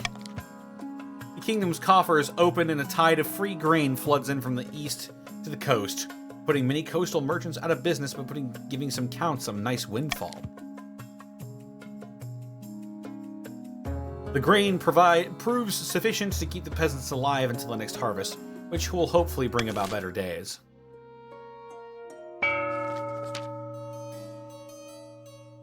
Deep in the back rooms of the royal palace, the eastern counts are poring over secret letters and inscribed diagrams. On the wall is a corkboard filled with pins and crisscrossed by colored string. The king has married Desdemona at last, and now he just needs to get on with producing an heir. We can't hold off the other regions forever. Indeed, the clock is ticking. My castellan has reported a number of thieveries at my armory recently. I hear it's all the same across the east. Yet the barons are stronger than ever. There's some sabotage going on. I would stake my life upon it. And we've got to keep up our efforts. King Ricimer isn't going anywhere on our watch. The counts must continue to aid the king by countering the other regions' schemes. They will win the game if the king produces an heir and completes his ambition. Well, folks, now it's time for the auction. The barons can get an aqueduct that raises their farming, a library that raises overall stability. The counts can get a fortress that raises their military, or a thieves' guild that lowers their trade. Patricians can get a cathedral that raises their faith, or a prison that lowers overall stability.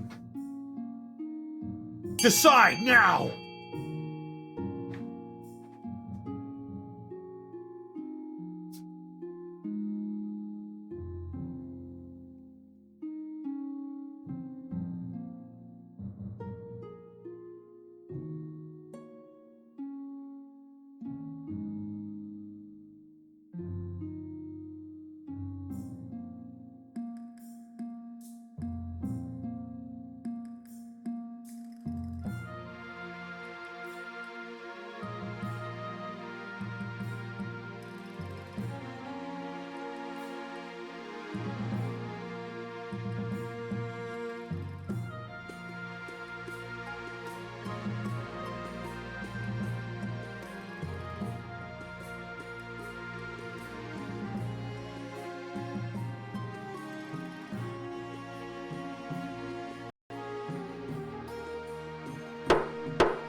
Now we're taking a brief trip to the privy.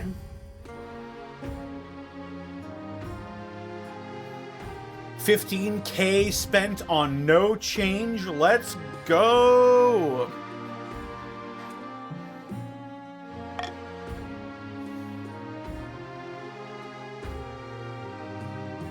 About my heir. Your marriage to Desdemona has grown stale. Oh, you get along well enough, but you made some good memories together, but there's no spark. She cares more about perfecting her combat moves than your happiness, but spark or no spark, you still need an heir. The wedding was a magnificent affair. Something was missing. You need an heir. You need someone young, whose loyalty is assured. A child of your own could do the trick, even if they're a bastard. Or the youngest of your many cousins. It's time to bring out the D4 once more, chat.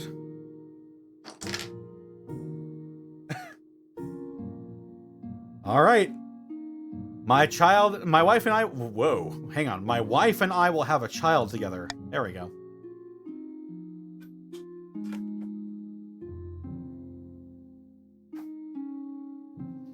Ah, the traditional method. No one will object to that. I'll arrange for you to take a month off from ruling so you can get along to business. Going to fuck the shit out of my wife. Modernization proposals. Your Highness, the Barons of the March plan to have the Council push through a number of military reforms. For the good of the kingdom, they say, but the reforms are designed to consolidate marcher control over our ranks. What can I do? Barons are waiting for a period of stability that will allow them to pass the necessary amendments while everyone's guard is down. It looks as though the Barons will soon have an opportunity they need to put forth military reforms, but things could change.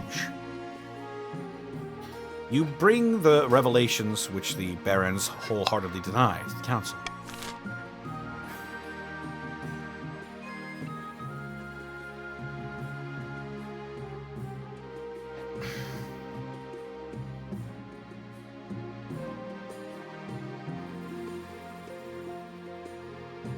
Guys, I think we should definitely stall them a little bit, right? Everyone who chooses B gets gold.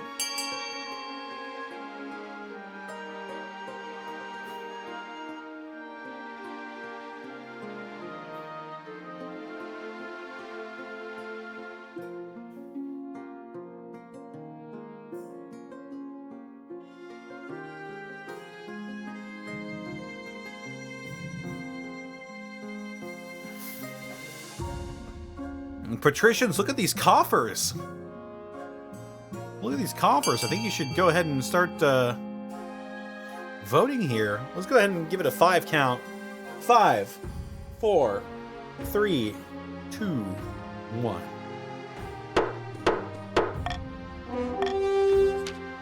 You call upon the best legal scholars in the kingdom. Your chancellor digs deep into dusty records to find any laws that might be to your advantage. The Barons will no doubt push past each obstacle with enough effort, bribery, and coercion, but the Council has at least bought you some time.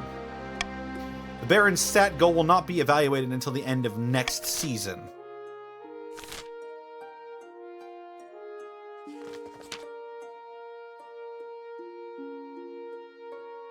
Lady Patrician Fleur Blaze stumbles into your throne room in a frenzy, nursing a bloody nose.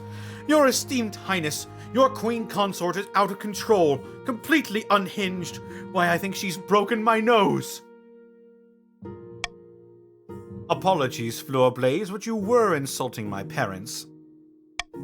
I only spoke the truth. Regardless, you were the one who escalated the violence. I demand recompense for my injury.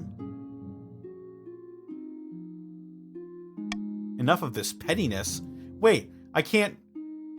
Oh, my authority might not be high enough. Well, perhaps we should vote on it. I'm sure my fellow patricians will be equally disgusted by Desdemona's brutish behavior.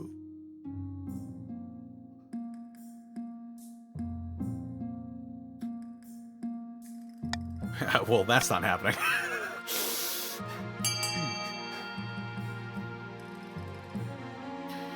Dismiss this complaint for me.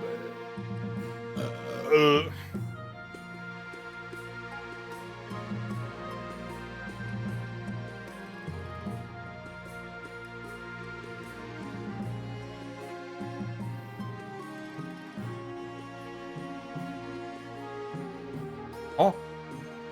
Oh. Oh. Oh. Oh. Oh. Oh. Oh. oh.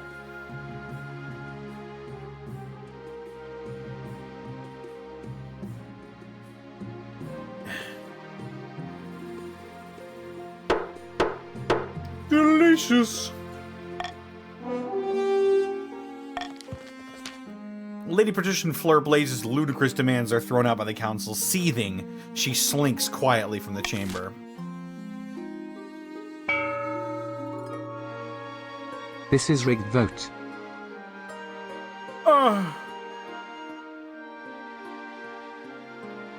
Counts! You're loyal. You're loyal. Look at how much I've done for you. There was not a rigged vote. Barons, holy fuck.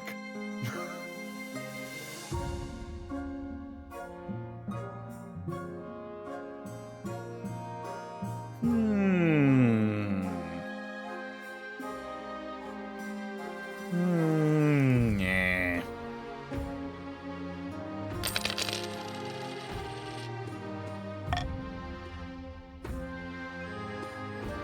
There was only one option. Rigged. Yeah, it was.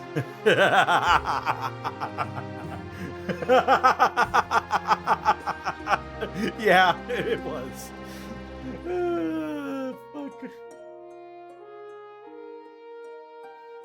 Dynasty event. Look at this, Your Majesty. The Chancellor holds up a wad of paper. In front is printed the Daily Squawk along with a dense block of text. They're calling it a paper of news. But consider, I don't care. Fair enough. Because everything that's written is new. It's like a little town crier made of parchment. What an intriguing idea. Indeed, if you look, it even has picture stories in the back pages. How droll. The paper of news quickly takes the kingdom by storm.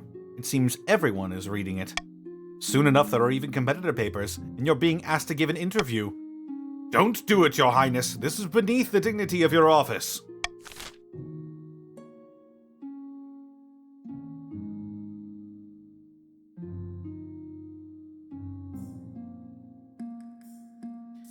And they can print whatever they like about the king.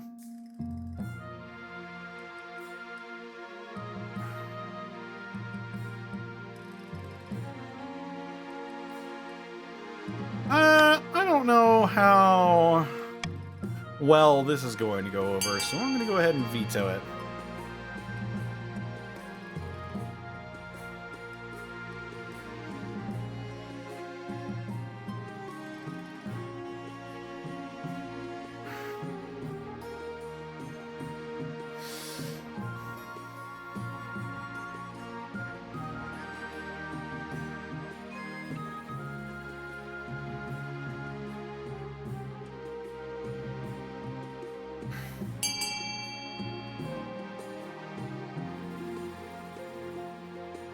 I'm gonna give it 5 more seconds. 5, 4, 3, 2, 1.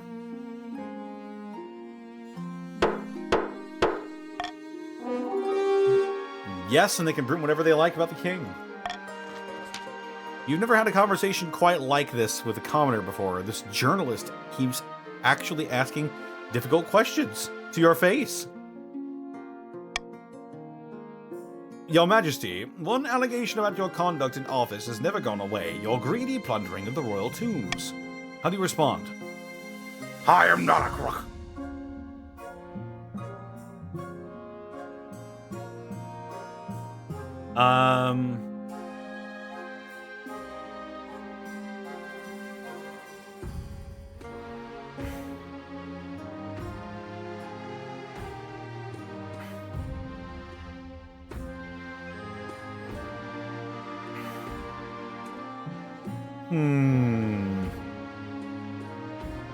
From the bottom of my heart, my bad.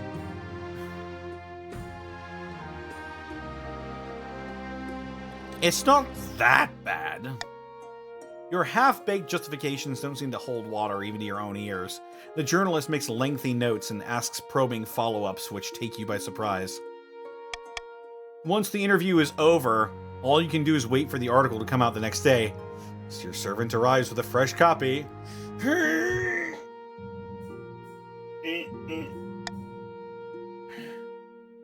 closing my eyes. I'm holding my hand in front of my face. I'm opening my eyes. I'm looking. Ooh. To your horror, the interview makes you look terrible. The journalist hasn't lied about everything, but somehow your words have come out all wrong. You look like an idiot. My authority is now feeble. My stability is now stable. Even the nobles take the article at face value, and the newspaper goes to be the fastest-selling newspaper in history, which is easy enough since they've only been around for a few months. From this point on, you'll be worried about journalists covering your every move. Ah. Shit.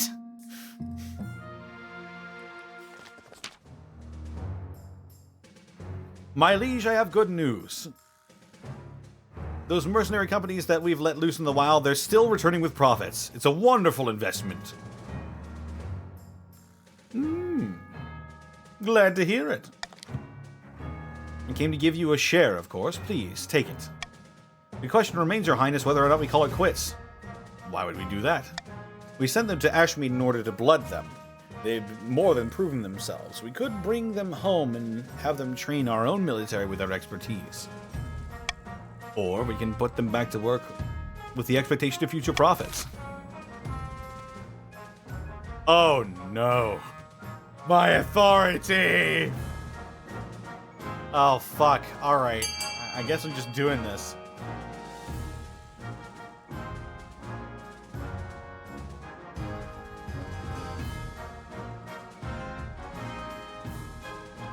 I gotta rely on an at most 20% roll.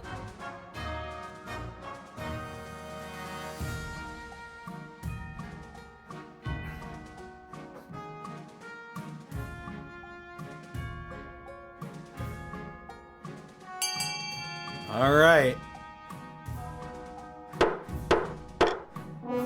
Maintain the mercenary companies as they are. I'm not looking. I'm not looking. I'm hoping for a good result. I'm hoping. I'm slowly lowering my arm. Uh-oh. Unfortunately, not all mercenary companies obey their summons. Many are now living well from the gold they've earned, thinking they'd be better off on their own. Your letters go unanswered, unfortunately. Eventually, it's clear they no longer answer to you or the barons, nor will they send you any more profits. Let's see if we can get back that one authority. I need that one authority, chat! The coast has been prosperous as of late, but my tax collectors are reporting suspicions of coins in the latest takings. The whole region is awash with fake money. The council needs to act. Oh, dip. Nothing's gonna raise my authority! Oh, fuck! Oh, fuck! Oh, fuck! I guess just call for... Patricians, now is the time.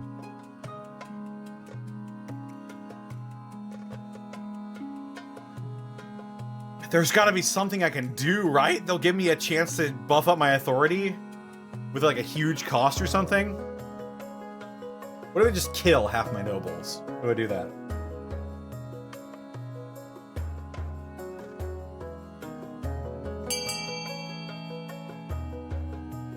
Alright, I'll give it 5 seconds. 5, 4, 3. Why are you voting for lower my authority again? It can't get any lower.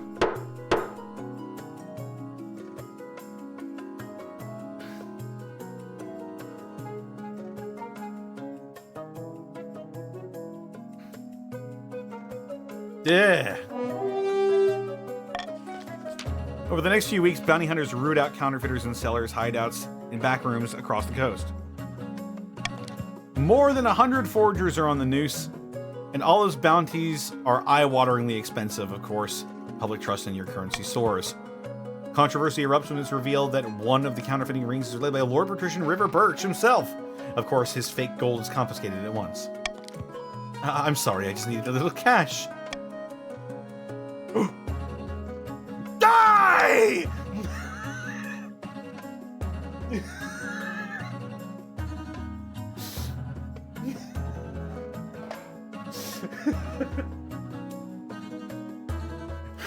I live! Let's go!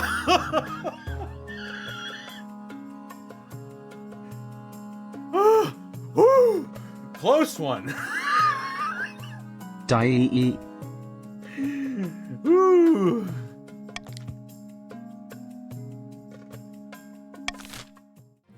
Man, what a nail biter that was, huh, chat? After several rounds of deliberations, the council approves of wide-ranging reforms in the kingdom's standing armies. The barons are the major contributors of this new model army. I mean, You live to give the game to the barons anyhow. listen. Alright, it's not that simple. They've still got one more rung in their scheme here.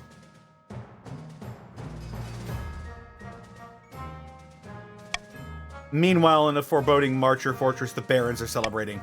I can hardly believe they went for it. All is well and good, but we have not won yet. We must make our final preparations. Raise military or lower authority? Oh, fuck. Well, your military is pretty high.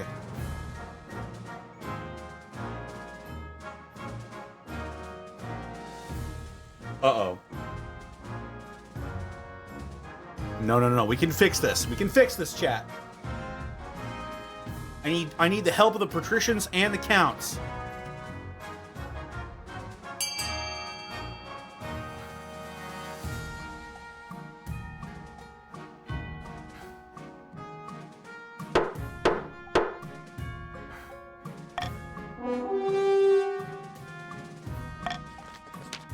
Grand! It's settled then.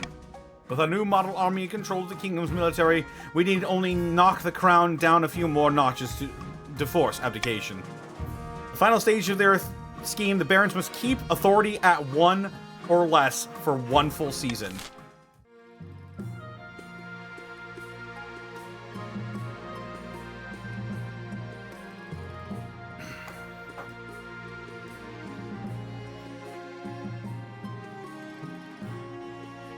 I think this is good, actually. Losing relevance, a taxing issue, a strange ship. A strange ship. You lost my support? Who fucking needs ya? Your Majesty, we received reports of a strange new ship off the shores of the east. Apparently it has golden sails and glittering jewels lining its bow, but most of all, it's huge, bigger than 10 of our biggest galleons combined. What's it doing? It's just sitting there. Bizarre it may sound, we believe it may have come from the distant land of Chur. It's not really doing anything. What's our approach?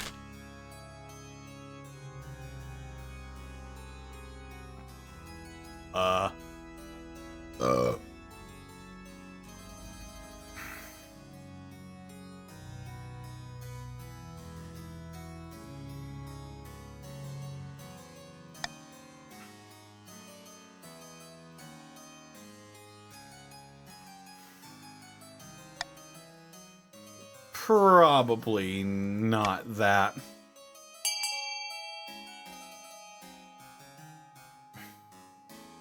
Let's see what happens. Send the king to meet with the captain personally. Oh my goodness! It is my lifelong friend and confidant, hey, Mr. Rabbit. 7 years, Rabbit? Has it really been that long since you started streaming? My god. It is your affiliate anniversary, isn't it? 7 years of Rabbit. 7 years of screaming! How's it going? Rabbit, I hope you had a fantastic stream over there. You and your scree squads and your playing of several different older games there. I hope you had a fantastic stream. We're playing King of the Castle. I'm getting my ass kicked. It's a new video game? Oh my god, they're still making Trails games? Shit. Well, I hope you had a fantastic stream, Rabbit, and Midnight.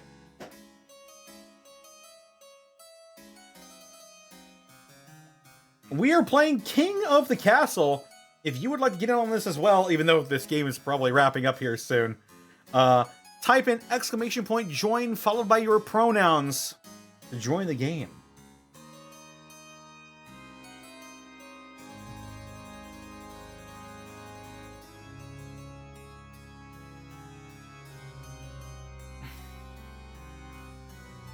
Listen, all right. It wasn't the fault of King Connor II. King Connor II's council just fucking sucked, is all.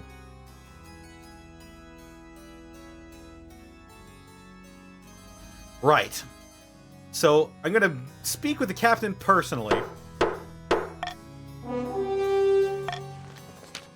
It's a long journey to the eastern shore, and your poor horse is exhausted by the time you arrive, but the sight of the ship makes up for everything. It's truly enormous. Bigger than you could have imagined. The captain meets you on the beach, shadowed by her giant ship. Greetings, Your Majesty. I believe I have some explaining to do.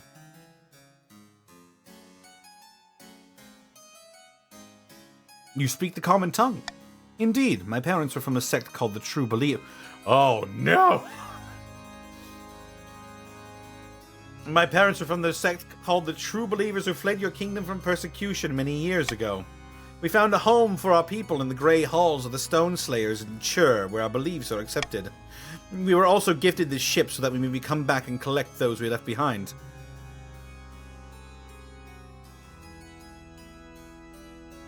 They just gave you this enormous ship?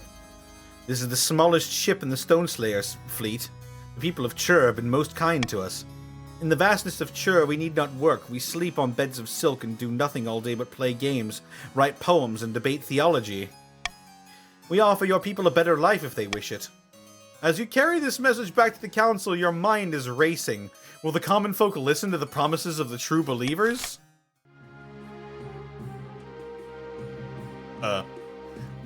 You don't buy that, do you, nobles?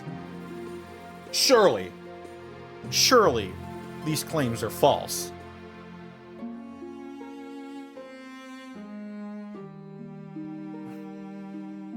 No, this all seems like one big, extravagant ploy.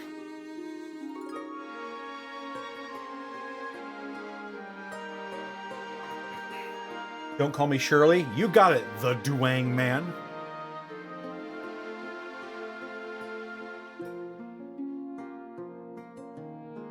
What a beautiful Duang.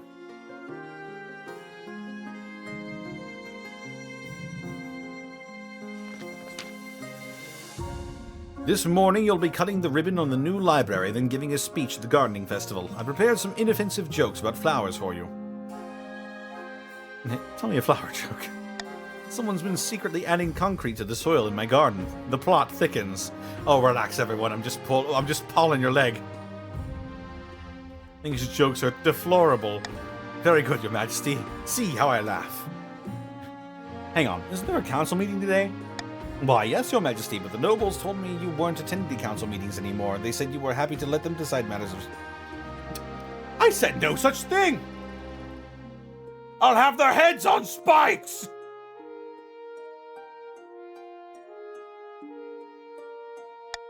Oh dear. Quick, let's head to Council Hall. We might catch them before the session begins. Oh, Your Majesty, forgive me for not bowing. We didn't expect to see you here today. What's the meaning of this?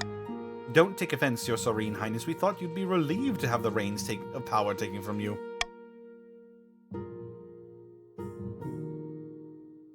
I am your king, damn it! By the 9th, Your August Majesty, anyone can see that you're not fit to rule. Let us take care of things from now on. Would that be so bad?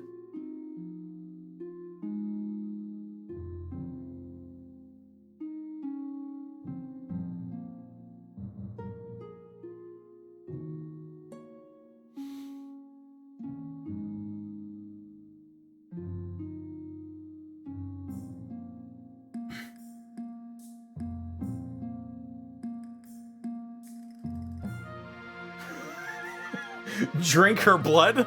Wait, I'm not my predecessor. Hang on.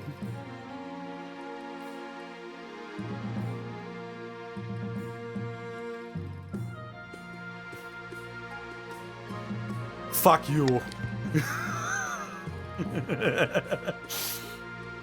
As Lady Patrician Flairblade is dragged to the dungeon, you turn to see the other nobles are bowing and scraping before you. Ah. Yes. Control. It returns to me. That's better.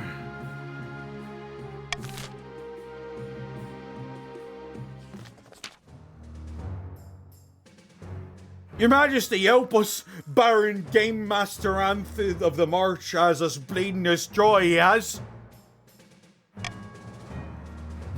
Not literally, I hope. No, I'm making use of a common idiom, Your Majesty. Our taxes are 10 times higher than they've been. I can't afford to feed me cows. It's true, Your Majesty.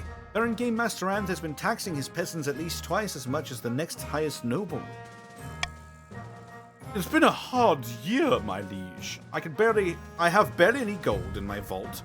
I'm just doing what I can to stay afloat.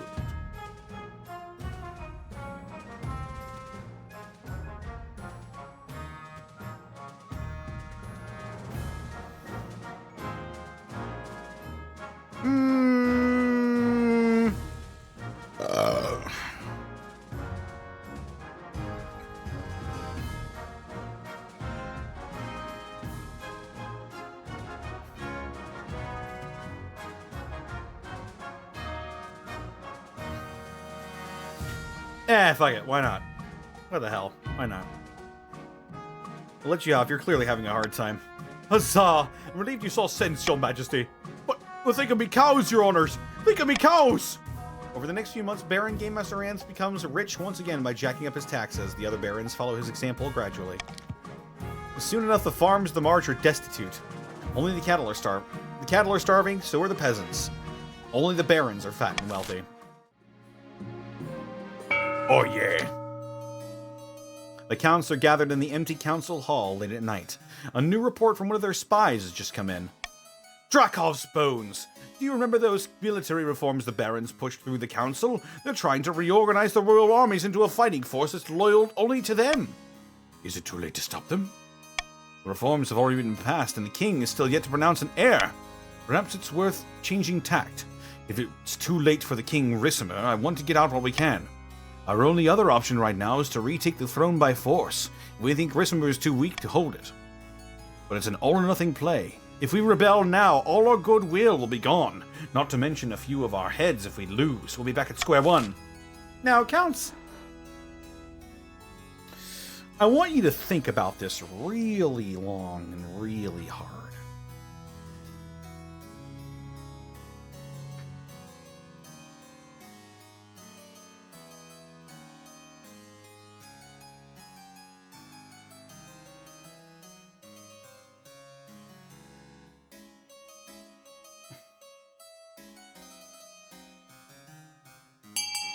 That's what I fucking thought. Stopping the vote in 5, 4, 3, 2, 1. You will bribe us next tax season? We'll see.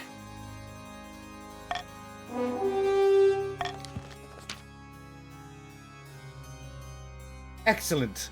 This should help Ricimer get a good grip on the peasantry, but we can't do it all for him. The counts must continue to aid the king by countering the other region's schemes. They will win the game if the king produces an heir and completes his ambition. I need to pop out a fucking baby! I need to fuck! I need to come!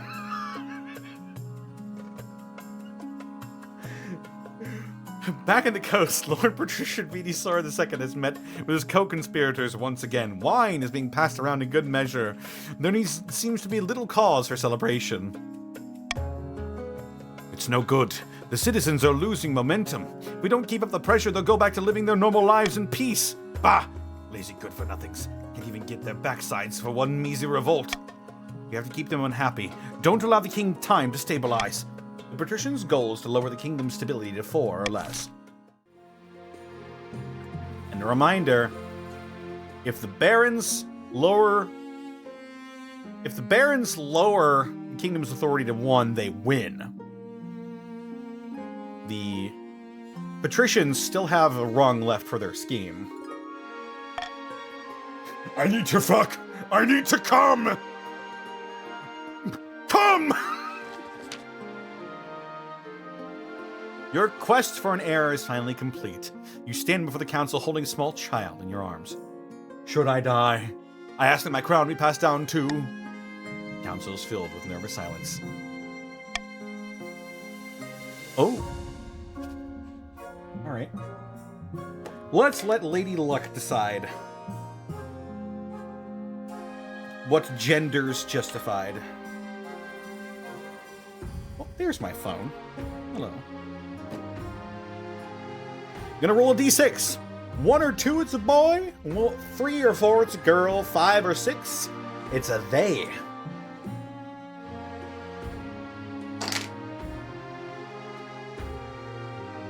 My daughter!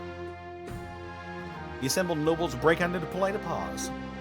By designating the heir, you've cemented the stability of the kingdom. Your Highness, may I be the first to congratulate you on the birth of your daughter. What is her name? Ricimer II. Most pleasing, Your Grace. I'm sure little Ricimer II will grow up to be a chip off the old block. Congratulations on finding an heir. Now you just need to fulfill your ambition to win the game. Expect a visit from the Spy Master soon. The True Believer's proposal. When you tell the council about the True Believer's offer to your citizens to take your citizens back to Chur, there is predictable backlash. We can't entertain this offer. Silk beds, playing games. This is the Seventh God's work, trying to tempt us with the sins of idleness and profligacy. You can't let them take my peasants away. Who would work the fields and serve my drinks?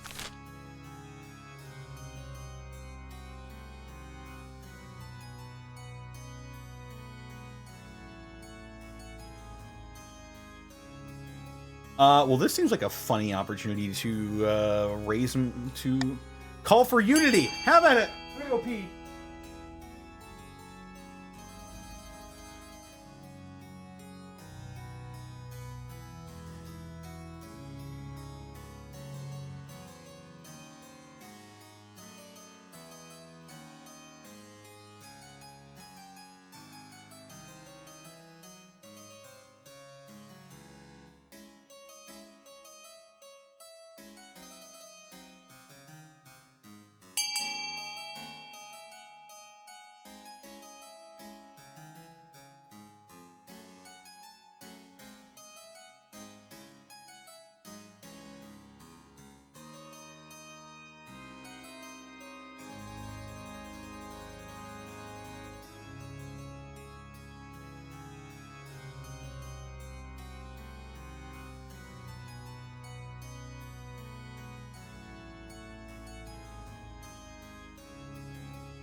Expelling mind bodily waste, chat.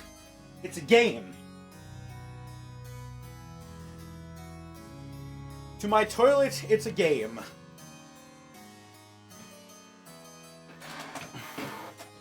Because sometimes my toilet will flush twice and then continue flushing until I go in there and stop it from flushing.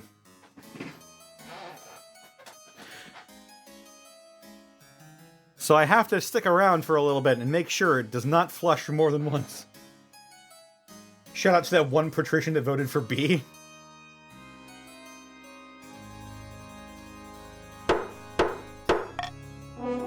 Allow the offer to be made, but punish anyone who accepts. The heretics distribute pamphlets across the kingdom promising magnificent luxury to those who would change their faith and accompany them back to Shur. When the common folk try to respond, your watchmen promptly chuck them into a dark cell until they change their mind. How strange. No one seems to be accepting our invitation, Your Majesty. It seems we were mistaken to come here. We will leave your kingdom in peace. The True Believers are as good as their word. They return to their ship and vanish once more onto the horizon, never to return. Your common folk, however, are furious at your underhanded tactics. Riots rock the east for weeks after the grand ship has departed your shores. Yeah, well, deal with it, Lamau. Your Majesty, remember the bounties we placed on forgers on the coast? Of course. Counterfeiters were hanged. We hanged were rank amateurs. Their coins were only convincing if you're a fool, a drunk, or a both. We've rooted out a real professional. Her coins are so convincing even I can't tell the difference. Let me introduce Penelope. Hello, Your Serene Highness. Please don't hang me. Hello, Penelope. Penelope's skills are extraordinary. We should employ her at the Royal Mint to help us make coins that can't be forged. Or even better, we could use their expertise to track down other forgers. By the 9th, if we employ this outlaw, we make a mockery of the king's justice. Are we sending a message that we only execute insufficiently skilled criminals?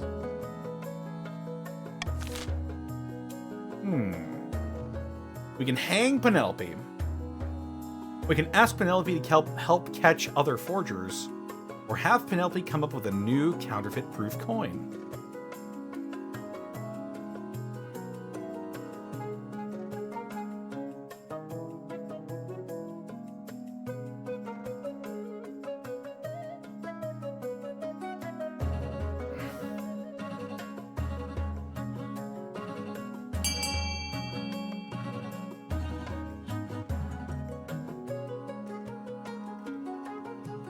Imagine the stability. Imagine the stability, the trade.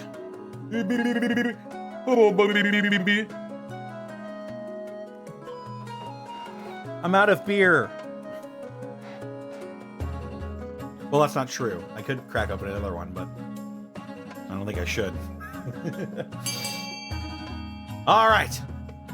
It's pretty close. I'm going to give it 10 more seconds. 10, 9, 8, 7, 6, 5, 4, 3, 2, 1.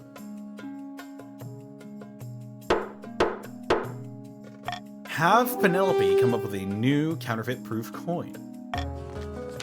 Thank you, Your Majesty. I won't let you down. Penelope retreats into the Royal Mint with a group of engravers. She does not emerge for weeks.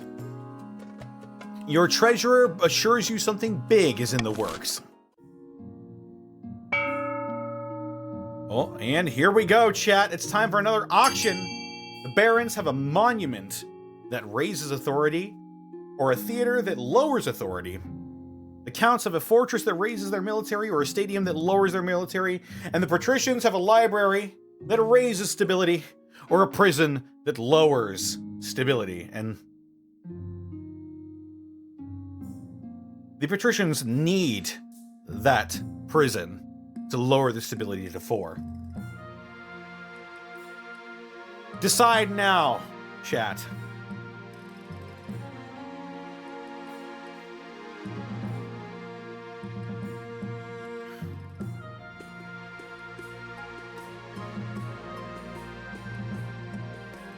$15 seconds remain. Get your votes in now. Counts, I expect you know what you need to do.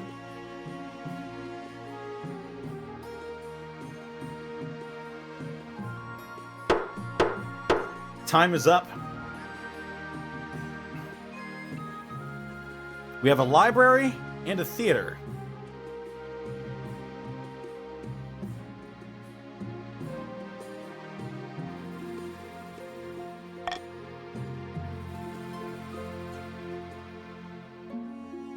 My ambition. At the start of your reign, you said you wanted to be the architect of the Golden Age.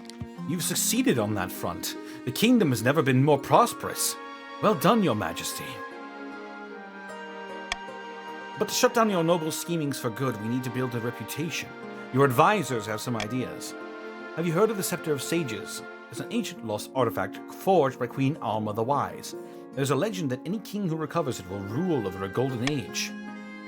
My advice, on the other hand, would be to infiltrate each other region's loyal spies, defeat their schemes with schemes of our own. But the Chancellor has other ideas. Faith and trade. No, let's go for stability and trade. Let's create a kingdom-wide spy network. A wise decision, Your Majesty. I'll begin recruiting spies. We'll send them across the kingdom in the guise of traveling bards. But this will require a fine touch. The priority is to raise the kingdom's stability and overall trade as much as you can. And of course, there can't be open rebellion amongst the nobles. Alright. Call for apprentices. Bad news, Your Highness. A meddling wizard has set up shop in Hartsburg.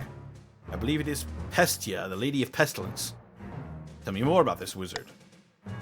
Wizards have managed to tame creation itself. They wield untold power and are naturally distrusted by the Church. Even the High Inquisitor wouldn't dare move amongst them openly. Pestia has influence over plagues, diseases, insects, and other horrid things like that. She put out a call for new apprentices, which is a rare event. This is a once-in-a-lifetime opportunity for many. Droves of unwashed, glory-seeking peasants from all over the march are lining up for their chance. Not just peasants. I, Spoilsport 98, have also decided to apply. The competition will be fierce, but those peasants are no match. I will be the most powerful noble this council has ever seen. You? You couldn't put your clothes on if it weren't for your servants' help. We can't let this go ahead. To have a potential wizard of the council would present a clear and dangerous conflict of interest. Then we shall assemble the council. Allow Count Spoilsport 98 to become Pestia as apprentice.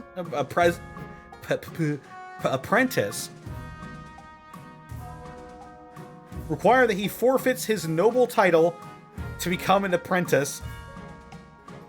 Or forbid Spoilsport 98 from traveling to Hartsburg.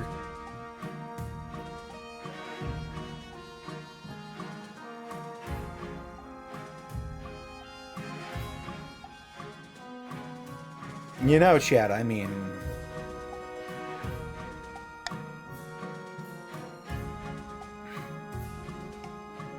do what you gotta do. But,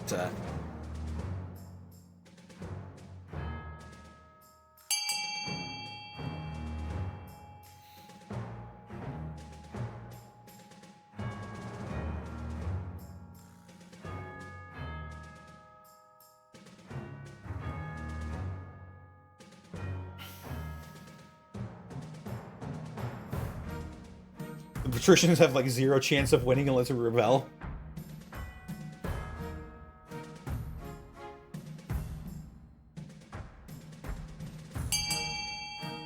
That's pretty telling right there, chat. 5, 4, 3, 2, 1.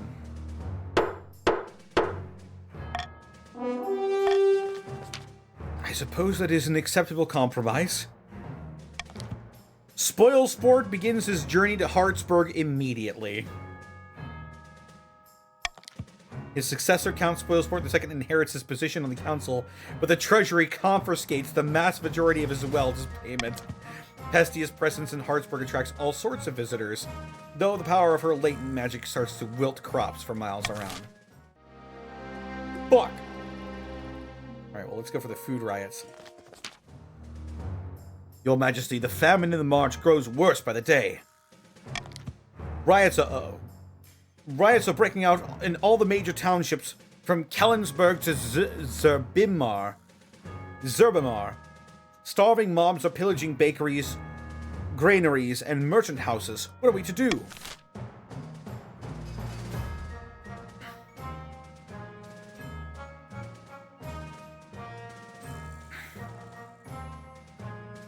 I'm gonna call for unity, is what I'm gonna do. We can send in the army to control the riots, import mass amounts of grains from Tavalin or Kurth. The barons should come up with a surplus of grain for the counts, or order grain supplies to be diverted from the east.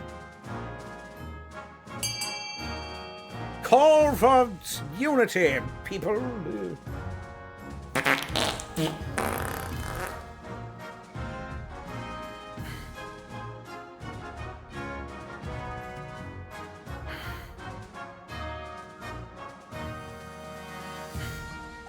Looks like sending in an army to control the riots is what we're gonna do.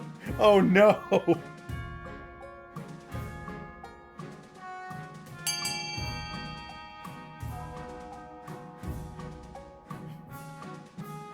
Alright, I'm gonna give it 10 more seconds. 10, 9, 8, 7, 6, 5, 4, 3, 2, 1. This is a Rutro moment. We'll send in the army to control the riots. Grim-faced marcher soldiers break up the riots in brutal fashion, driving the starving peasants away, leaving dozens dead. Barricades are set up on major thoroughfares. Martial law has effectively been declared. This does help restore some order of the march, but it does nothing to alleviate the famine, which worsens by the day. Peasants are resorting to eating grass and stripping bark from trees.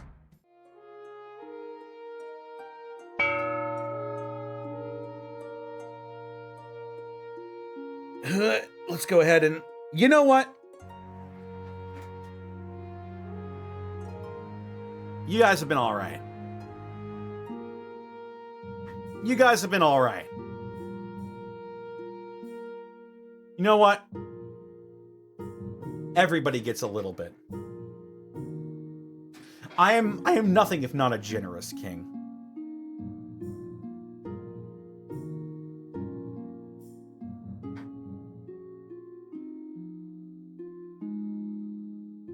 Actually, wait, I don't get anything out of this. Huzzah! There we go.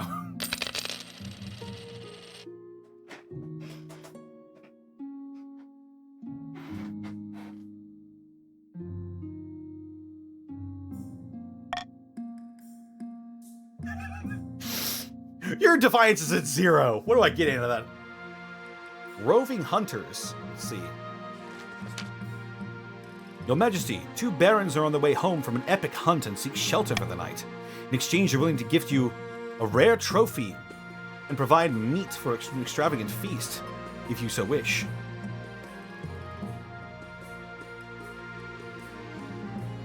Bring them in and set the tables. The table is set for a delectable feast, though your wife doesn't join. You enjoy the company of the 2 barons, while the storm rages outside. The meat they provide is said to come from their latest kill, Hortusk, an ancient boar the size of a castle. You're not sure you believe their story, but it certainly tastes better than anything you've had for a long time. But later that night, you hear strange noises coming from their quarters, like a pig squealing and snorting. What on Celeste Ath do they bring here? I'll investigate the noise. You creep down the corridors and push open their door. The former barons stand before you, transformed into hideous porcine beasts. Your Majesty! Don't look at us! What in the devil is wrong with you? It was the meat, my liege. We hunted and butchered an ancient legendary beast. We were told it was cursed, but... we were also told devouring the beast, the spirit of the forest itself, would bestow great power. We never thought this would be our reward.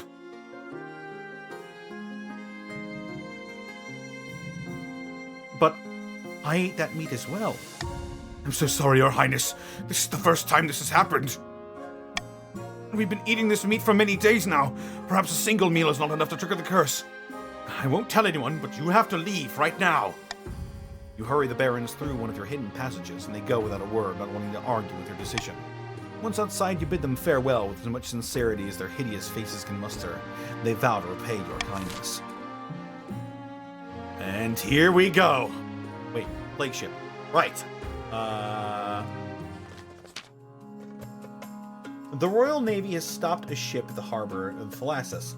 Your Majesty, a merchant vessel from Danea and the crew have come down with some kind of plague. The captain refuses to go home, saying his crew need food and medical attention before offloading any cargo. The ship is carrying fine silks and rare dyes worth thousands. I don't care what happens to the crew, we need to secure those goods. Tell me more about that plague. The infected have high fevers, oozing pustules, uncontrollable vomiting. Sounds like creeping scourge which bumped off half the kingdom a few centuries ago. Let's call a little vote. Let's call a little vote, and let's call a little vote. I'm vetoing this shit right here.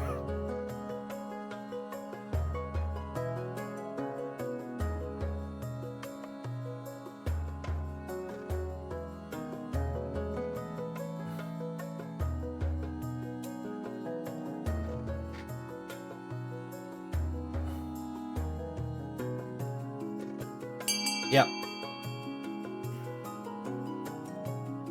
All right.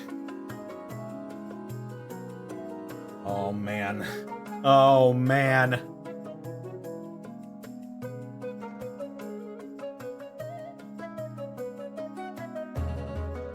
It's gonna be a rough one.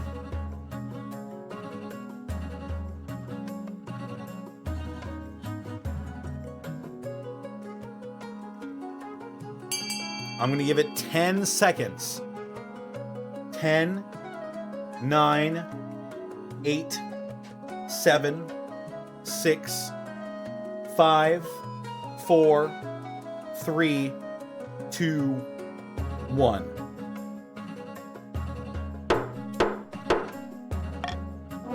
Quarantine the ship and toss the goods into the sea. The fine silks and dyes are tossed into the ocean, much to Lord Patrician I am Stephen 1128's chagrin. Quarantine is established around the moored ship and the crew are left to wait out the infection.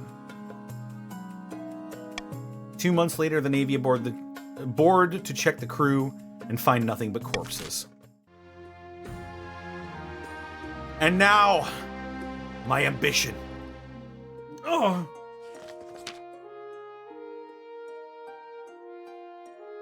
All goes according to plan, Your Majesty. Let me show you. The Spymaster takes you through a secret passage in your own private office. You emerge into a hidden chamber where a number of hooded figures are waiting. These are my agents. They can blend into a crowd as effortlessly as they can slip a knife between a traitor's ribs. Why didn't I know about this chamber? Don't worry about it. The palace is riddled with secret passages and hidden rooms. I'll keep track of them for you. Soon, our spies will infiltrate the courts of all nobles on your council, disguised as traveling bards. One of the spies tosses aside her cloak, revealing a lute in a colorful costume of a troubadour. With charm and flattery, they'll worm their way into your nobles' hearts and minds. Then, we will have a spy network the likes of which the world has never seen.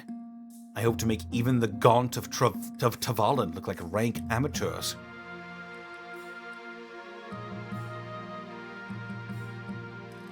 Can they give us a song? A few notes are plucked on the lute. The assembled spies launch into a ballad. It's actually not bad. Your toe is tapping. If you think this is good, you should see them throw a knife. They can cut a rope at 30 yards. They should put a stop to their foolish schemes. And it will keep the kingdom stable for the rest of your reign. A little blackmail is a small price to pay. A week passes before you hear more news. Your spymaster arrives in your office with a tiny scroll, small as a cherry stem clutched between two fingertips.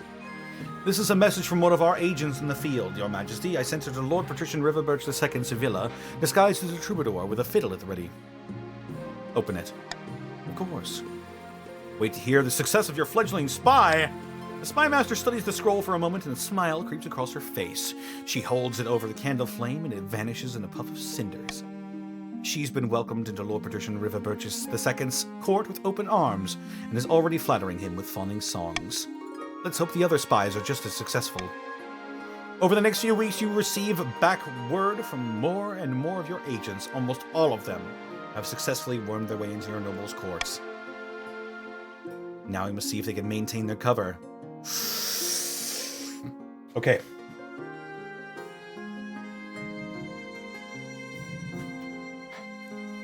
I'm not gonna cover my eyes. Whatever happens, happens. Let's launch over it. Yes! A few more weeks pass. Hey guys, check out this cool bard that just showed up. A few more weeks pass, you wait anxiously for the news of your spy's progress, and one day your spymaster appears at your desk, her face lit by a triumphant smirk. Good news, Your Majesty. Our spies have uncovered some of your noble's darkest secrets. Did you know Lord Patrician Riverbirch II has an irrational fear of lemons? You do now. We even have a few illicit romances between the nobles and our generically Man, I attractive love bards. this funky little bard who just showed up out of nowhere. The blackmail writes itself. This has gone better than I expected. You got a new bard too? How quaint. You got a new bard too? Holy shit. You do enjoy the services of an excellent spy master. But we can't get complacent. We must see if our other spies are equally as successful. Over the next few weeks, your spies send back more and more positive reports. Soon you've established a spy network throughout the Check entire out my kingdom. bard. Bard, play Despacito. With a sense of smugness that you call your next council session as the nobles file in, you realize you know all of their secrets, their weaknesses, everything. Man, I sure hope nobody finds out I'm terrified of lemons. Count Darky Arch says, "Listen, your highness, I was thinking that taxes have been awfully high lately. Why don't we hold a vote on reducing them?"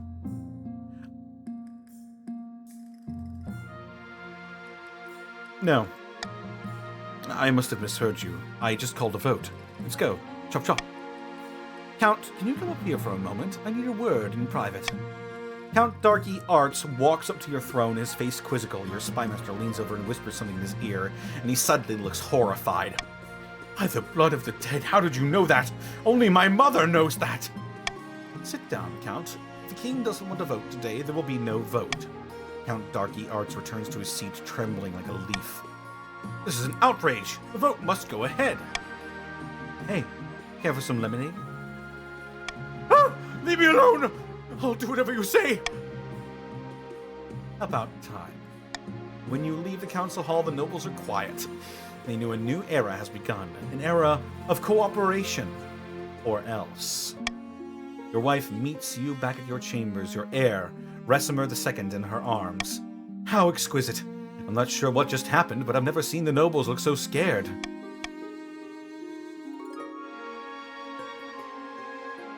We should start teaching little Resimer II how to follow in my footsteps. Good idea. After this, I get the feeling she'll be wearing the crown one day. That night, you sleep an untroubled sleep for the first time since you sat on the throne. No matter their grievances, the nobles will never again dare to defy you. You simply need to mention offhandedly that you know what they did last winter, or that you know where they sleep at night. Yeah! Let's go! The monarch is victorious! Why did everyone else get a free bard? Onk. Oink indeed. The monarch is victorious. Unable to convince the peasants to act in time, the patrician scheme fizzled into irrelevancy. Perhaps next time they'd take matters into their own hands, instead of hinging their plans on the whims of common folk. The Baron's revolutionary plans for their new model army are quietly shelved, but not forgotten. Those blueprints will surely come in useful one day. The counts celebrated their victory, and Resimer was venerated as a true hero of the East. But some whispered that the counts were losing control of their puppet as the king, consolidated his power around his heir, Princess Resimer II. King Resimer ruled from the shadows, getting his way in the council with blackmail and threats. The nobles were terrified, but the peasants considered it a golden age. After 15 years of unquestioned rule, King Resimer died peacefully in his bed, and the nobles let a collective sigh of relief. King Resimer the Rich!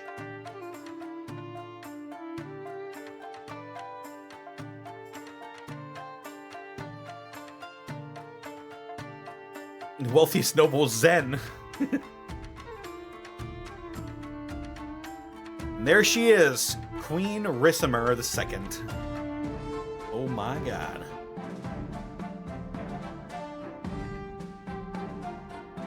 I did it, chat, with the help of the East. The king wins. Long may she reign. Whew. And with that, I'm gonna go ahead and end tonight's stream. It's been An hour and a half overtime, but... Oops, I'm late. Yeah, you're very late, dude. We went an hour and a half over, and you still showed up late.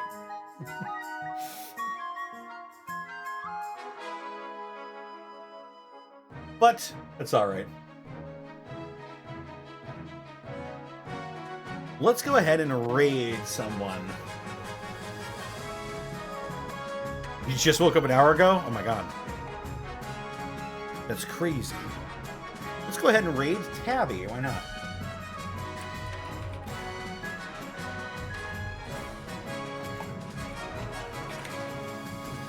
What should our raid message be? Long live I have foregone the my king. sleep, but this was worth it. Long live the king will be the raid message.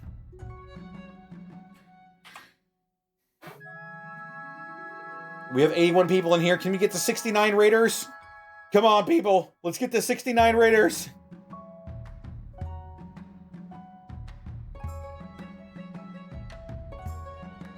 Oh, we lost one. Damn it. All right. Well, until next time, chat. I'll see you later.